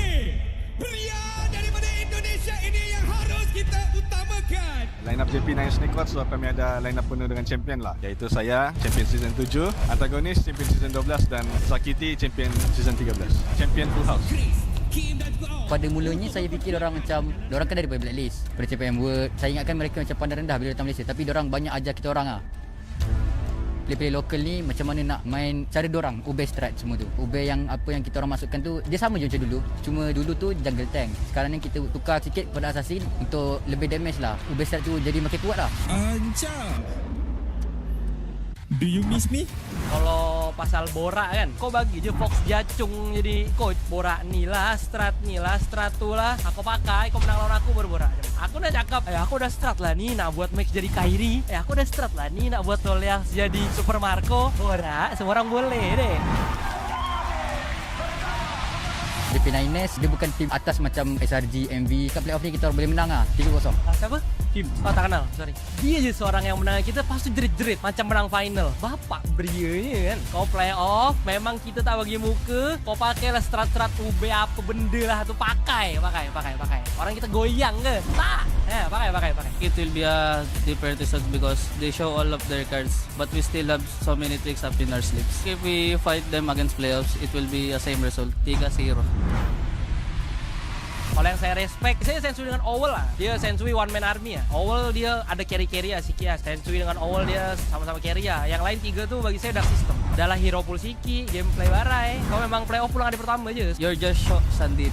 Dengan kebanggaan UB dia, UB korang tak cukup kuat lah. Memang kau bawa player blacklist, tapi kau main tak macam blacklist pun. Saya rasa UB strat ni strong, tapi dia paling strong bila Wise dengan Venus main lah. Kalau orang lain main, masih boleh lawan. Terus saja Crystal diberikan tumpuan. Lihat bagaimana Crystal sudah pun hampir hancur. Game akan memusnahkannya. RED. Kalau kat rank korang recall sampai kat base kita orang. So dekat playoff hati korang akan recall sampai balik KL. Kita akan jumpa RED di hari pertama. Lepas tu kita bagi RED tu menangis, pergi Johor buat bercuti lah. That's it, antagonis mastermind.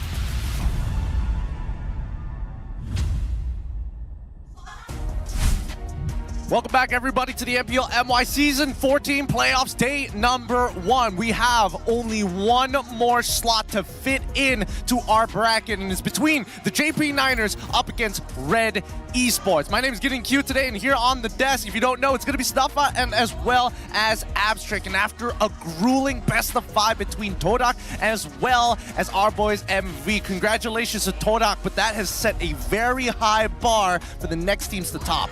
I mean, it went all the way down to the wire. All 5 games for the very first series. Definitely something that I wasn't really quite expecting. I'm gonna have to say, I thought that MV, they may have been able to, kind of take over Todak, but that clearly wasn't the case. So with our very first game, being 5 games all the way, I wouldn't be surprised if this is going to be 5 games all the way too. Hey man, I'm considering that everybody on that stage is going to be using the ROG Phone 8, which by the way is the official gaming phone of the MPLMY Season 14 that has helped the pros to consistently be on the top of their game, retaining the crown as the king of performance. It now comes with sleek new design and improved cameras as the ROG Phone 8 goes beyond gaming. But do we expect the same quality this time? It's gonna be an interesting one. While their devices are gonna be high quality as always, the gameplay may not necessarily be the case. I think a lot of people came into the playoffs kind of counting out RED Esports a little bit, stating that their Ube strategy is a little bit too one-dimensional. Well, here's the thing. Both JP and as well as RED, they've got big personalities. RED especially, the players, huge personalities. Kim, he loves being vocal. Antagonist, of course, everybody. He's true to his name. He's like the anti-hero that nobody asked for, but he's like, nah. I love it. I love the attention, but I also want to make my team the best. I absolutely love that one thing that was said, though. The other 3, Dark System. Oh, man. I cannot add that line.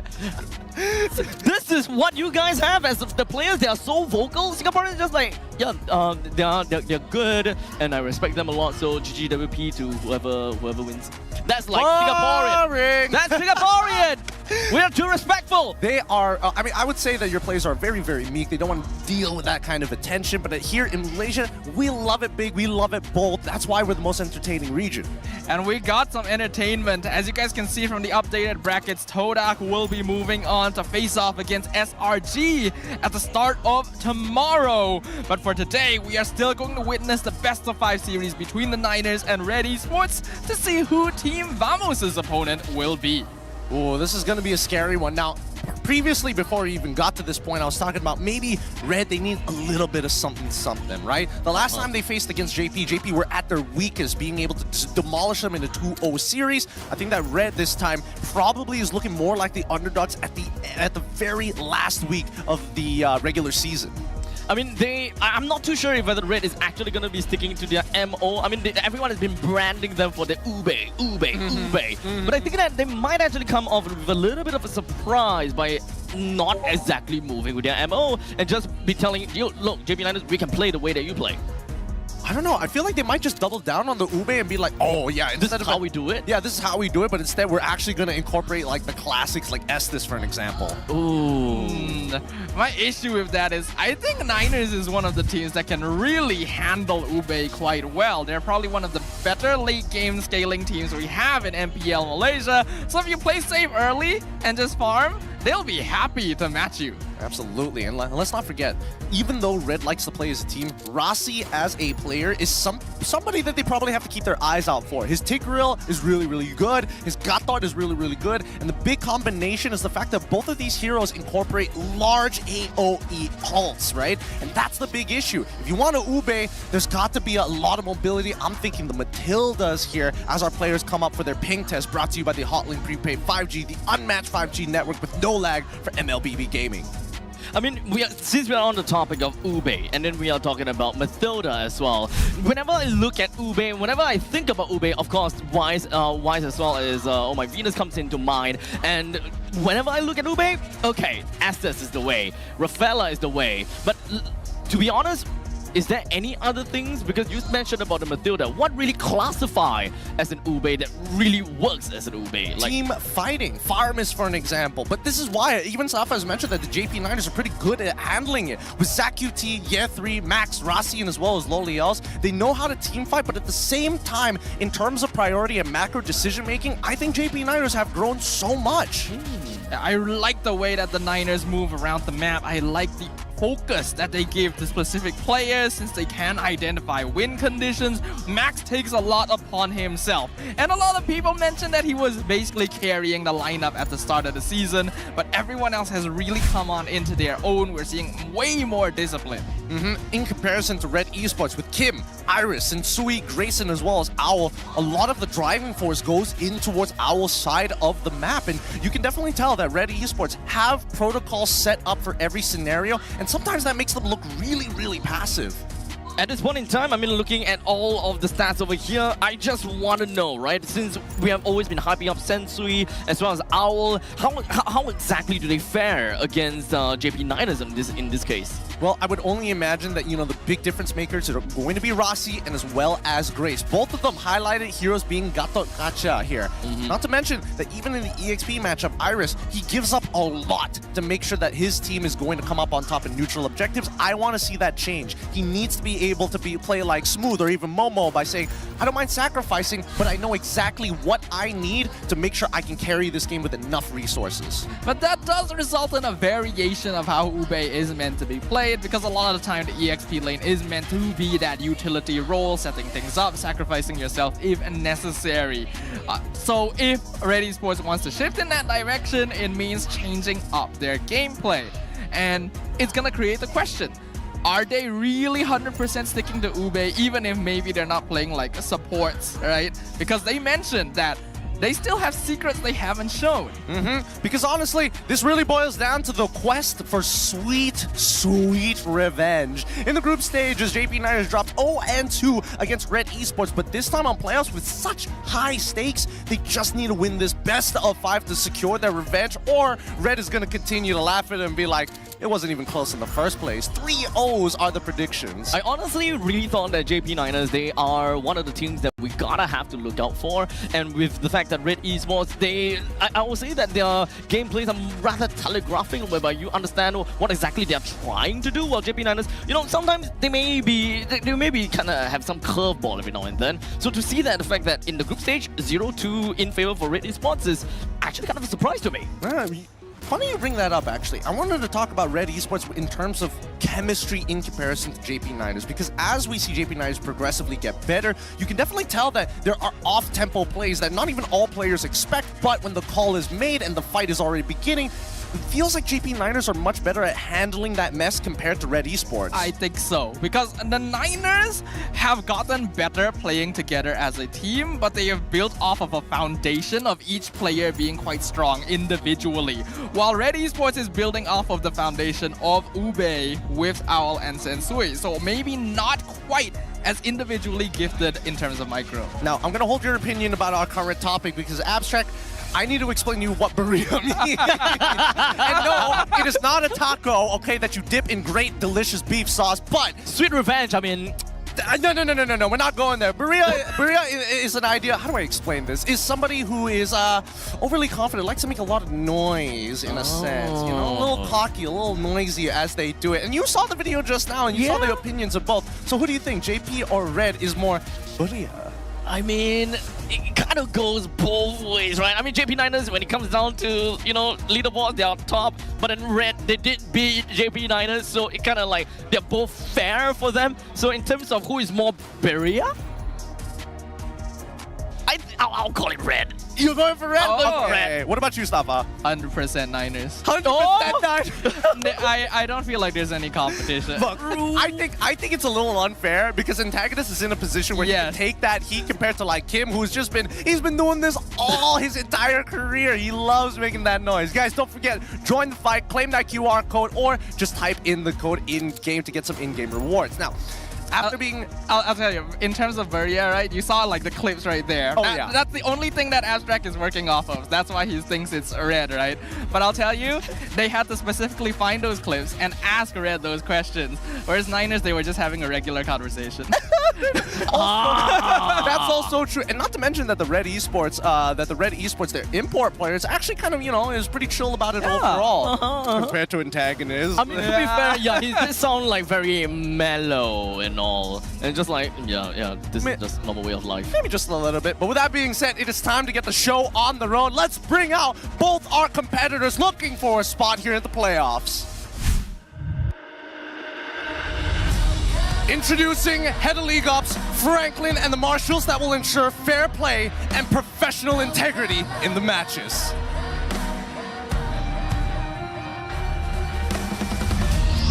JP Niners. Fueled by discipline and focus, the Niners play with one goal in mind: to rise and conquer. This is the playoffs where every win matters, and JP Niners won't settle for anything less than victory. Today, they're not just playing for pride, they're playing to make their mark on the league. Give us a huge welcome for the JP Niners!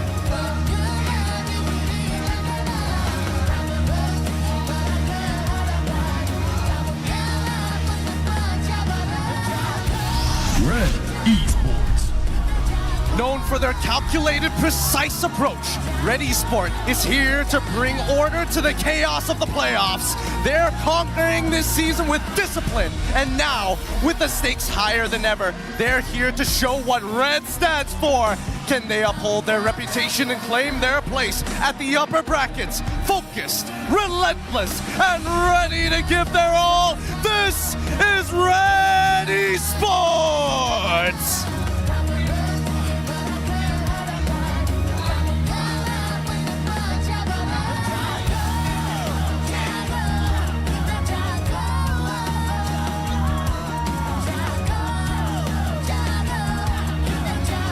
Now introducing the coaches and analysts of the two teams. Coach Chico and Antagonist from JP Niners, and also Coach Bam and Ausch from RED Esports.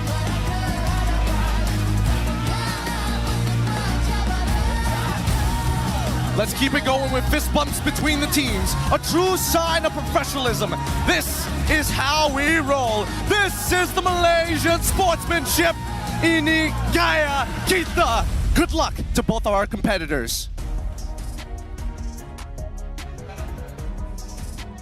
A match to determine which of these two teams get to move on to the next stage of the competition, the playoffs. have already defied expectations here in Johor. Oh my goodness, we've got some visitors from all the way from MPL Indonesia. Al has flown all the way down here to go and check out the Niners, as once again Coach Chico gonna be making sure that the whole team is going to be prepared. With that being said, actually, we did have a little bit of MY insiders. We talked to antagonists. We asked them, how do you feel getting to meet Red again?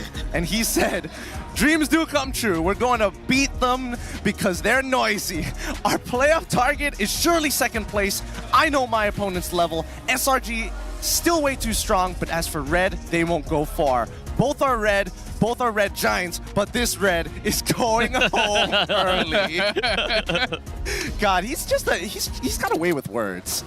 Yeah, this is the antagonist, all right. But he did mention that they are noisy, so technically the barrier one is. That is specifically, I think, on Kim, because he just is naturally quite noisy. Okay. That's actually so true. I love antagonist so much. He really is the true branding to his name. He lives up to that IGN. Okay, so at least when it comes down to, you know, that one person that likes to stir things up, at least MPLSG, we have that same person. We have one. That's also true, but keeping it real here, let's look at Matilda's pick rate, because so far after patch 20, so many things have changed. Amongst MPL Malaysia, Indonesia, and as well as the Philippines, a huge surge, more than 10%, with the only exception being MPLPH with a 4% increase. Interesting statistics here. It's from all regions, huh? Yeah, all the important regions, clearly. Are we missing any, Gideon? I don't think so. Right? Yeah, I don't think we're missing any. Don't worry. No, not at all. No. Not at all. Don't worry, the camera can't see your tears. But talk to me about it. This has been a bit of a resurgence of Matilda. Even in MPLMY, we didn't pick it as often, and I think only MPLPH had that sort of foresight. Yeah, because utility roam is always available, right? It's always a possibility that can pop out. But you need to balance it around your team. You gotta make sure you still have other forms of frontlining. And because with the meta shift, we're seeing EXP lane go more and more into the sandbag style instead of straight up duelists like Benedetta, for example, we get to take a bit of the heat off of the roam position, especially if you're going for like a fighter jungler and want to make things happen quickly. Well, hopefully that is going to be kept in mind by both the coaches here. It is time to get this best of 5 on the road. Yes, you heard me correct. It is a best of 5 between these two teams as we head on over to the drafting phase. JP Niners on blue up against RED Esports to their name on red. Okay, so right off the bat, we are finally seeing a lane ban. But to be fair, it is Max on the other side, so you will be griefing if you don't go for the ban. But one thing that's fresh is the Suyo ban. You see that? I don't think anybody really likes dealing with Suyo. Yeah. There's no real answer from now to on, it. yeah. I mean, come on, we saw how much devastation he's done in many different MPLs. But this first pick from JP, they've got a lot of options, right? The Matilda is still up for grabs. We saw how Loyi was dangerous in the previous best of 5, but it looks like they're going to double down and go for the flex pick in Gato Gacha.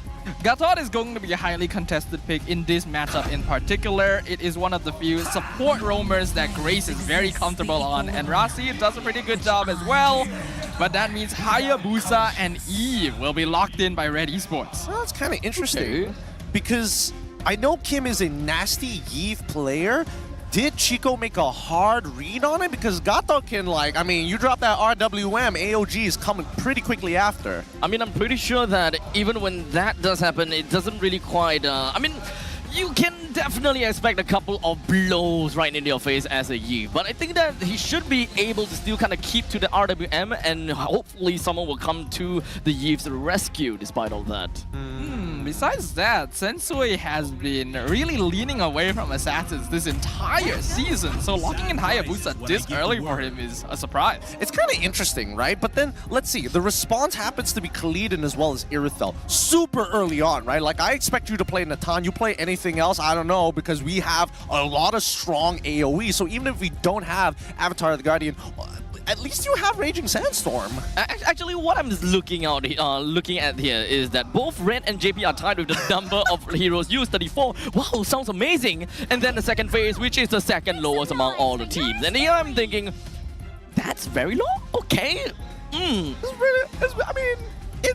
means they're kind of telegraphic to a certain extent. They are a little telegraphic. But the question is, I mean, if they play their game correctly, it feels like you're getting slowly choked out. You know, in Brazilian Jiu-Jitsu, you're falling into the armbar. You know, he's gonna get underneath the chin. Okay, now how about this? CC, is that one of those number of heroes? Is that part of the 34, or would that make 35?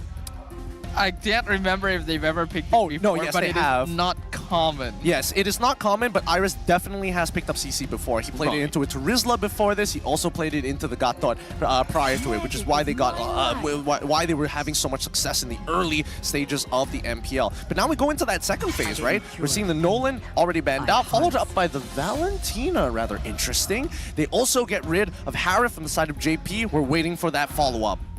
Yeah, banning Valentina is just to make sure that JP Niners can't match and steal the RWM so that you have 2 zones to deal with. When you have Eve, you ideally want to be controlling the team fight, so not having another one to deal with is easier for you.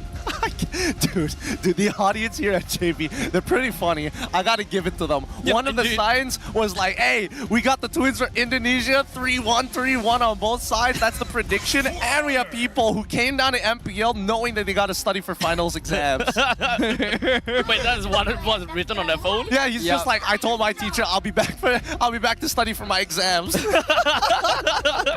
So funny, so funny. But now to conclude the draft, we see that Harathan as well as Tigreal getting banned out for the side of JP. Beatrix being the pick for Red. Beatrix is the fallback for Owl. If he is in a tricky situation, this hero will come out, and if he gets a couple items, just absolutely destroys the mid to late game. So what will Niners do to respond? At this point in time, all I'm looking out for is what is that assassin that Max is going to be picking up. Wait, Fanny is open. You're right. You're right. Wait, is it actually good to play Fanny into this? I mean, right now... They don't have a lot of CC. Yeah, I don't see anything. I mean, they have a CC. Get it? I get you. Whoa. Dad jokes are not... No. I do not accept this, but... I'm a dad now. Man, I knew You're actually correct. Yeah. Oh... And I'm supposed to be the old one on this desk. JP, at this point of time, Julian as well as Aurora, I think this is a much safer approach. However, Julian is one of those heroes where it's like, it does well against the assassins in the earlier stages of the game, but you kind of have to snowball it out of control. And that's what I was worried about. I was thinking maybe the Cho, maybe something would pick up. Instead, they go for Kaja. They're playing more around this Yi. Ooh, I do really like this Kaja pick. I mean, picking up as Beatrix as well as CC, given the Hayabusa itself, they're really going to be making full advantage of the Divine Judgment. I mean, I hope they do. Again, it's very tempo-based, and the worst part is whoever gets hit by the Divine Judgment, expect to see Gatot flying at you, expect to see Khalid jumping at you too. Like, it could force a fight very, very quickly, so execution is going to be key. I kind of like RED Esports' overall composition, but hopefully Iris is able to make an impact in this game because running alongside Loliels is not going to be easy. Definitely not. But if anything's gonna happen, you can be sure that these players are going to make it. So we return to the land of Dawn once again, but this time it's for our second match of day 1 here in the MPL Malaysia Season 14 playoffs. JP Niners versus RED Esports. Who's gonna kick things off with a bang? We're gonna be starting things off, of course, with this game, and JP Niners, at least for me, I'm not a massive fan of their drop, but I can talk about that in a short bit. But JP Niners starting with the blue and red on the red, of course, with both starting off on the orange buff as well, so they're gonna be kind of like gonna be opposite of one another. They're definitely going to be on the opposite side of each other, but it looks like Rasi, once again, going to go on his own signature pick, with Ye3 actually being the one being forced to play the Khalid, both of which don't do very well into the CC anyways, which is totally fine. This is what I was expecting. Both Beatrix and Irithel both going for Master Assassin, so therefore Owl should be able to outdamage Loliels at level 1. Now, of course, right off the bat, I mean, I'm kind of looking at JP Niners. Their early game heroes, mostly magic damage. And even when it comes down to Kacha, he does do pretty good damage, but it's also magical damage. So I can only see that RED Esports want to prioritize a lot on magical defense and just kind of build up the silence rope real early, and they kind of mitigate quite a bit of damage from JP Niners right off the bat. The thing is, if you're pointing that out, RED Esports' draft is actually not that tanky in general, right? They're completely depending on Iris with Vengeance to take the front line. Even their roamer on the Kaja will be pretty squishy once the going gets tough. No, that's fair. And that's why you see they literally just walk up. They're like, what are you gonna do, Grace? You have no influence over the map as of right now. You can open it up, sure, but you also don't want to lose your flicker pre-level 4. So at this point of time, very independent for Iris to stay on his side of the map, and I'm expecting a gang to go there real soon, or if not, waiting for Kaja to hit level 4. I mean, aside from the fact that there is a single suppression from the side of RED Esports as well, but when it comes down to other form of crowd control, which Sadafa didn't point out, it's the lack of from the side of RED Esports. So controlling the midst of the battle on the side of JP Niners is yet again another problem. Yeah, I think at this point they're just looking to drag. Oh, wait. Iris is trying to harass Max. Already paused the Vengeance. Raging Sandstorm flickers in, catches out Grace. The turtle is still dropping very, very low. Iris buying a lot of time. He'll eventually fall. First blood going over to Max, but he bought time for the turtle to be taken by RED Esports. And here comes Shadow Kill with Sensui landing the last hit to take out Max himself. Great trade here. Iris doesn't lose anything, doesn't lose too much. The most he loses is like 1, maybe even 2 minions here, but they've got so much by taking down Max. Oh, wait, the Guardian catches out perfectly into the taunt. A beautiful setup for a kill. Man, that's what I want. That is what I want. But Owl, I think that he got a little bit confident in his lane, which is definitely one of the main things that is kind of scary, right? Because as a Kaja, you don't really have that strong of a control over the river lines, but in the meantime, you're playing as a Beatrix, you have the Master Assassin, and you want to dominate in your lane. That will naturally kind of get you pretty far into the lane, which puts you very susceptible to these kind of ganks. Yeah, but Owl just didn't react fast enough to it. I mean, the positioning was like really, really good for the Sky Guardian's avatar at this point. Oh, looks like our very first pause. All right, let's get this out of the way. Our very first pause of the playoffs here. I don't think the audience knows about it just yet. Knows about what? Don't worry about it. Don't worry about it. Because if we were back in Selangor, this crowd would be going wild. We have a special feature for pauses in MPL Malaysia. I hate how you phrase that, special feature. Special feature? Yes.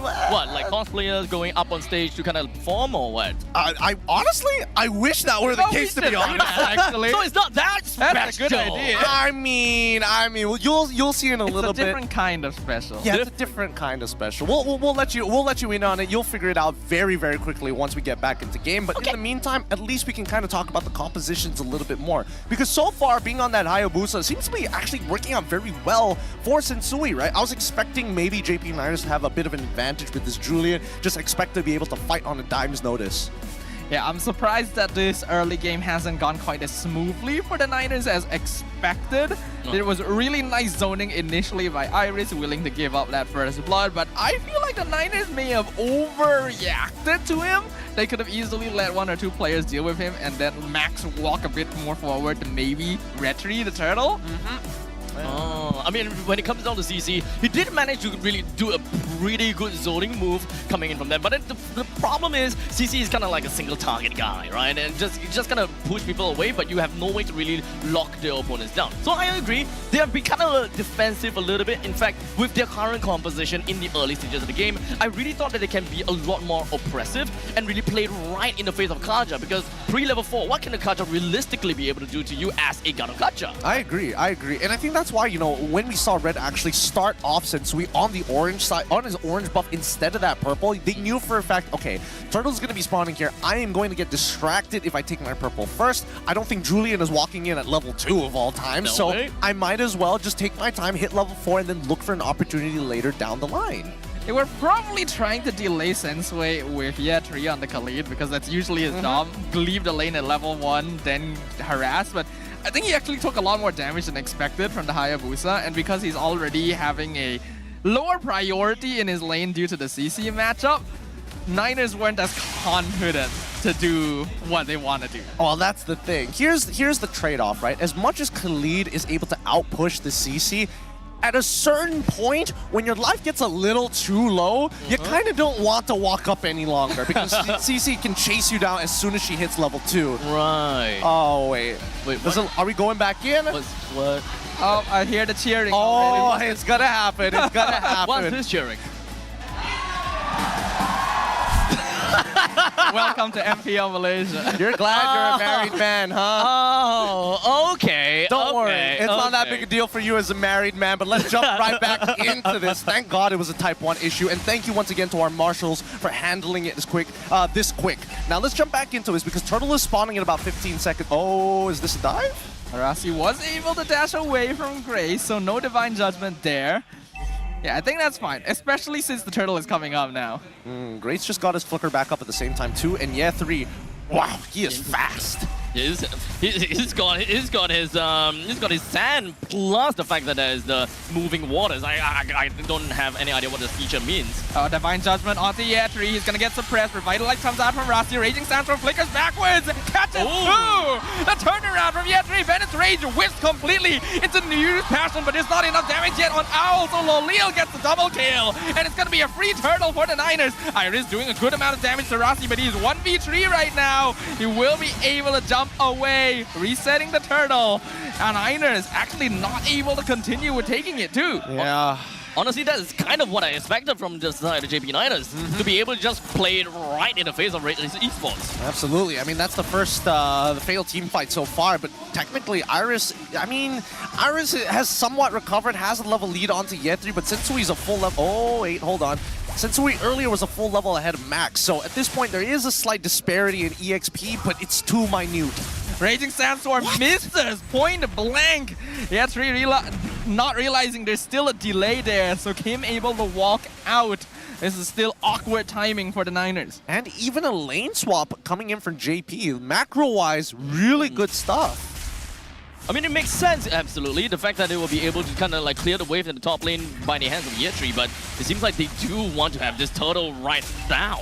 Turtle dropping the 30%. Who is gonna get it? Real Woman Thing comes out. Max secures the turtle. Nibiru's Passion doing a lot of damage as the Yogi Shadow Kill finishes off the Julian in the backline. Rasi uses the Avatar the Guardian to get away himself. And only one casualty, but an important one. Yeah, but they will be trading a bot tier 1 in the process here. RED Esports, they are going to be playing very cool, calm, collected, but most importantly, they make sacrifices, right? It's going to be a constant trade and a back and forth between the two. However, in terms of timings, both Kim and as well as Owls, their flickers are about to come offline, and Grace still hasn't used this flicker just yet. So far, we also didn't really quite manage to see too much of a play from the side of Grace just yet. I mean, to be fair, this is definitely not the time for him to shine, but I do want to see more of the fact that when Sensui picks up more of the item and really get themselves that power spike, and perhaps even for the side of Owl, which he should probably get something real soon, then there's only the point in time where Grace will be able to kind of yoink someone in. Yeah, I would imagine that Sensui has also got his... oh, wait, hold on. Grace gets spotted, but they don't realize everyone is in the brush. Sensui gets a killing spree on Guitar. The Raging Central Flicker catches 2, but they're behind their tier 1. The knockout from Julian will secure a killing spree onto Grace. Given over to Lolil, who actually takes quite a lot of damage from the Renner's Apathy. Sensui, does he still have his ult? No, but he will do some poke damage. Force out more resources from the Niners. It's going to be a 1-for-1. Dang, Max, real nasty with it. Not only able to kind of go toe-to-toe despite being, despite having to try and catch up against a 3-0-1 Sensui on this Hayabusa. Honestly, I can only imagine that the Sky Piercer is already done for Sensui, but at this point, oh, Yetri, this takes no damage from Owl. JP Niners, they are not exactly responding to Owl's push. I definitely did not expect that, especially losing the tier 2 this early. Although it's not that big of a deal as compared to losing a tier 1 this early, but still giving free money over to some RED Esports? I mean, it's only a goal. Oh, it's only a 300 gold lead for RED Esports, and as you can see, it's continuously fluctuating, right? Yeah. So I think the JP... Oh, hold on. Rasi in danger. Revitalize use. Raging Sandstorm cancelled by the Divine Judgment. Rasi's already gone. Yetri's already gone. RED Esports is doing so much damage. Shut down. Double kill for Owl. And RED Esports are hitting their power spike. Literally perfect timing. Tactically rolls forward, rips out the Nibiru's Passion, buys Malefic Roar right in the middle of it. Oh, now of course, not to forget, RED Esports have got a pretty good answer to the counter engage from the side of Rassi, making sure that Rassi just don't have that time to just really fly up into the sky and just deal with him immediately. I think also just how generous RED Esports is with their battle spells, right? Every single time they want to execute, they execute extremely hard. I think that JP, at this point, the biggest problem is it's really scary to open up the map. Yeah, that's always been kind of an impressive characteristic of PH teams. They're willing to spend their battle spells because they know it can trade them up for better resources. And we can see 9 minutes in, a 3K net worth lead for RED Esports. They have taken control of the early game, and the Niners going to need a lot more time to scale up.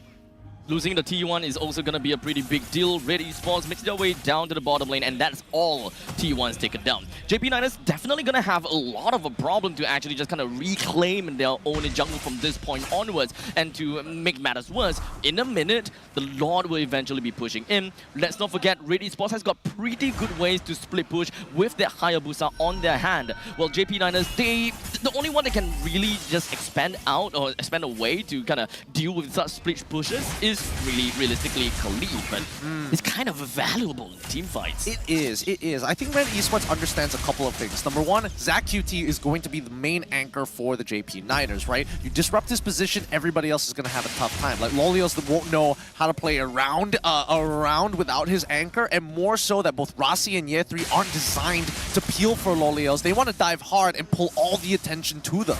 I think that at this point in time, it's relatively fair to say that in mostly every team fight, when Rassi wants to open up the map, it's fair to say he's going to be bursting out almost immediately. So looking out for a secondary tank from the side of JP Niners, being the Khalid himself, is going to be super important. So you can't exactly just pluck him away from the main team fights and just kind of deploy him over to the sidelines, which is, or rather the side lanes, which is something that I think is going to be pretty darn important.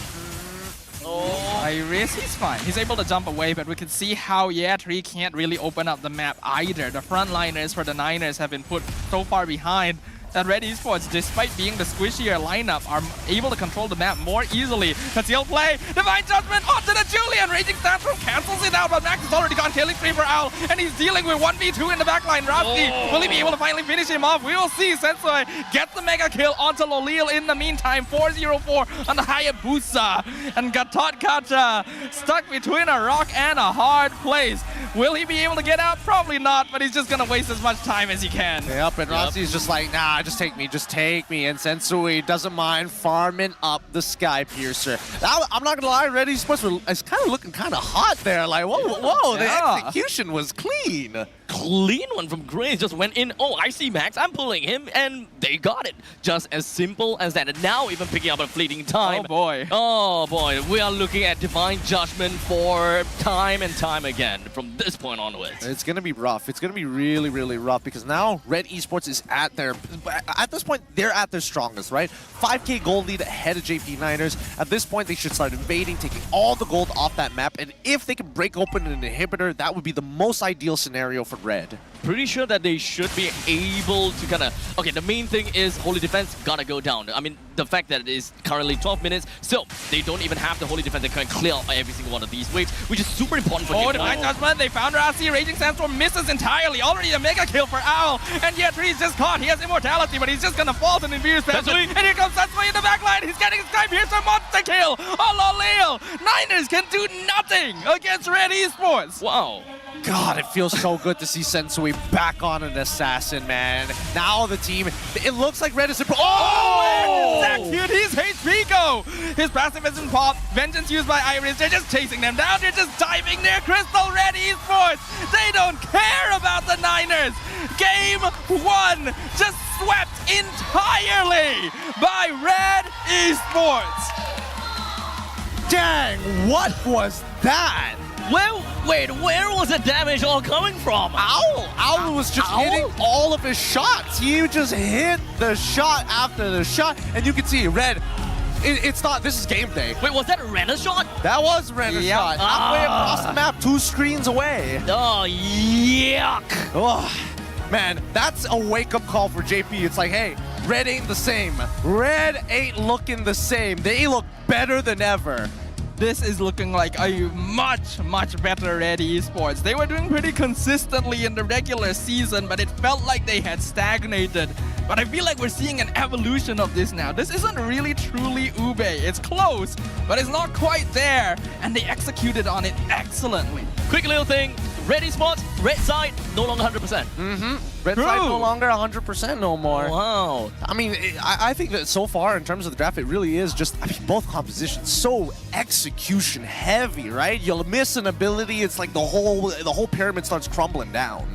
But what really surprised me was that we know RED Esports traditionally has always played a very defensive early game, right? They tend to be passive, Owl and Sensui just want to farm, but I don't think we were seeing that this game. They were making things happen, and it didn't feel like the Niners were prepared for it. I mean, I think Max was pretty happy just continuously power farming, right? But even so, this very first fight, I wasn't expecting RED Esports to get such a huge swing in terms of gold. Because JP Niners, they had like small incremental leads. You can see here that it's like, it's 20 gold, it's like 700 gold.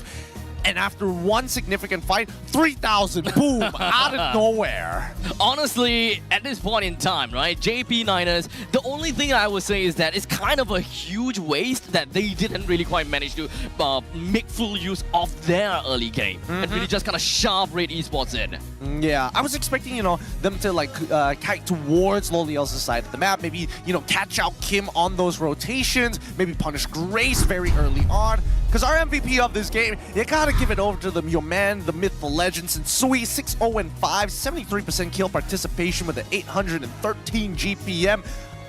He probably maxed out his Sky. Well, no, wait, no, he was too off from maxing out his Sky Piercer. But that is more than close enough for a Hayabusa. This is not a hero you can allow to snowball nowadays. And that is exactly what happened. Sensui, he'd been leaning towards fighters the entire regular season, playing main, playing alpha, not really touching much else.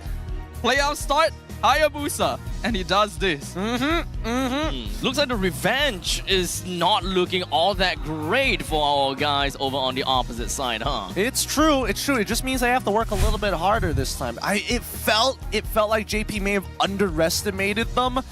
And I feel like RED Esports took full advantage of the scenarios, because even when we talked about like early execution, you could see that clearly RED, like maybe this is a bit of a warm-up game. It's not 100% the cleanest from beginning to the end, but you could see they progressively just got better and better and better. Although I will say it's kind of interesting, right? Because the first death on Iris, it felt like there was a disconnect between the front and the back line. But towards the mid-game where we saw those big plays and Iris coming a little bit later, it felt like RED Esports, their communication was tip-top. The coordination was excellent, actually, from RED Esports. I don't even think that Iris's first death was a bad thing. It felt like they were prepared and expected it to happen to secure that first turtle, because they knew it would be an objective that would propel them forward, especially against a hero like Julian, who is supposed to be ahead in the first few levels. Honestly, now I kind of can really understand what Gideon was saying about Iris really kind of like throw body just for the betterment of the team. That initial fight, yeah, sure. I believe that it gives so much lead over to the side of RED, not necessarily on the economical side, but really just puts them in a pretty good foothold around the map. Yeah, a huge foothold, but even so, I do think that JP didn't play the best game this time around, and their execution could have been a little bit better, especially with the ideas, but you can see that even Ye3, he was trying his best to like really negate the effectiveness of the RWM. He had some pretty good Raging Sandstorms, 3-man, even 3-man, and consistently hitting Kim. I think 4 out of the 5 times he unleashed the RWM. In addition to that, I feel like the Niners drafted a bit too quickly. Starting, like, they had Gatot, Khalid, and Iritel in their first phase, if I'm not wrong, right? And you're not only taking away the flexibility of Gatot, you are showing RED that a pick like CC will immediately counter either option, not to mention revealing Iritel this early on when it's not really a contested hero besides Chiku. Fair. We can definitely see some changes into the lineup, I guess. Okay, so at least for JP, right? So they went for Julian and the Aurora for the second last pick. I mean, personally, I'm not really too big on understanding the Julian pick, to be very honest here. Well, I mean, Julian is just a really good enabler, right? It doesn't matter who goes in, as long as Julian is able to like land the chains, he can follow up and he can also initiate. I think that's the flexibility. It's kind of the glue that makes this entire composition kind of work, right? Because you have two big ultimates. You have Zach QT, who's like, I want to go forward, but at the same time, I need the enemy to come towards me, so my team needs to fall back to me when that initial push fails. Right. Flexibility. He's got burst in the early stages of the game, later stages of the game. If he wants to go for enhanced chains, at least if he's got that, he can become the initiator, and then everyone else comes in for the follow-up. Exactly. Similarly to Suyo too, he hits his power spike at level 3, which is way earlier than any other jungler. So they were trying to have the Khalid slow down Hayabusa, then let Max slowly take the EXP lead. But since that first step didn't work already, it kind of snowballed from there. Let's also not forget about our man Kim here. That was the big initiation. I mean, you know they're going to fight when you see that RWM, and I think right now, Yves is a little bit of a problem here. I think that teams need to be aware that Yves, so far across the regions, have been doing extremely well, with or without the Jushin. So what exactly is the answer to Yves at this point in time? Like, since you can't knock her away from, or knock her out of the RWM anymore, so what's the main thing? You gotta have to kind of like high mobility, get yourself out of the box without being immobilized?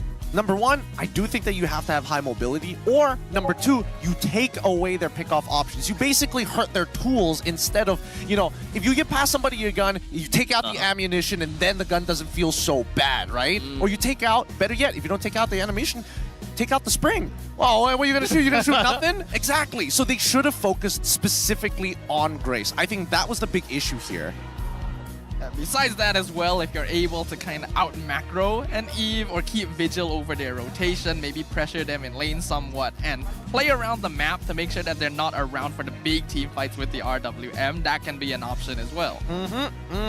So there are plenty of ways to play around it. I just think that in this case, JP not feeling like themselves right now, I would expect the games to get closer as this best of 5 continues to progress. Honestly, I haven't really been looking too much on the RED Esports. So coming in, looking at today's games, it kind of seems as though like this is the benchmark of what RED Esports has always been doing. And it kind of feels very synonymous to many of the other teams out there. It doesn't seem like what you guys said, oh, they always play very defensive, they're waiting for Owl to come on with a power spike, those kind of stuff. So honestly, I do like what I'm seeing right now.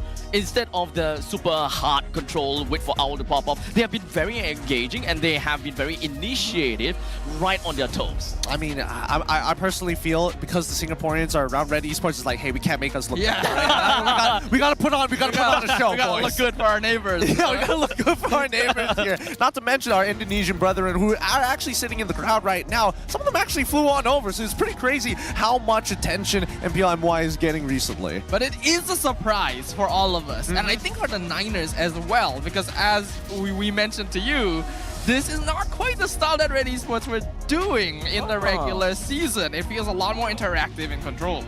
Check it out. If you come over to Educity, you're gonna really experience the full, how do I say it? I don't even say it's a fad or a trend, but the culture, the esports culture of MLBB here. We have a festival outside, in a matter of fact, where you can, even if you're not into MLBB, there's plenty of things for you to do here. Basically to park your loved ones while you check out those games. Honestly, the main thing why I actually entered into esports is because of offline events. I love the entire atmosphere, I love the audience, I love how the places roar with anticipation throughout the entire game. It's just fantastic to be part of the community. It is, it is. We're catching up to Indonesia. I mean, I was there not too long ago. Their crowds, it's a different experience altogether. But I feel like Malaysia is catching up there with, you know, the slow progressions and things, sizes of venues and even activities. Well, let's go ahead and switch on over to a WhatsApp message that we had with Iris from RED Esports. And we asked him, any message to Ancha, aka Antagonist, for what he said about RED? And he said, don't underestimate us, Anja. Even though both our mid players are local, their potential is actually huge. Bigger than your import roamer. Oh, that final line though. That final line. Dang, these guys continue. Honestly, let's make it a thing. Just a rivalry between JP and RED Esports. They are at each other's throats. They throw shade with, they throw shade like it's nothing. Oh my goodness. This makes me really want to know like what is like the main history behind these two. Or is it just the fact that yeah, they both just love to trash talk and boom, rivalry? They just both love to trash I guess talk. there is a lot of trash talk. There's just so much trash talk. But honestly, let's talk about the player head-to-head, specifically the EXP laners. I love both of these EXP laners here. Iris, one of my favorites, of course. Ye3 was an up and rising star when Iris had already kind of gone past his glory days. But even so, the stats do not lie. Huh. It's pretty neck and neck. They have the exact same 3 top picks. Oh. Huh. And now that I see it, where the heck is Edith? That's what I was wondering earlier today. Not a single pick. Yeah. I mean, to be fair, yes, I understand that Phobias, Khalid, they are like top 2. And so far for the entire game, we never seen those 2 being banned out in the previous series. So I think that's fair. But coming into today's game, we haven't, we didn't see Phobias. So where the heck is Edith? I don't know. Personally, I really don't know. It feels like Edith has not been too popular here in MY specifically. But then again, I do hope like we do. But I love Edith. I know, but the one thing that I love about Ye3 and as well as Iris is the way they play Paquito specifically. I miss those days, man. Those days. Paquito, when he used to be so meta. I've been trying to play Paquito recently and it just doesn't feel the same. Really? Because of the, what, 4 bar to 3 bar? Or no, he what? just feels so squishy. Feels squishy. There's no effective way to build him now. Unless you put him in the jungle and your name's Mobazane. Then I think you have like that, you know, the underdog champion of NA buff. Somehow. Honestly, it's all about your aura, dude. It literally is. It's crazy. It's crazy the things that he gets away with. But it's still respect is given over because he is one heck of a player. Don't forget, M6 happening in Malaysia. I cannot remind you enough. Don't forget, there's also a redeem code. Scan the QR. Save yourself some time. Now, coming back into this, do you think that JP is going to kind of shift up the draft a little bit? I would assume that they would want blue side against Stafa, but like then again, RED Esports has kind of shown their hand. Yeah, who knew that you could overcome the blue side advantage a little bit by banning out Suyo, right? It gives you one less thing to worry about. With hands down just saying you want to win on red, yeah, just ban Suyo. That's what we said for Chip. But to be fair though, I mean JP Niners, they themselves did ban the Jusin. So honestly, even if they do have the priority on the B1, they don't have the Jusin, they don't have the Suyo to prior pick, so they resorted to a Gata Kaja. To be fair, Gata Kaja is still a pretty good pick. But in this game, being completely yoinked out by that Kaja, definitely not a good feeling. I have no problem with the Gatot first pick. I have problems with the Khalid and Iritel follow-up. Yeah, yeah. The Khalid, I mean, if you are showing both the Gatot and as well as the Khalid, you need to expect that somebody is going to play more lane dominant because there's no way you're winning those team fights with like big AoEs like that unless you are behind in terms of gold. So let's jump back into it. It looks like RED Esports is on the blue side this time round and have already completed the bans of Hayabusa, Ling, and as well as Eve, while JP have decided Suyo, Chip, and Phobias.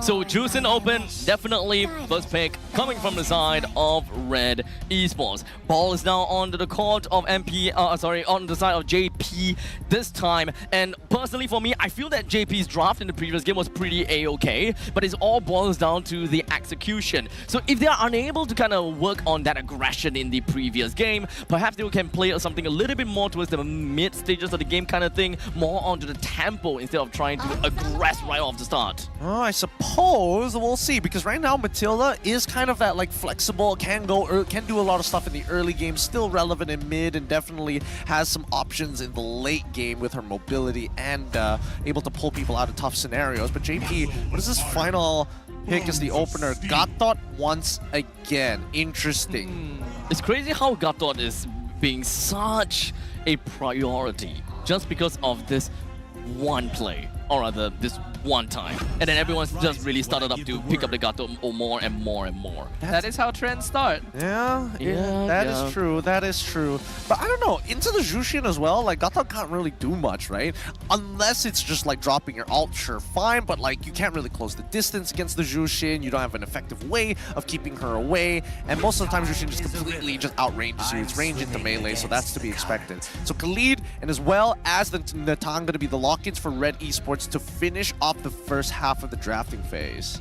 Yeah, it makes much more sense for RED Esports to lock in Khalid now because they already know this Gatot is in the EXP lane. That's also another thing I was thinking, right? If you're locking in Matilda or Gatot, it makes sense, but both at once, again, locks you in. It doesn't give you the flexible option of keeping your opponent guessing on where the Gatot Kacha is going. Good point. It kind of slipped out of my mind, the fact that they have been picked together as well. So, honestly, now JP losing that. Oh! Okay. Yes, this is what I was waiting for. Ah, man. Okay, so Bane is in a very interesting position, especially with Matilda as well, right? No matter who engages, you have a guaranteed counter-engage in this Bane. And I can only assume that this Bane is going to go into the jungle. I don't think it's going to go into the EXP. And most likely, it really deters RED Esports from picking up, like, assassins and including the Alpha as well. Yeah, Bane is very good against dive compositions because of the way Deadly Catch works. If they jump at you, you just push them back.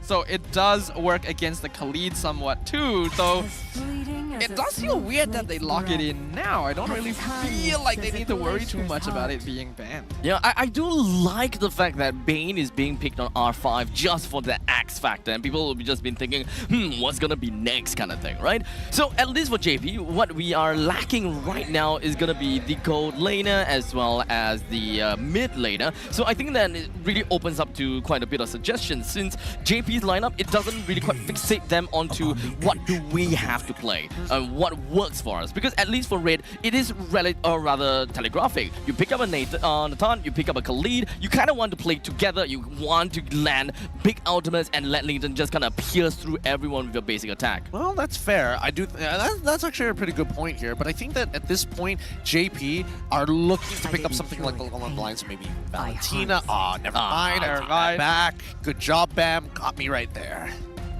Okay, now that I see the Niners bans, I can see where they're going for actually. By banning out Suyo and then Alpha and Nolan, they're getting rid of the few heroes that can somewhat match up against Bane early on and forcing Sensui onto an assassin that would give Max a bit more freedom to control the jungle. This is a very heavy disengage / counter engage comp from the side of JP. Even picking up a Bruno just so that they will be able to pick up a fight pretty darn early. I do kind of like that. But the Xbox, tell me more about this. Why specifically Xbox here? Well, I think because Xborg has iframes when he loses his Faraga armor and does really well into tanks in general. Okay. That feels a little weird. That's very different. Grace has not played a hero like this before. This could honestly, this could go over the EXP, right? It could be Hilda EXP as well. That's why we need to see what this final pick is going to be. Oh, okay. So at least for the side of Red, Khalid can still flex over to Roam, Xbox to the jungle, and Hilda over to the EXP. Yeah. That seems to be the case here, but we'll see. I want to see what Chico has in mind. Goes for the Loyi. All right. So very team fight oriented, has a lot of mobility, but I think this Hilda might just be a bit of a problem, right? Where is he going? Yeah, 3 picks up the Gatot here. Ooh, it does look like it's a Khalid Roam. I don't think we've seen that yet this season, right? We have seen one Khalid Roam match. It's the Hilda EXP, which doesn't, again, not very popular here in MY, was shown off in ID. But still, I feel like even an Edith would go pretty decent there. I'm not 100% on board with the idea, mainly because there's no assassins from the side of JP. So Iris is just going to show up in front of their face, get stunned up, and just get blasted. And I guess you can, like, force ZachQT in an awkward spot, but Max is going to be uninterrupted. We've got a lot of questions here, but only one way to have them answered, and that is by bearing witness to game number 2 between the Niners and RED Esports.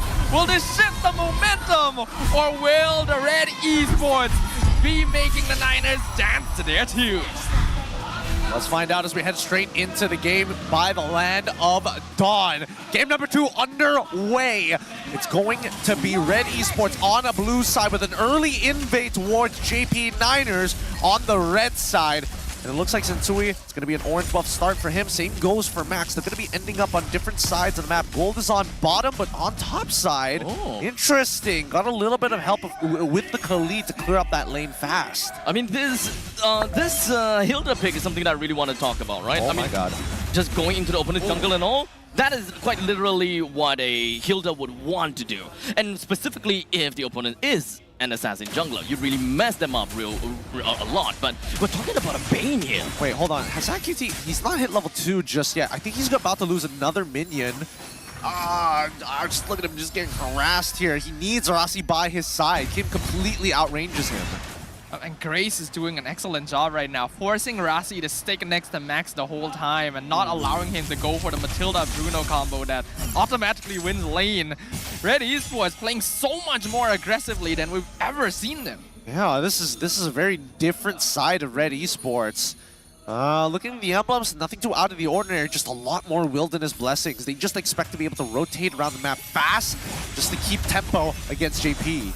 Grace taking a lot of poke damage, but not quite enough to finish him off yet, and that is absolutely fine for Red. Sensui comes in, gonna do some damage, forces the flicker from Rasi. ZachQT should be able to fly out. Max, though, in some trouble as he gets picked up back into the last Insanity. Grace gets the first blood. Beautiful combination. Kim just jumping right in just so that he will be able to just solidify the knockup onto the side of Max, leaving Max currently at level 3. JP Niners now lose that opportunity to be able to take this turtle convincingly. Iris, he's in the buff. Look at how much damage he's doing to Max. He almost kills him. Max cannot contest the turtle. RED Esports is controlling the entirety of this half of the battlefield. They literally cannot walk up. Grace is too nearby and he just hit level. Oh, this could be a huge opportunity for them. He can force a flicker right now. Come on. You want to get onto Zach, right? Oh! Iris jumps on. Grace almost dies to the Yang reaction, but able to heal up again with the Quicksand Guard. Sensui steals the orange above Max, starting to fall behind at a rapid rate. I can see where this is coming to, right? AJP Niners, they gotta have to focus on, or rather, they only have gotta catch to really be a realistic tank onto their side, while having an enchanted support onto the side of JP Niners. That pretty much means that you don't really have a very strong foothold on just grabbing your own jungle. So having a Hilda plus a Khalid just pretty much means that we want to run right in your face, into your jungle. I'm gonna poke out your jungle. I'm gonna poke out everyone in the middle lane and keep you zoned right in. This Khalid Hilda combo is kind of gross. Their jungle just doesn't even belong to them. Yeah, this is kind of giving me like Team Ray vibes, where they just go in like Tigreal Khalid, walk on in, and then flicker out of there after messing with them. Except this is looking a lot cleaner, right? Because again, it's just consistent pressure time and time again. Both ZachQT and as well as Rasi have not hit level 4. How are they losing so much EXP, man? Is it just due to respect that they're given? Lolil in trouble, dashes away. Will he get picked up by the lantern? Yes, he does, but Grace not able to dive, so he will survive. But that's a bunch of gold shield going over the Owl, and the pressure isn't stopping. What the heck is going on? How did... I know the diversion! Oh, I thought they were taking it. I was scared for a moment. Grace, a bit deep here, actually. His team's not behind him, gets knocked out. Raging Sandstorm to escape. Absolutely fine. Oh, Grace doesn't even have to use the Quicksand Guard now. Owl knows for a fact he doesn't have to worry about anything because Rasi has already used a majority of his abilities, and same goes for Loliel's. So he can just stand there with the entropy. But in the meantime, Iris, he's just got so much control over this side of the map. A full level ahead of Ye3. Wait, Ye3 is higher level than Max. Oh no, this is terrible. Deadly Cat comes out. Iris does not care. And in the bot lane, ZachQT almost dies. Kim flickers into the tower. Gets the kill. All the while, Sensui gets the turtle. Why? Gets the knockup. Lolil doing some damage, but Grace is right on top of him once again. Max is here to join the party, but Quicksand Guard keeps Grace topped up. Iris in the back line. The Niners are not in control. Avatar the Guardian comes out, whiffs, but cuts off Grace. He flickers off to their jungle. RED Esports outplaying every facet of the Niners. Oh, Zipper, could you pull up that clip of Loliel's flickering in the middle of that fight? Like, what was that? Why, huh? Explain, what? I don't understand. He could have just walked 2 steps and it would have been fine. Why did he flicker for that? Oh, man.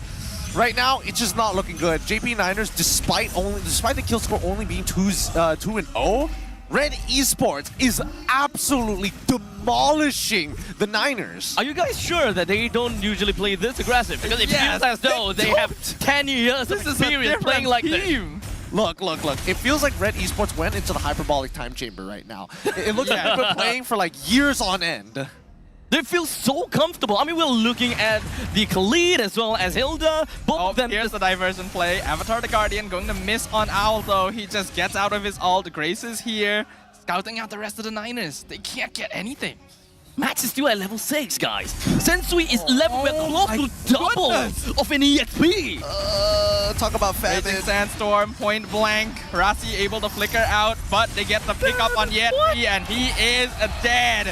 RED Esports are taking no prisoners. How is this working?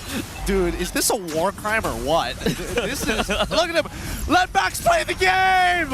He can't play the game at all! I mean, he did manage to get the buff, so at least we've got that. He finally hit level 7, and you know what's level 7? That's the level of RED Esports Roma. I mean, sure, but he's not going to have Deadly Catch for the upcoming Turtle, and Red Tree is up at 9. Not that it matters anyway, because Sensui is that big. I don't think that Sensui even need to bother doing a Red Tree onto this at this point in time. If JP Niners want to just run right in the face of RED Esports, they'll be happy to receive them. Oh, the poor guy. It's for 6K gold. Sad. I've never seen this happen before. We've seen huge gold leads, but EXP leads like this is something else entirely. Are you having fun? Pulling back. Oh! Raging Sandstorm comes in. Oh! To the tower! After the Guardian to escape. But look at the damage coming out from RED Esports. JP Niners, the DPS members are not even here. Lalil almost drops Kim, but he's able to flicker out. Niners, no casualties. But the damage mentally is done. This is super oppressive. I haven't, honestly, if there was any kind of evolution, I was expecting, wait, where's that TP going? Oh, a nice diversion, but Iris just runs off. The Niners, they're not ready. They're so far behind that they don't do anything. All I'm curious about is just how far ahead Owl really is. Because at least for RED Esports, there is this very big gap in terms of power spike within of RED Esports lineup, which is the mid-game. They don't really have that big of damage to really deal with JP Niners. But at this point in time, it doesn't feel like it matters all that much because JP Niners is just so far behind. Yeah, it's true, but Lolios just got his Berserker's Fury, so those crits probably might be able to help him sneak away. Maybe 1 or 2 kills here. I think at this point, I feel like even Sensui whoa! Oh, that's insanity under the tier 2. It's not going to do too much, but Sensui does not mind. Free tier 1. Iris just zoning out the Niners by himself, standing on the left side. Dude, that's so funny. Sensui's willing to like just flex on him, right? Check me doing donuts real quick. Oh, how do you even play this game? Like, JP Niners, they walk up, right? Now they're forced to stick as 5 throughout the entirety of the match, but they're losing so much influence. When we look at the damage rankings, Kim as well as Grace is doing well. Lolios is actually not too far behind because, honestly, there hasn't been too much fighting. It's just been a lot of poking. The irony that JP Niners now is playing together as a massive 5, kind of reminiscent of being the ultimate bonding experience now. They're really just going to be playing together and ensuring that, yeah, we've got each other. We have to play as 5 and we have to get close together, or else we might very likely just be bursted down by a random Hilda. I don't know. It kind of looks like RED Esports is playing with just making sure that JP Niners experience the worst famine they've had in years. This is a 9.5k gold lead. They can't play the game. This is completely unexpected. So many of us counted RED Esports as one of the weaker teams here in the playoffs. And they show us these 2 weeks in between the regular season and now, they have been through some training. Yeah, this isn't even their final form. They're going to continue to push up to these tier 2s and I don't know. Considering how low the kill count is, I don't even think they're going to take that risk. They just want to continue the oppression and let Lord do its thing. Holy crap, now that you mention it, 3 kills in 9 minutes. Yeah. And yet they are looking at about, what, 10,000 gold lead? This is the most unlike MPLMY it is. If you just hide the logos, you would assume this is MPLPH. Well, it is ready. Oh my god! Where did Yetri go? Racing Sandstorm jumps in the backline, hits Tree! And Kim is already back there as well! He doesn't care about the crystal at all! The Lord has already taken an inhibitor. 11,000! 12,000 gold lead in 10 minutes! Sensui finally loses his immortality for the first time. Walks away like nothing happened. Oh my goodness. I think that the game just forgot about the fact that the Year 3 is actually playing as a Gato-Kacha, a tank, to be just bursted down by Owl like that. And they're in once again. Iris buying a lot of space. Grace taking a lot of damage. Alas, Insanity with Sensor, even though he has no HP to speak of. Lolio finally gets a bit of vengeance there. Wow! A beautiful flicker timing from Owl to get away. Diversion, try and cut him off, but he already walked in the other direction. And the Niners will just have to settle for that. And Sensui unfortunately breaking their perfect game, giving that first kill over, but I think this game is pretty much done for, right? I've never seen, usually I would explain like it's a checkmate angle, you know, missing inhibitors, 11k gold lead, but this is, I think this is pretty done for JP, let's be real. Yeah, I think this is a point in time where you kind of just look at the game and be like, okay, GG, go next. Let's evaluate and understand what exactly went wrong in the early game, right? Because a lot of wave cuttings happened for RED Esports. I think like a majority of the goal was just stolen away from Max for the large majority of it, because their laners unfortunately want to win the lane, but at the same time unable to rotate for these fights. It's like they don't really even have any answer to Iris just proxying between the lanes, to the point that he can just casually just proxy between second and the inhibitor, and no one is realistically just saying, yeah, stop right here. I mean, JP Niners, when it comes down to crowd control, they have big ulti, but it doesn't necessarily mean that, yeah, I'm going to be stopping this one person. They don't have enough damage to threaten RED Esports. Yeah. I feel like Iris hasn't needed to use his Revitalize the whole game either. That's a good point! Make this stop! This is just, oh man. This is just Chinese torture, you know? You lay the guy on bed, tie him down, and let just like this one little, the water dripping on the forehead. It's driving me crazy. If I was JP Niners, I would be losing my mind. But they gotta have to give their absolute best and their all, right? Okay, this is just not right. Just giving it away to Juicin to last hit the Lord is just not right, guys. This is so cruel. I feel like we're watching like just war crimes being committed, like atrocities being committed in front of our eyes, and there's nothing we can do but just like keep our eyes open and watch it happen. I don't mean to talk smack about JP Niners in this game, but to be honest, this really just feels like MPLISG versus a random team. A little bit. There is that huge disparity that I wouldn't expect. Yeah, for me and Sadafa, it looks like the quiet kid at the back of the room isn't happy about the pass anymore. That's what it looks like. Well, okay. Here comes the Lord. Will they end? Daily Catch comes out, Raging Sandstorm flickers, jumps onto Max. Getri actually buying a lot of time. Grace actually being finished off. Look at Owl as well by Zach UD. Kim with the killing spree. But Niners are still holding strong. They are 4v3 currently. RED Esports will finish off the final inhibitor. Will they try to continue? They don't have minions anymore, so probably not. Hold on, wait a minute. JP Niners, they do fight back. They trade 2 for 1 here. Iris and Grace, as expected, go down, but they don't get anything back off of it. We look at the items. We see the Malefic Roar already complete for Loliel. That's why he's dealing relevant damage. Very cost efficient with his itemization. Well done to Loliel. There is still definitely a chance now, considering the fact that Bruno has hit his power spike, and the very fact that we're looking at, 14 minutes into the game, and slowly but surely, Max will definitely eventually reach level 15, where he could actually try to contest with Sensui for the Lord. And only until then, I think that JP Niners would have a chance. But still, we're still talking about a completely barren wasteland coming from JP Niners, and there is definitely a timer just ticking on their heads. Better question. Why does Grace not want to go for Thunderbelt this time round? He went Dom Ice, and then he went into Blade Armor, and I think he's building into Sky Guardian's helmet because he got 2 belts.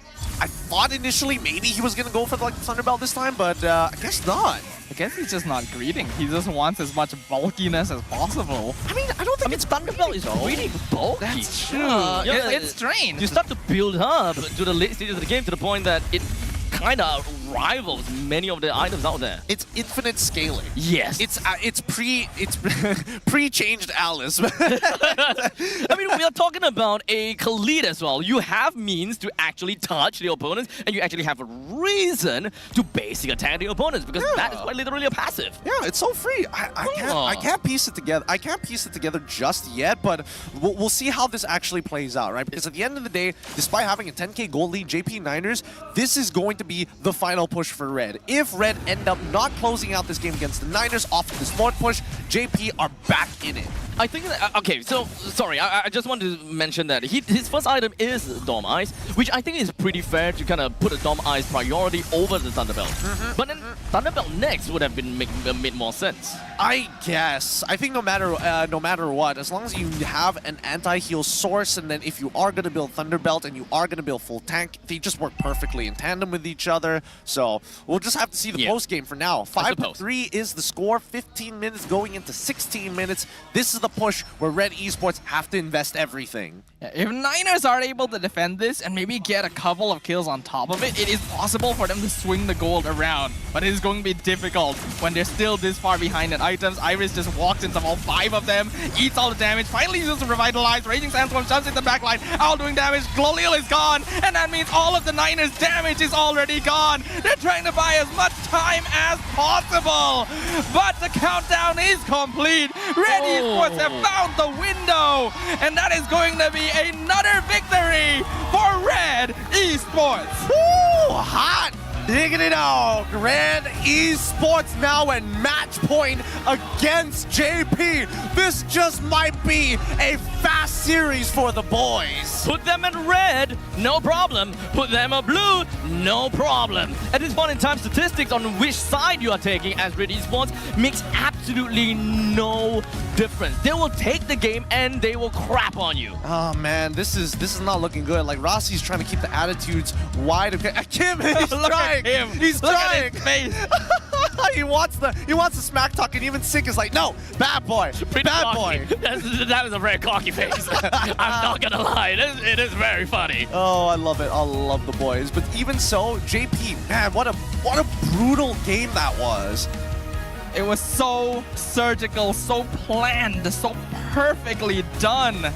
The Khalid Hilda combo, not letting Max or anyone else play the game at all. It's honestly kind of crazy, and it's a fun time for the boys. Honestly, I know we were doing prep telling you about RED Esports, but this is something that we were not expecting. Just throw all of that out the window. At this point in time, I'm just like, yeah, I can't trust you guys anymore. I don't trust myself with the information. I can't trust me. What kind of MPL have you been casting? Because this is MPLMY.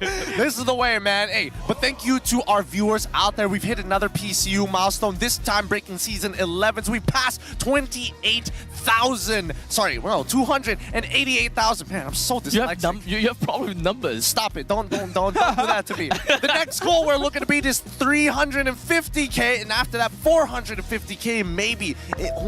We're hoping by grand finals. What's that number? 631,000. Okay. Yeah, I was ready for that. I was very ready. Let's look at the highlights here and recap. Let's just recap this, right? Where did it all go wrong?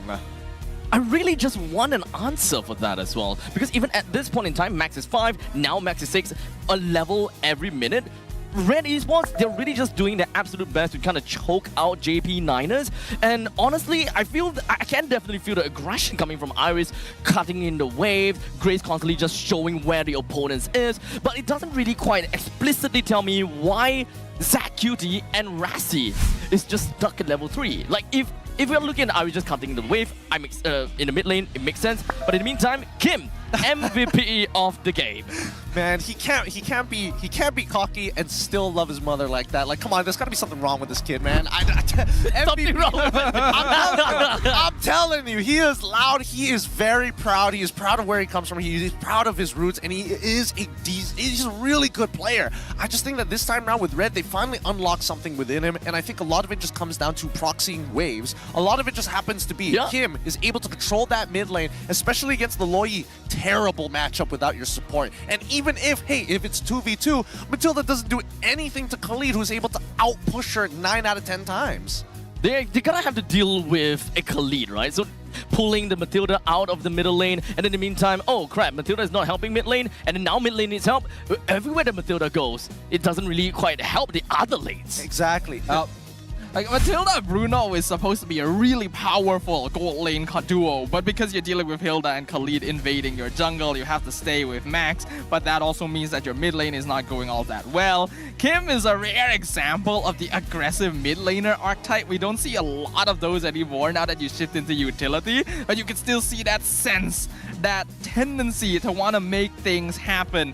And RED Esports, the coordination has just reached a brand new level during the break. Oh my goodness, no objectives, 0 towers, 0 lords, 0 turtles, 15 purple buffs to 13 orange buffs. I mean, Max did not play this game at all. He could have sat this one out and it wouldn't have made a difference. I think the Niners actually did 0 damage to towers. I feel like they did. We'll get to see that in a moment, but I don't think they landed a single hit on RED Esports' structures. Not only that, 3 purple plus 2 orange buff. That pretty much just means that Max only played and managed to get his jungle for like what, 2.5 minutes. Actually, well, 3 minutes roughly. 3 minutes. Yeah, that's just that is not fair. It's not fair. The amount of influence that they had, right?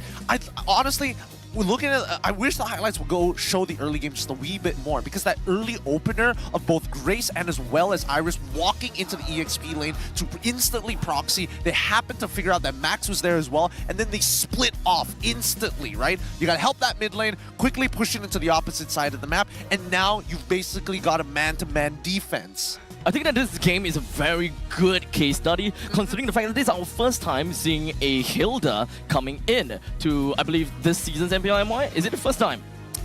Have we had other Hildas? We have had another like Hilda in a roam, though. In the roam role specifically, yes. Not in the EXP. Not in the EXP. Yeah. So the combination of both the Hilda plus the Khalid is what makes me very curious on that dynamic, on really flushing the people away.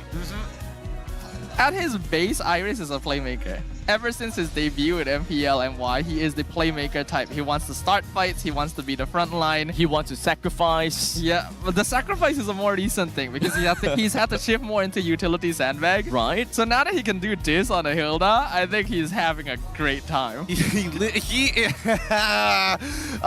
to the name, he is the sandbag this time. 111,000 total damage taken while Al gets the free farm. But even so, Loliel's nearly pulled it out. That defense, that second Lord defense was pretty good from Loliel's when he just got his Berserker's Fury as well as his Malefic Roar. I gotta give it to Grace though, at the very least, him on that Khalid, he is sharp, and most importantly, he just opens the map wide open. If Grace showed more of this during the regular season, I would have absolutely voted for him as most improved player. Because this is a huge leap forward from like his debut. That's a good point. That's a really good point. Man, I don't know. I feel like a lot of these teams are doing the mind games and like, we don't want to show you all of our strategies just yet. But okay, so at least for the first 2 games that we've seen, it seems like Red is very convincing with their games thus far. It does. But with that being said, it looks like we have a off-stage by Hotlink, this time with Rose and Cheryl. How you doing? Selamat kembali ke MPL Offstage yang dibahas oleh Hotlink. Dan sekarang ni bersama dengan Rose dan Cheryl, kita ada casters daripada region lain. Kita ada Al daripada MPL Indonesia dan juga Moman daripada MPL Singapore. Guys, bagi tepukan. Alright guys, now first of all, how is the vibes in MPL Malaysia? How are you guys liking the arena, the venue? Maybe we can start with Al because Al has watched MPL in KL, right? Yeah, ramai ya. It's very crowded. It's same, very lovely here. And I don't expect in the first day of the playoff will be this crazy crowd. Best ka? Best. Best, betul. Alright, what about Mo? You guys are crazy, man. This is a very, very big turnout from the entire Malaysia scene. And really, I didn't expect it on a Thursday. Because Thursday, I expected maybe half the hall, 1/4 of the hall, but it's a full blowout over here. So yes, I do have... Mo. Now, the first question from Mo is, you have been casting in MPLSG as well as the Myanmar M6 qualifier as well. So what do you think of the teams who have made it to the M6 so far? Okay, so with the current storyline for Singapore and Myanmar, I really feel that none of the teams, they had an easy time to make it, to get the representation to be at M6. It was a very hard fought battle. And this is what we're seeing here right now at MY playoffs. It's not easy for the teams to just even make it to the playoffs. It's not going to be an easy road there. Alright, so Cheryl tadi tanya Mo sebab Mo pernah cast untuk MPL Singapore dan juga M6 qualifier untuk Myanmar. Dan dia tanya apa beza dengan qualifier kali ini dan Mo cakap that actually qualifier kali ini bukan satu hal yang mudah untuk nak dapatkan slot untuk M6. Kita pun boleh tengok daripada MPL Malaysia susah sangat untuk pasukan-pasukan nak kunci slot ke playoff, apa lagi untuk M6. Alright, now Aul, kita boleh tahu that dari MPLID actually, Fnatic Onyx dapat mendominasi 4 season berturut-turut. Yes. Dan sekarang ni MPLID ada representative baru untuk M6 which is TLID dan juga RRQ Hoshi. So apa pendapat Aul? Is it the new Indo era? Will they dominate in M6? There's only one keyword here. It's regeneration. The young player is very, very ambitious, is very, very strong and high mechanic. And that will be a new style in the M6, which is the Indonesia region. The playstyle is kind of different with Philippines and Malaysia. It's like similar. So it's gonna be so different in M6.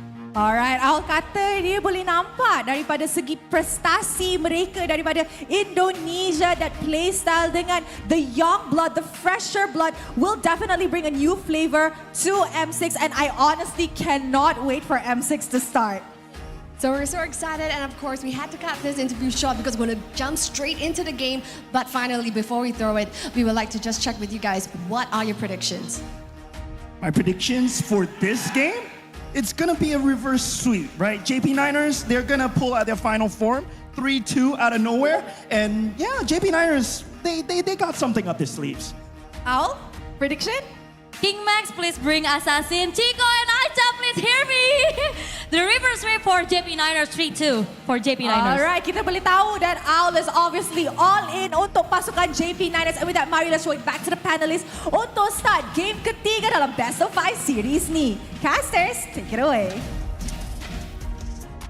Thanks, Rose. Thanks, Cheryl. Also, big shout out to both Al as well as Mo Man here. We've got the whole world watching right now. Honestly, it feels kind of good to be the last MPL to finish the playoffs. We don't get that honor very often. Everyone's watching us to see which teams go to M6. In the meantime, I was first.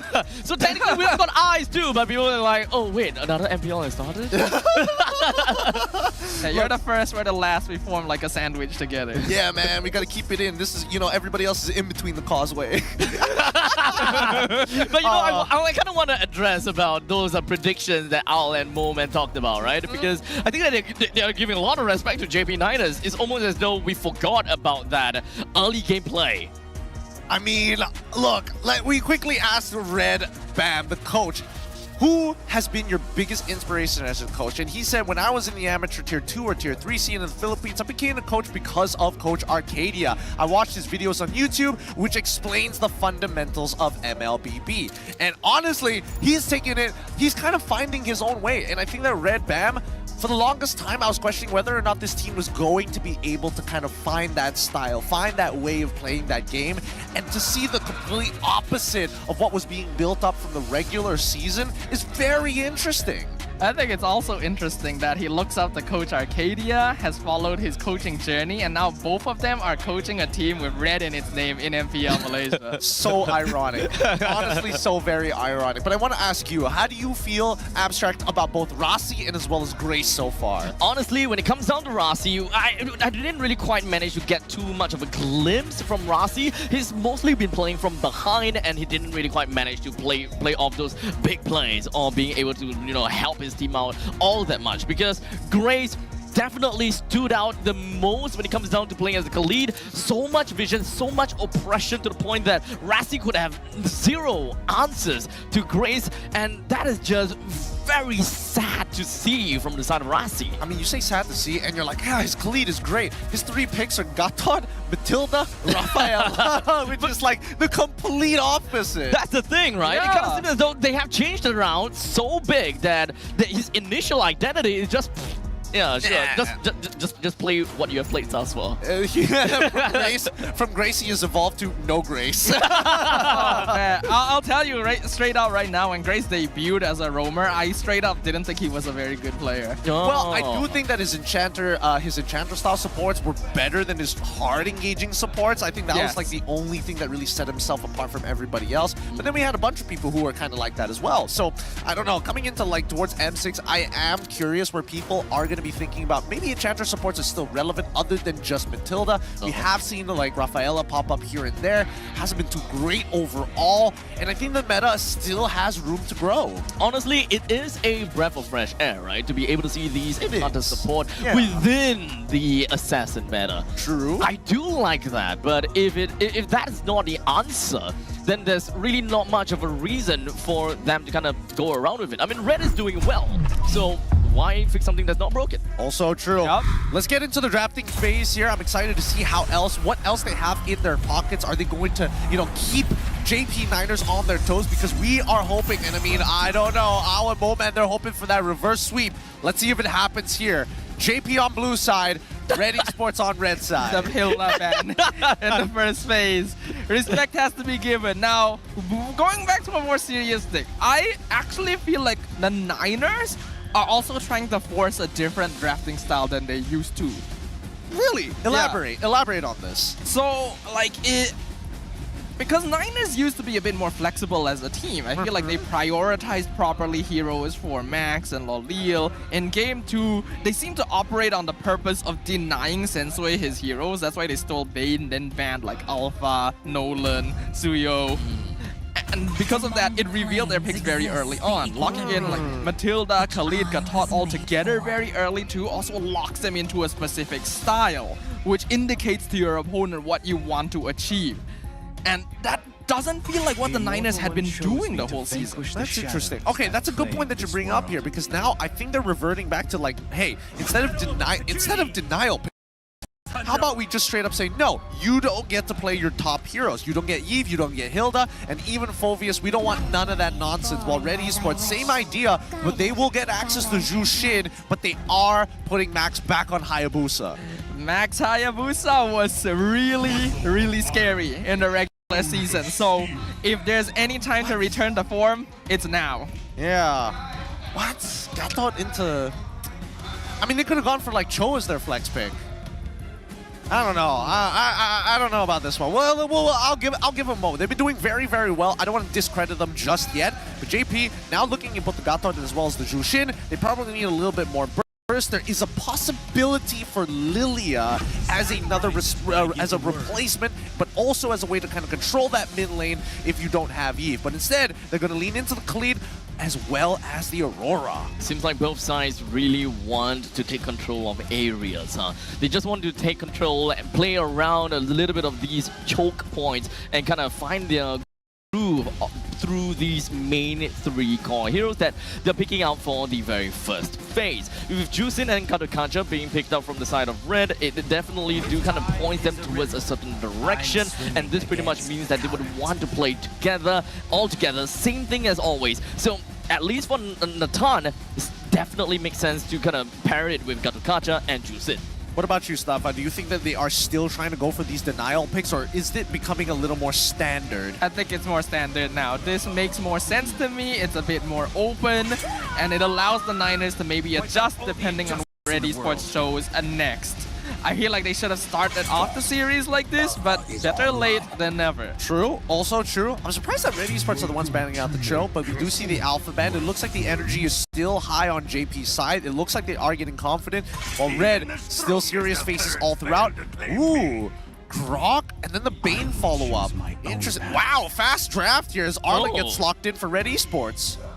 Iris Arlett, one of his comfort picks, doesn't get to play it much nowadays, but when he does, he'll make things happen. So far, the comp is a lot of just peel. They've got some great initiation tools, a great anchor to kind of fall behind.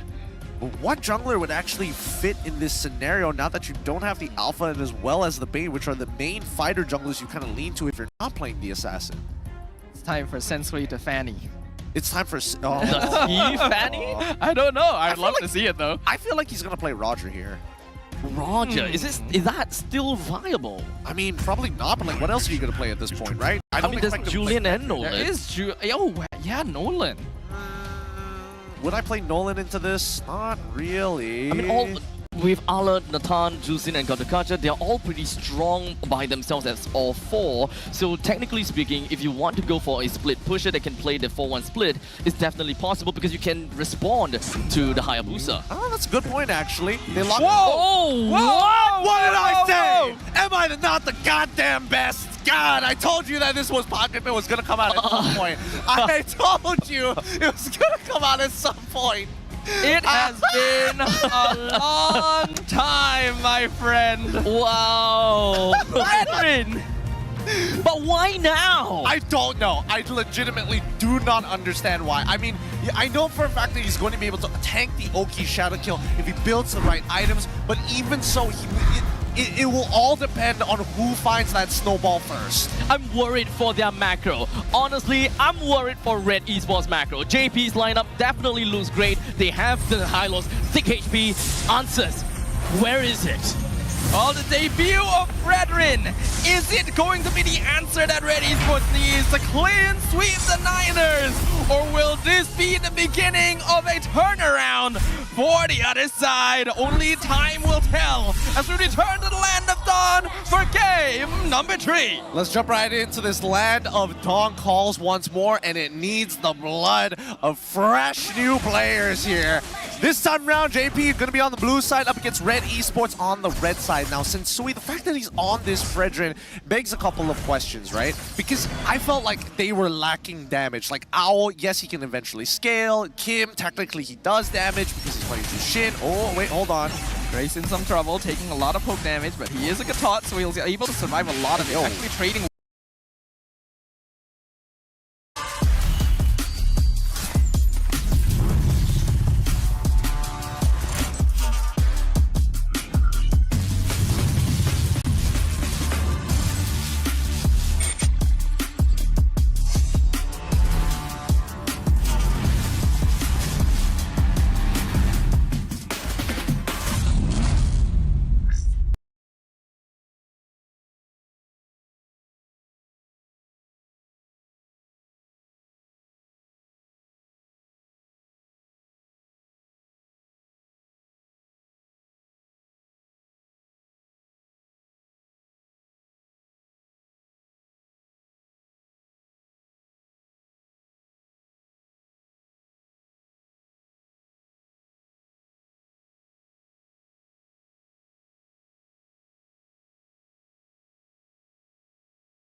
negara yang mahu melihat trofi M6 terus kekal di tanah air, menjulang nama Malaysia di pentas dunia.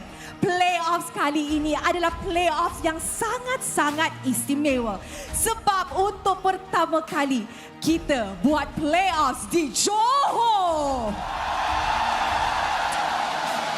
Alright guys, dan kita ada surprise lagi untuk mereka.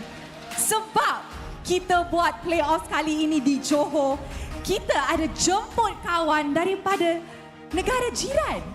So, Stadium Educity, give it up for Cheryl Yao of MPL Singapore.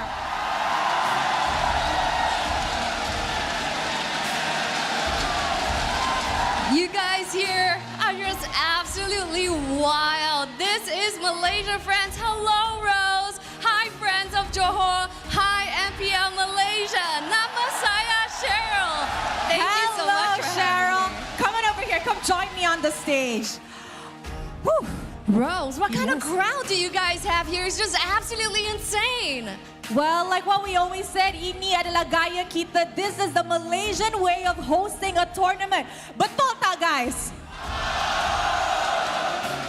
Wow, I literally can feel the roar of the crowds in my chest, and thank you so very much for giving me this opportunity to feel the pride of Malaysia right here today for MPLMY. All right, Cheryl, before we even begin, I would just like to say that you look absolutely stunning today. You look gorgeous. Thank you so very much, Rose. But of course, we like to hear from the crowd as well. You look amazing, my queen. Now, thank you very much, Cheryl. It is an honor to share the stage with you here. Now, how do you like Malaysia? How do you like the crowd of MPL Malaysia? You guys are just built different, man. It's just absolutely amazing. And you know, it's just really wonderful. You guys have that passion and you guys rooting for the teams, the faces that will be representing Malaysia over on the international stage. So it's really, really awesome. So speaking of which, walking through those doors here into the arena, I was just like, hold on. Is this M6 already? No way, this is just playoffs? You guys do things differently here. Yes, indeed. We Malaysians really do things a bit differently. And of course, untuk korang semua, korang kena datang ke Educity, tengok perlawanan dengan kita sebab bukan setakat match, perlawanan menarik sahaja yang kita ada dekat sini. Sebab kita pun ada aktiviti banyak dekat luar, and of course, Foodylicious Festival, mana banyak makanan ada dekat luar. So yes, I've been outside as well, and guys, the activities happening outside here at MPLMY Southern Festival is just absolutely insane. Now I'm just regretting not bringing my family over because this is truly a festival that's suitable for everyone of all ages. I can see even families are here too. Yes, betul tu, Cheryl. And of course, kalau korang tak tahu lagi kalau korang kena beli tiket ke ataupun boleh datang percuma, guys, tiket adalah percuma sahaja. Guys, come on, who doesn't love free things? Now, I'm Singaporean, so I definitely love free things, and it just sounds great. Everyone loves free things, don't they? Yes, everybody loves free things. But, korang tahu tak apa lagi yang free kita ada dekat MPL Malaysia musim ini? Musim ini juara, pasukan yang juara akan menerima MPL Malaysia Championship ring yang 10 mythical fairy dreamstone yang dibuat daripada black spinal gem diletakkan di atas cincin sebagai tanda 10 pasukan yang bertanding. Dan selain itu ada serta corak harimau di bahagian tepi cincin yang diinspirasikan oleh corak harimau MPLMY and of course the icon of MLBB. Now definitely so, I've seen the rings themselves and I love the incorporation of the tiger onto the rings, and truly, with this ring itself, I really hope that it invigorates and, unleashes that inner spirit of the Gaya Harimau of the players here today to clinch that championship that is to represent Malaysia at M6. Yes, betul tu, Cheryl. Now, you know what, Cheryl? It's a new venue. Takkan tu je kita ada surprise dekat korang, betul tak? Kita ada dekat venue baru, mestilah kita ada tema dengan design yang baru. So, korang dah ready ke nak tengok grafik baru? Tak dengar, korang dah ready ke nak tengok grafik baru?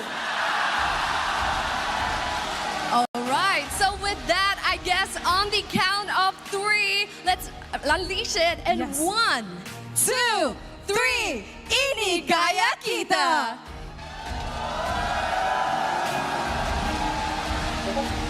I love it. It's so nice. And guys, korang dekat Johor, korang suka ke? Absolutely insane.